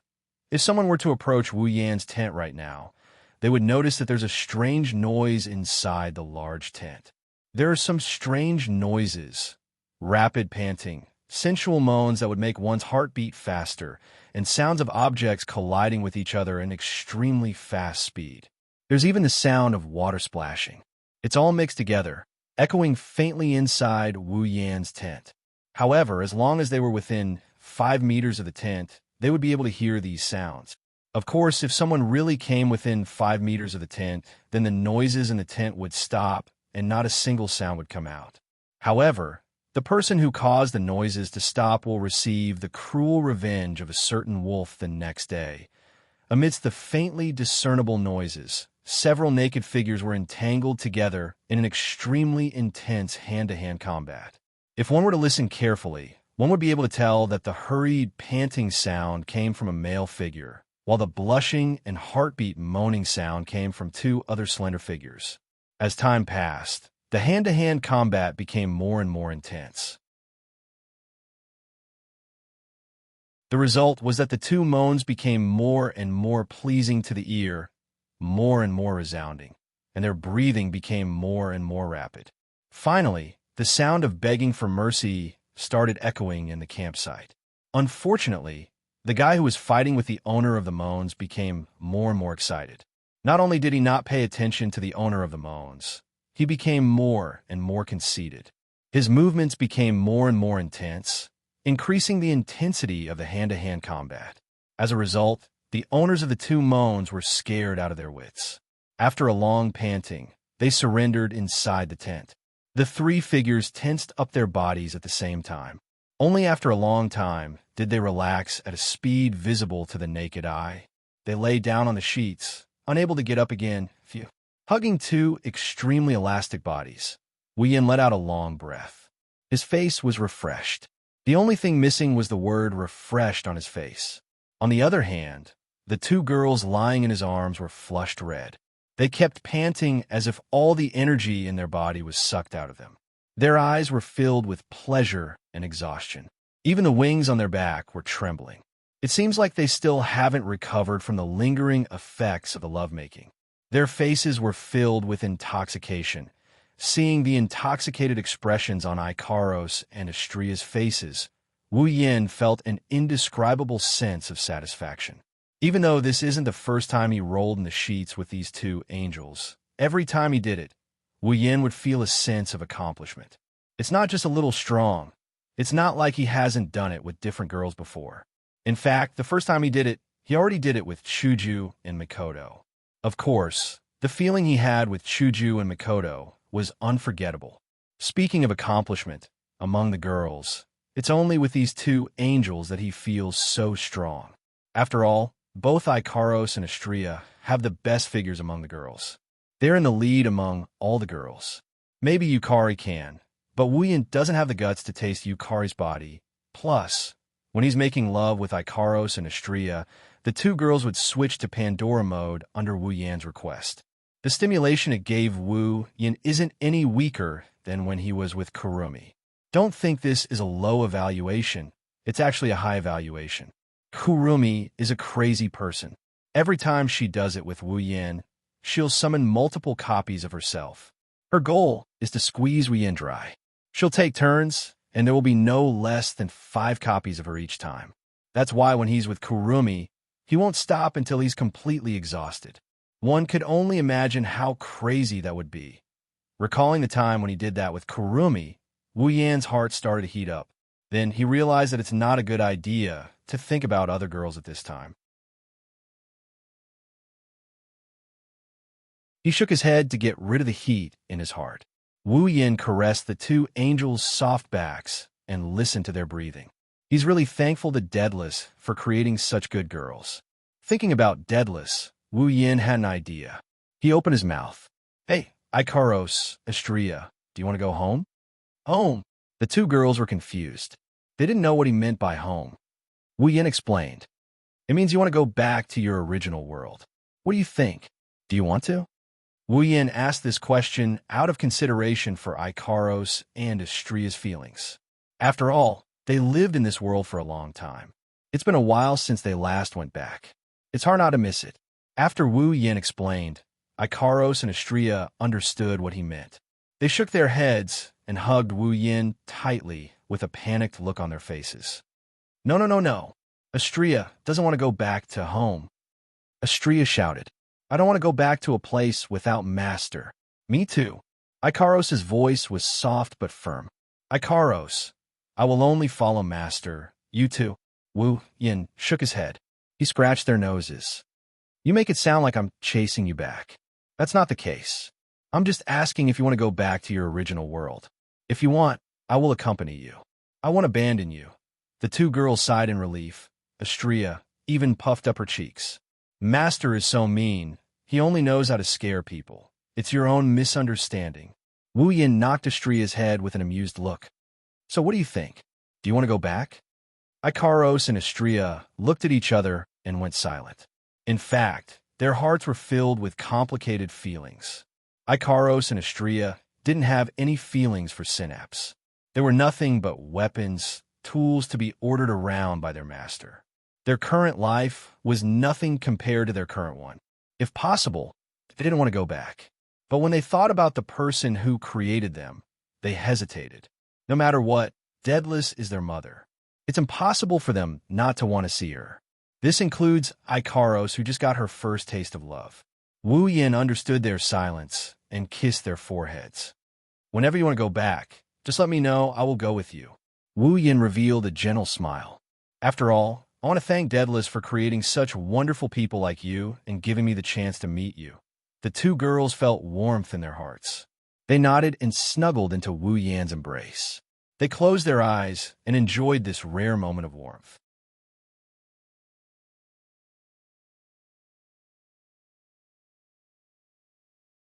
Chapter 1048. Morning, Master. Ikaros placed a cup of black tea in front of Wu Yan and quietly retreated behind him. This scene was very common during normal times. After all, Ikaros was the type of person who only knew how to contribute silently. But today, Ikaros is acting a little different. Because other than silently sacrificing herself, Ikaros' cheeks are flushed red as well. Ikaros fared better than the rest. Astrea, who stood beside Ikaros, looked even worse. She kept lowering her head and her body was wriggling unnaturally. She looked like she didn't want anyone to see her. She was one step away from running away from the scene. They couldn't be blamed for this. It was believed that if it was anyone else at the scene, they would have the same reaction when faced with the gazes of a group of young ladies. Wu Yan is the only one who picked up the tea in front of him and tasted it carefully. His calm demeanor made the girls even more enraged. Then, Shuju closed her eyes and crossed her arms in front of her chest. She spoke to Wu Yan with a suppressed voice. Don't you think you should explain what's going on? What's going on? Situation? Wu Yan blinked as if he didn't understand what she meant. What's going on? Isn't this the same as usual? Yes. Indeed, they look the same as usual. Makoto took a deep breath. She pointed at Ikaros and Astria and yelled out, "But what's up with those clothes?" Glancing at Ikaros and Astria, the other girls also looked at Wu Yin with dissatisfied gazes. It's obvious that they want Wu Yin to explain himself. Not for anything else, but because today both Ikaros and Astria are wearing maid outfits. The kind with a low cut and miniskirt. You really do have this kind of hobby, huh? Kinuhata Sai sighed with a sorrowful voice, as if she was in the same situation. Not only her, even Frenda and Takitsubu Riku had a look of defeat on their faces. Thinking back to the past, didn't Wu Yin abduct the three of them back home to be his maids? Hobby? Hinajiku and Makoto seemed to have recalled the time when Kinuhata Sai and the other two were working as maids in Academy City. Their faces darkened as they looked at Wu Yin with an unfriendly expression. Alalala. Kurumi's eyes curved into crescents as she tapped her lips pitifully. Should I go and change into a maid's outfit as well? Yes, Mama. Shokuho Misaki beamed at Wu Yin. Yin-chan, if you really have such a hobby, you can tell us and we can satisfy you. What are you talking about? Wu Yin turned his head away awkwardly to hide his hesitation. It's not a hobby. It's just a punishment for not knowing the severity of your actions. Punishment? Kotori pursed her brows and looked at Wu Yin with a half-smile. Didn't you already punish them last night?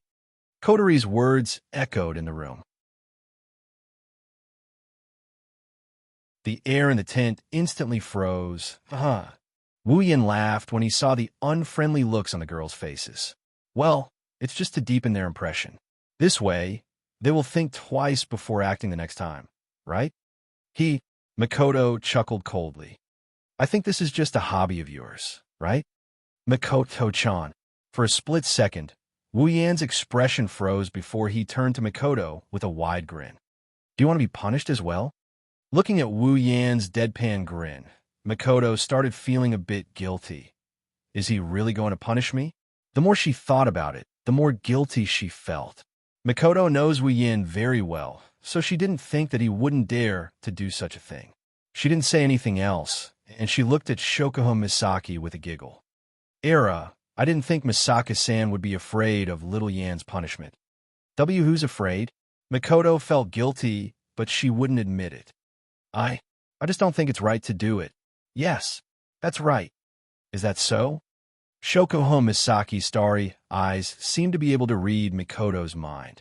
She narrowed her eyes and pulled out a remote from her bag. Aiming at Makoto, he pressed down hard. Asterisk boom, asterisk the sound of something hitting something echoed in the tent. Makoto looked like she was hit by something. She held her head and cried out in pain. At the same time, lightning flashed around Makoto's body. Ayaya, if only my ability worked on Misaka-san, then I would know what you're thinking. Shokuho Misaki put away the remote and sighed. It's still as troublesome as ever. The electromagnetic barrier, you bastard. Makoto was furious. It's been so long, and you still haven't changed your bad taste. How can you say it's a bad taste? Misaka-san. Shokuho Misaki shook her finger and winked at Makoto. This is my special love. Oh, I don't need your love. You're right. Misaka-san only needs Yano-san's love. She doesn't need anyone else's. I want Yano-san's love too. Who needs his love? Misaka-san, you're being at Tsundere again. You're the Tsundere? Your whole family is Tsundere. You don't want to admit it? Then Misaka-san, do you have the guts to remove your electromagnetic barrier and let me see your true thoughts? Looks like you don't have the guts. Don't repeat yourself. I won't let that annoying ability of yours work on me. That's where you're wrong. I'm seriously asking for your opinion. Or, are you feeling guilty, Misaka-san? No, I'm not. Then let me see what you're thinking. Don't make your own decisions. Don't even think about it. So you're feeling guilty then? Am I right? Are you trying to pick a fight with me? Whoa, Misaka-san is so scary. Makoto screamed, and Shokuho Misaki threw herself into Wu Yan's arms with tears streaming down her cheeks. Yin-san, if Misaka-san wants to teach me a lesson, you have to protect me. You bastard. Makoto's body trembled again and again. She resisted the urge to explode and sat down with a face full of anger. She grabbed a piece of bread in front of her and started eating like crazy. She's probably turning her anger into appetite, venting out the frustration in her heart. You too. Wu Yin face-bombed when he saw Makoto and Shokuho Misaki eating happily. It's been so long, but you two are still so stubborn. This is different from before. Shokuho Misaki didn't leave Wu Yan's embrace. She looked at him and she grinned from ear to ear. Before, we were fighting for status. Now we're fighting for attention. I don't see how you're fighting for attention. Wu Yan raised an eyebrow and placed his finger on Shokuho Misaki's cheeks. You're just trying to make fun of Makoto, right? Shokuho Misaki gasped, but her eyes were full of smiles. You found out. Makoto, who was eating her bread, froze on the spot. Her body trembled, and she started panting. She clenched her fist and crushed the bread in her hand. I'll endure. I'll endure. Wu Yin and the other girls looked at each other helplessly. They bitterly laughed, but they knew that this is just Makoto and Shokuho Misaki's way of interacting with each other. They didn't say anything about it, so they decided to just watch the drama unfold. At this moment, a Misaka girl walked into the tent with 3 other people behind her. Oni-sama, we have guests inside the tent. All the noises died down in an instant. Everyone looked at the entrance of the tent and saw the 3 people walking behind Misaka's sister, Pelosi, Bingling, and Bishi.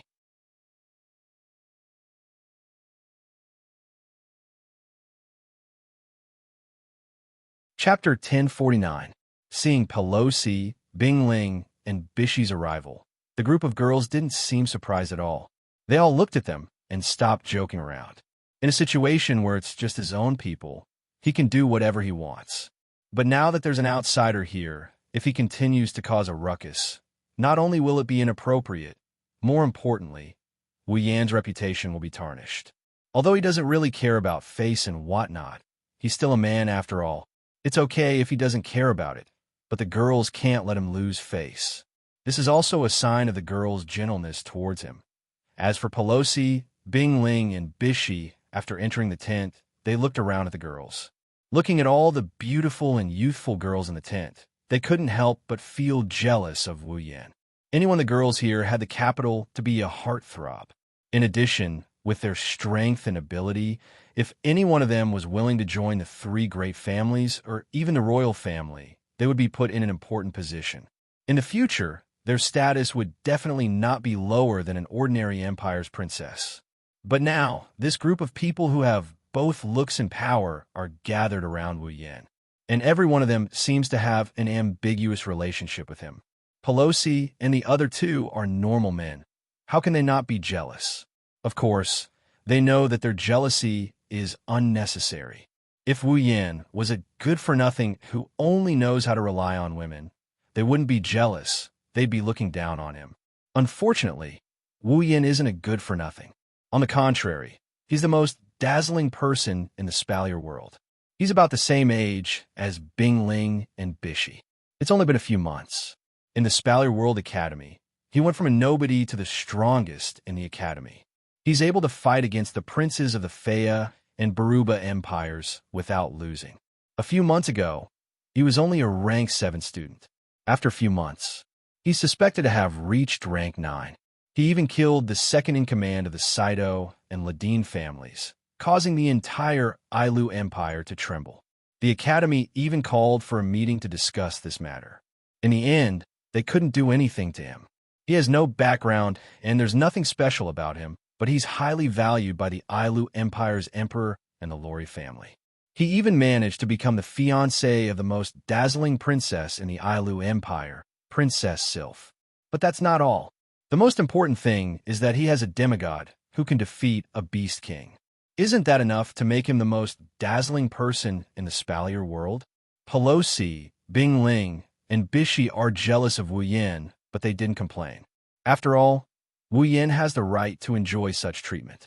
Fortunately, Violet was still sleeping. Otherwise, if they saw a demigod realm expert here with their own eyes, then the jealousy in their hearts would probably explode. He's here? Wuyan didn't know what Pelosi and the others were thinking. He smiled when he saw the three people in charge of the camps coming towards him. I've been waiting for you for a long time. Pelosi, Bingling, and Bishi looked at each other before looking at Wu Yan. Did you ask us to come here because you have news about that strange blacklight? Wu Yan shook his head, and his expression turned serious. I called you here because I have a favor to ask of you. Pelosi and the others' hearts skipped a beat when they saw the serious look on Wu Yan's face. If even Wu Yan is treating this matter with such seriousness, it's definitely not a simple matter. The faces of the three leaders of the camps turned solemn, and they asked in a deep voice, "What's the matter? If we can help, we will definitely." That's great. Wu Yan's serious expression crumbled as if he just saw his savior. Before the three people in charge could react, he reached under the table and pulled out a creature. He threw it on the table and pointed at it with a hopeful expression before opening his mouth. Please send this troublesome fellow back. Pelosi and the others were stunned. At the same time, the creature in Wu Yan's mouth let out a woo-woo sound and started wriggling. It struggled with all its might, banging its head against the table and successfully waking the three up. Unfortunately, the awakening was only temporary. When the three of them saw the true appearance of the thing squirming on the table, their eyes widened at the same time. This is... The ice spirit slowly opened her mouth and cried out involuntarily. Princess Rena? Bishi was also stunned. He rubbed his eyes and confirmed that the person who was tossed onto the table was Rena. Her mouth was stuffed with a rag, and she was looking at Wu Yan with hatred. His eyes almost fell to the ground. Is it really Princess Rena? Why is she here? Pelosi couldn't stay calm anymore. And in such a manner, as expected a member of one of the three great families, I knew this guy. Wu Yan grinned at Pelosi and the other two. He couldn't wait to tell them what to do. Then I'll have to trouble you to send her back. Please. Wu Yan's tone is one of sincerity. It's as if Pelosi and the other two don't agree, he would even kneel down. This made Pelosi and company, who have never seen him like this, feel even more surreal. You asked us to come here. Bishi pointed at the struggling Rena with uncertainty. You want us to send Princess Rena back? What else do you think it is? Wu Yan snickered. Since you guys know her, you should know how troublesome she can be, right? Pelosi, Bingling, and Bishi looked at each other speechlessly when they heard Wu Yan's words. They thought it was something important. They didn't expect it to turn out like this. Well, Rena's personality is famous in the Spalier World Academy.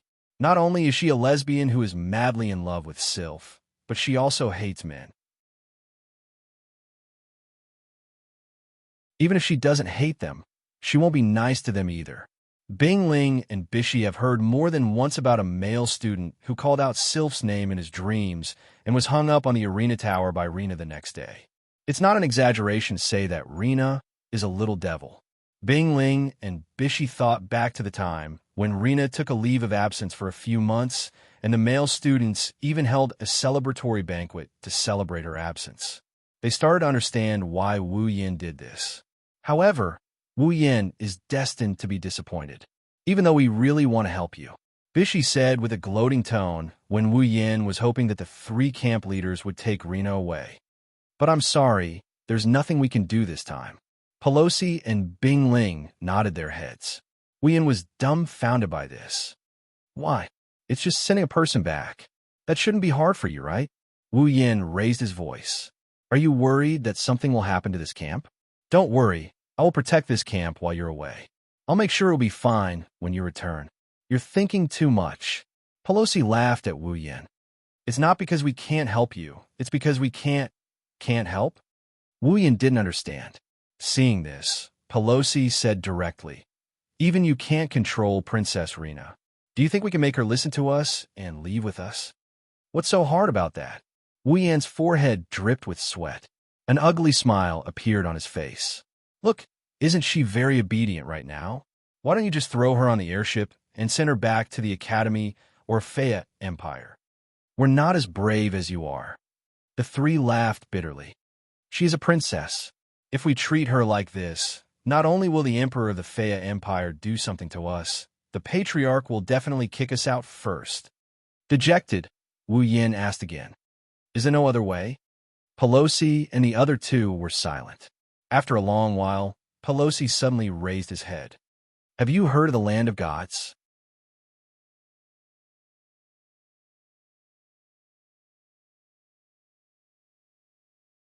Chapter 1050. Land of Gods. Other than Pelosi, Bing Ling, and Bishi, everyone else in the tent was stunned. Wu Yin exchanged glances with the girls. He could see the doubt and seriousness in their eyes. Even Reina, who was causing a ruckus on the table, quieted down. For a moment, the tent was silent. Only the faint sound of breathing could be heard. Not for anything else, it was because of that word. Gods. Narrowing his eyes, Wu Yin looked at Pelosi, Bing Ling, and Bishi standing in front of him. He tapped the table rhythmically. The atmosphere in the tent became heavy. The land of gods, huh? Wu Yin lowered his head, and after a moment of silence, he opened his mouth. Since it has something to do with the word God, then this so-called land of the gods shouldn't be simple, right? Something special. Pelosi sighed. It's more than that. In the eyes of the three empires, this land of gods might be even more important than the Spalier World Academy. Oh, Wu Yin raised an eyebrow. Can you elaborate? Pelosi lowered his head for a moment before raising it again. Have you ever wondered why the three empires have been so strong for so long?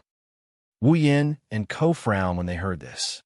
Although Pelosi's words were somewhat disrespectful, it was still suspicious. But it was also a very correct point of view. Everyone knows that there are three empires in the Spalier world. Ever since humans gained consciousness and started cultivating, the Spalier world has been around for hundreds of millions of years. In that long history, there were only three empires: the Ailu Empire, the Fea Empire, and the Baruba Empire. These three empires have existed in the Spalier world for tens of thousands of years, if not hundreds of thousands of years. But after tens of thousands of years, the three empires have been around for a long time. Since ancient times, when there is prosperity, there is decline. That is the most basic rule, no matter what kind of force it was. Even the empire, after such a long period of time, they had been at the top of the Spalier world for so long. They had never declined. Furthermore, the three empires had always maintained a balance. They had suppressed the other powers for so long. It was strange that no fourth empire had appeared. Ever since the establishment of the three great empires, there would be three big families under each of the empires. Pelosi's tone seemed to be a little ethereal. There was even a hint of sorrow in his tone. However, the three major clans aren't fixed. In the long history of the empire, the three major clans have been constantly changing. Some of them declined and were dragged down by others. Some of them became powerful and occupied one of the three positions. Although the frequency of change isn't very frequent, it's definitely uncountable. That's right, the three major clans aren't fixed. In such a long history, the three major clans have been constantly changing. But Pelosi took a deep breath. No force can avoid a decline, but the three empires have not. For a long time, they have been at the top of the world. The fundamental reason is because of the land of gods. With Pelosi's explanation, Wu Yin and the others gradually understood what the land of gods was. To put it bluntly, the land of gods was just a trick between the three gods who established the three great empires. Even Pelosi understood the logic of prosperity and decline. How could the three gods who aspired to be at the top of the world not understand? In order to prevent the empires that they worked so hard to establish from being destroyed in the future, it was necessary to provide some protection for the empires. But what should they do to ensure that the empires would not decline and not be destroyed? In the real world, it should be very difficult to prevent an empire from declining. It was not an exaggeration to say that it was impossible. However, in the Spalier world where the strong were respected, it became a possibility. Because as long as the power of the royal family was able to suppress the other powers, no matter how big the storm, it would not be able to blow away the status of the empire. But this is no doubt a whimsical thing to do. The reason why a force would decline is because there is a lack of manpower within the force. The later generations can no longer keep up with the need to maintain the strength of the force. They do not have enough ability to maintain the position of the force and develop the force. Therefore, the strength of the force will continue to decline until it is lost. Since there are geniuses in this world, then there must be trash as well. No force can guarantee that there will be no trash in their force, and no force can guarantee that there will always be geniuses in their force. Once there are no more geniuses, then there will be more trash. Naturally, the force will decline. It is the same for empires. That is why it is said to be a whimsical thing to do. Fortunately, the ones who established the 3 great empires were the gods.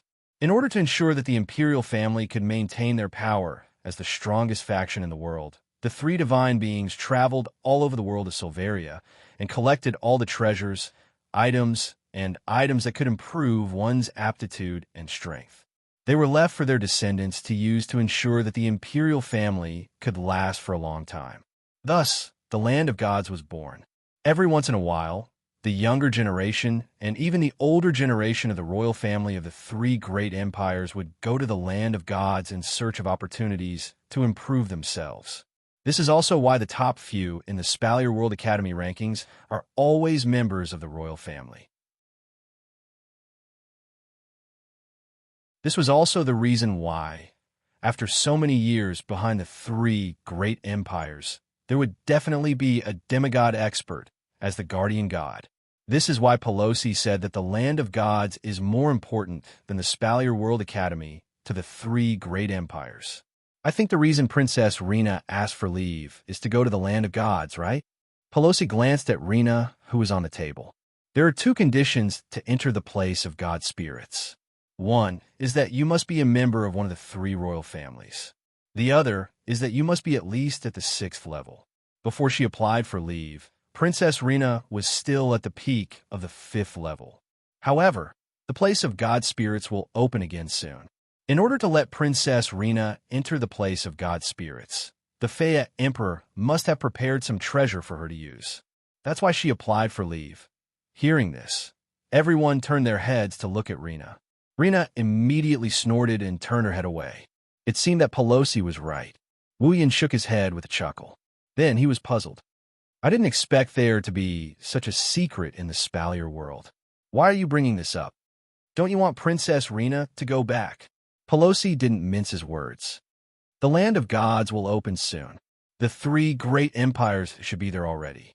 It's useless even if you send Princess Rena back to the Faya Empire. You might as well bring her with you. What? Wu Yin was shocked. You want me to bring this girl with me to the land of gods? Going to the land of gods is very important to every member of the imperial family. Pelosi sighed. Do you want to delay Princess Rena's future? Hey, don't make it sound like I'm doing something I shouldn't do. Wu Yan's mouth twitched. If it's that important, then let her go. She wouldn't give up on going to the land of gods just to get back at me, would she? Pelosi, Bing Ling, and Bishi had strange expressions on their faces. Seeing this, Wu Yan had a bad feeling about this. What? What do you mean by this? The 3 looked at Wu Yan with pity. Pelosi didn't know whether to laugh or cry. It seems like you don't know how much Princess Rena loves Princess Sylph. Why don't you try letting her go and see if she'll leave obediently? You're trying to say... Wu Yan put on a fake smile. She might even give up on going to the land of gods just to get back at me? Based on my understanding of Princess Rena, I'm afraid... Speechless, he asked the heavens. Only members of the imperial family can go to the land of gods. Since you're Princess Sylph's fiancé, you're considered a member of the imperial family. I suggest you go. Who knows, maybe you'll find something. Pelosi, Bing Ling, and Bishi left after saying that. Wu Yan and the others were left speechless as they watched Rena struggle to get up.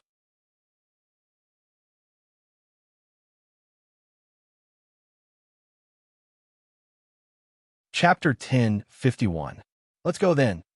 Yukari, who woke up and came to the tent, listened to Wu Yan and Ko's explanation of what happened. Everyone was stunned by her words. Really? Are we really going? Wu Yan looked at Yukari in surprise. He couldn't believe that she would say something like that. That so-called land of divine spirits was left behind by the god-level powerhouses who founded the three great empires for their descendants.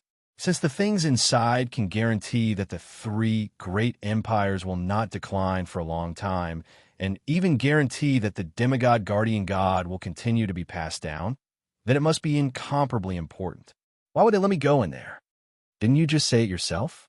Pelosi said to the fiancé of the princess, "You're a member of the royal family."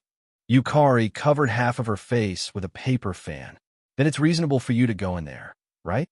Yukari, do you think I can go in there as well? Wu Yin smiled bitterly. Logically speaking, that's right. However, I'm still a person without royal blood. I'm only the fiancé of princess. Furthermore, we're only engaged. We haven't even gotten married yet. Do you think that the people of the three empires would allow a person without royal blood and the fiancé of a princess to enter such an important place? You're right. Shoko Homisaki, who had been standing behind Wu Yin, said thoughtfully, "There are three god-level experts' resources in the land of gods for their descendants. Even if other things can be used continuously, there's a limited amount of consumables like heavenly and earthly treasures that can be consumed. The Empire's people shouldn't let a princess's fiancé use those precious things, right?" Maybe that's true. Yukari shook her head. But Xiaoyan doesn't really want to go to that god's spiritual land. He just wants to send that little girl back. The people of the Empire wouldn't refuse to give him a princess, right? Everyone was stunned for a moment before realization dawned on them. You're right, Shokoho Misaki said in a self-deprecating manner. It's not like he wants to go into the divine lands. Why would he want to go in there? Is this what they mean by being too smart for your own good? Kotori sighed. Even I have a habit of thinking about how to enter the divine lands. I didn't think that brother didn't want to go to the divine lands at all. The girls nodded in agreement, making Yukari laugh. Wu Yin is the only one who still has a bitter expression on his face as he sighed helplessly. That's what I thought, but... He flipped his hand, and a scroll appeared in his hand. The girls saw the scroll in front of them. But, because of this, I have no choice but to make a trip to the land of God. Why? Yukari looked at the scroll. What is this? Wu Yin didn't answer. Instead, he opened up the scroll in his hand. The contents of the scroll were exposed to the air, and the girls could see it clearly. This is... Hinajiku and Mikoto leaned their heads closer to the scroll. They looked at each other in surprise. A map. Wu Yin nodded, and he placed a map on the table. Lana, who was struggling on the table, crawled over. She glanced at the map, and she lost interest in it. Obviously, Rina recognized the map. Shokoho Misaki, who saw Rina's reaction, smiled and said, "This map, it should be the map of the Holy Land, right?" "That's right." Wu Yin nodded. "This is the map Pelosi left for me before he left." Wu Yin pointed at a red dot on the map. "This is the Divine Lands." Hearing this, all the girls moved their heads to the top of the map. They looked at the map, and Yukari glanced at the map and looked at Wu Yin. "Why do you have to go to the Divine Lands because of this map?" The girls looked at Wu Yin in confusion. They didn't believe that Wu Yin wanted to go because of the treasures in the Divine Lands. Although the treasures in the land of God spirits could ensure that the three empires would not decline for tens of thousands of years, they relied on battles to increase their strength. As long as there were battles, they would be able to fight. As long as they get enough experience points, they could become stronger. Treasures can't compare to that. Secondly, no matter how good the treasures in the Divine Lands are, they can't compare to the treasures in the Divine Lands. Can they be better than the system's items? Obviously, it was impossible. If Wu Yin said he wanted to exchange the treasures for points, the girls would have believed him. But looking at Wu Yin, it's clear that he's not going to the domain of gods for this reason. Looking at the confused looks on the girls' faces, Wu Yin rubbed his forehead in frustration. "You didn't forget, right? I learned about it from Ailu's projection in the Ailu Empire's treasury." The girls furrowed their brows. Yukari narrowed her eyes, and she asked Wu Yin, "Little Yin, you mentioned that a projection of a god told you that Silveria is going to face a great calamity in the future. Am I right?" Yes. Wu Yin said with a complicated tone. The god gave me the ring of power and a map. He told me that if there is a catastrophe in the Spalier world, I can take the ring of power with me and search for the key to unlock it. Ring of power? Map? Key? A few of the smarter girls, Yukari, Chuju, Mikoto, Shoko Misaki, Kotori, and Kurumi, seemed to have guessed something. Their expressions changed. Wu Yin smiled helplessly at the girls' reaction. Seems like you girls have guessed it. Turning around, he looked at the map on the table, and he enunciated his words clearly into the girls' ears. The map that God Ailu gave me is exactly the same as this map of the land of gods. In other words, inhaling a breath of cold air, he glanced at the girls whose expressions changed. Finally, he shifted his gaze to Yukari, who narrowed her eyes. Wu Yin opened his mouth in a low voice. The key to the ring of power that Ailu mentioned should be in the land of gods.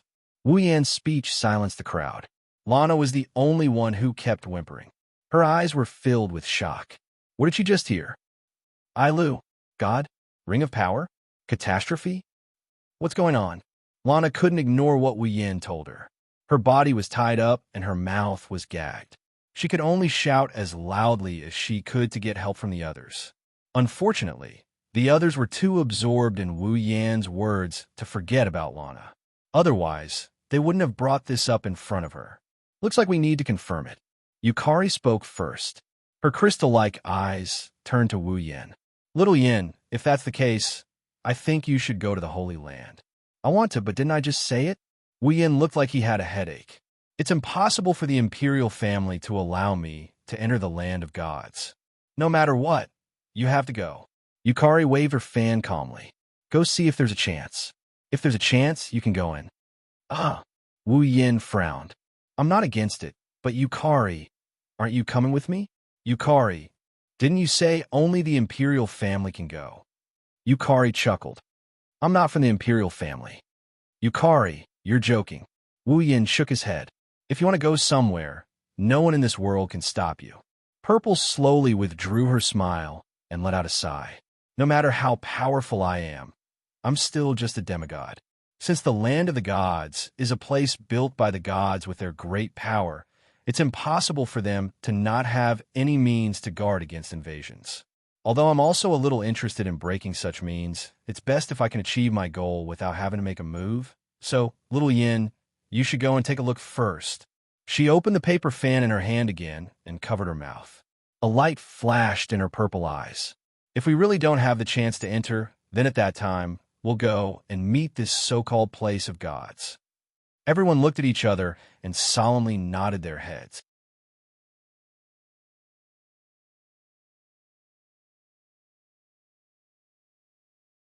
Chapter 1052. The Spalier world is actually very similar to Earth. It's not that the Spalier world is a planet. The Spalier world is just a flat surface. However, the surface area of this plane was more than 10 times larger than the surface area of the Earth. Moreover, the topography was completely incomparable. Whether it was in terms of shape or fundamental nature, the difference between the two could be said to be unimaginable. At the very least, people on Earth know that if you go through the sky and the atmosphere, you'll be in outer space, the universe. However, if you ask someone from the Spalier world what's outside the Spalier world sky, 99% of them will think you're an idiot, the other 1% will be the real idiot. To the people of the Spalier world is everything. The sky is the sky. The earth is the earth. No one ever thought about what's outside the sky. No one ever tried to find out where the sun and moon are or how far away they are from the Spalier world. There are no rockets or spaceships here. Even though Silveria is home to many cultivators, and any one of them could easily become the overlord of the humans on Earth, there's a saying that goes, where there are gains, there are losses. Without technology, Silveria is, in some ways, a backward world. If that's the case, why do people say that the Spalier world is similar to Earth?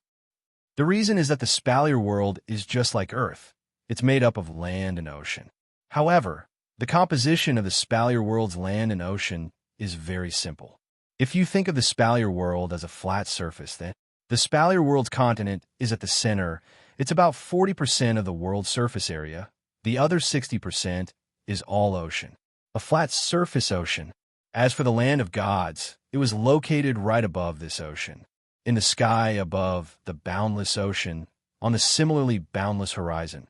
An airship that was far different from the airship, but gave off an even more awe-inspiring feeling than the airship, tore through the air with a series of deafening sounds. Piercing through the atmosphere, it went against the strong wind pressure and whizzed past. That's Fraxinus. Wuyin is standing in front of Fraxinus' command room, looking at the map of the land of gods in his hand. He's also looking at the projection of the endless ocean on the screen. His heart is pounding. The last time he saw an ocean was in Bloodlust Rampage World. Itagami Island was located on the ocean. It was easy to see the ocean on Itagami Island. Even though the ocean in front of him was no different from the ocean in the Blood Frenzy world and the ocean in other dungeon worlds, it gave him a strange sense of novelty. Wu Yan's heart surged with the thought. Maybe it's because Wu Yan knows that somewhere in front of Fraxinus, there's a place created by the gods. Even though gods aren't omnipotent in the minds of humans, they're not omnipotent. Being able to create a world and create human beings, the gods here were only at the pinnacle of power. However, it was precisely because of this that they didn't feel illusory and made people feel more reverence for the word gods. Wu Yan, he's no exception. Of course, respect is respect. If there's a real god standing in front of Wu Yan won't be afraid. After all, it's just a cultivation realm. However, Wu Yan is still curious about the place created by gods. Beep, beep, beep. While Wu Yan's heart was racing, a beeping sound came from the command center. Wu Yan's high-spirited expression crumbled. He was speechless. He turned around and looked at Coteries' seat on the commander's platform. He saw a curious girl pressing the buttons on the commander's platform like a child who found a new toy. Her eyes were filled with excitement as she listened to the sound effects of the buttons. Wu Yan felt even more helpless when he saw this. I say, little princess, can't you stop for a moment? It's been a few days since we set off from the Ailu Empire's giant beast forest camp. You've been pressing here and there every day. Aren't you tired of it? But didn't you say these are the equipment to control the airship? Reina continued to press on the button with great interest. This princess has never controlled an airship before, let alone such a cool one. I have to give it a try. I told you, I'm the only one who can control this airship. Wu Yan pursed his lips. Without my permission, you won't be able to control this airship even if you press the buttons until your hands go numb. Hurry up and give me your permission then, Lana said in a matter-of-fact manner. Wu Yan was infuriated. Even if I give you permission, do you know how to control it? Wu Yan looked at Lana with disdain. You don't know anything. If I let you control it, Fraxinus would have fallen a long time ago. You dare look down on this princess? Lana furrowed her brows and glared at Wu Yan with a look that says, I am very angry. Wu Yan responded with a look of disdain. Yes, I did. What are you going to do about it? You. Lana raised her hand angrily. A small whirlwind appeared in her hand. Looks like words won't hurt anyone. This little brat is going to use force. It's a pity that this ambition of his crumbled when he saw Wu Yan taking out a rope with a mocking expression. He could only snort to express his anger. Why do I have to go to the domain of gods with a bastard like you? Lana sighed sadly. How nice would it be if Big Sister Yukari and Big Sister Ikaros came too? Don't even think about it. They're not royalty. They'll only cause trouble if they come. Wu Yan snapped. Sylph should be in the domain of gods too, right? Why are you going to the farthest? That's right. Rena's eyes lit up, and she beamed. Big Sister Sylph is in the domain of gods too. Wow. Lana will be able to meet Big Sister Sylph soon. What kind of happiness is this? Wu Yan rolled his eyes when he saw Lana acting like she's drunk. He ignored this Yuri girl and continued to observe the sea. The moment Wu Yan turned away, Lana's expression changed. She opened her mouth as if she wanted to say something, but she didn't know where to start. In the end, Lana opened her mouth. Hey, the catastrophe you mentioned last time, what's going on? It's best if you don't ask too many questions. Wu Yan didn't turn around. He continued to look at the map in his hand. I know it's a bit of an exaggeration to say that it's not good for you to know too much, but it'll only add to your troubles. It's best if you don't know. What's the use of telling me? Lana put her hands on her waist and said arrogantly, "This princess is the biological daughter of the Faya Empire's emperor. Maybe I can help you out of kindness." "Thank you very much, but there's no need for that." Wu Yin glanced at Lana. "If we can't deal with this, I'm afraid your Faya Empire won't be able to do the same." "Hey, don't be so arrogant," Lana grumbled. "Who do you think you are? You're comparable to the entire Faya Empire." Wu Yin shook his head helplessly. In Rena's eyes, the Faya Empire was no doubt amazing. After all, it was one of the three most powerful empires in Silveria. In this world, there was no existence that the Faya Empire couldn't compare to. However, excluding the lower rungs of power, Faya Empire only has a demigod guardian and a Tier 9 emperor. Even if there are other Tier 9 powerhouses hiding behind the Faya Empire, Wu Yin and Co. are definitely not inferior to them. There were a total of 7 stage 9 powerhouses. They have a demigod as well. In terms of combat power, they're at the pinnacle of the world. It's just that Rena was still in the dark about this. As Fraxinus flew, an island finally appeared on the big screen in the command room. You're tuning into the Eternal Immortal Ballad YouTube channel. Don't forget to subscribe and join us on this journey to catch the most captivating stories.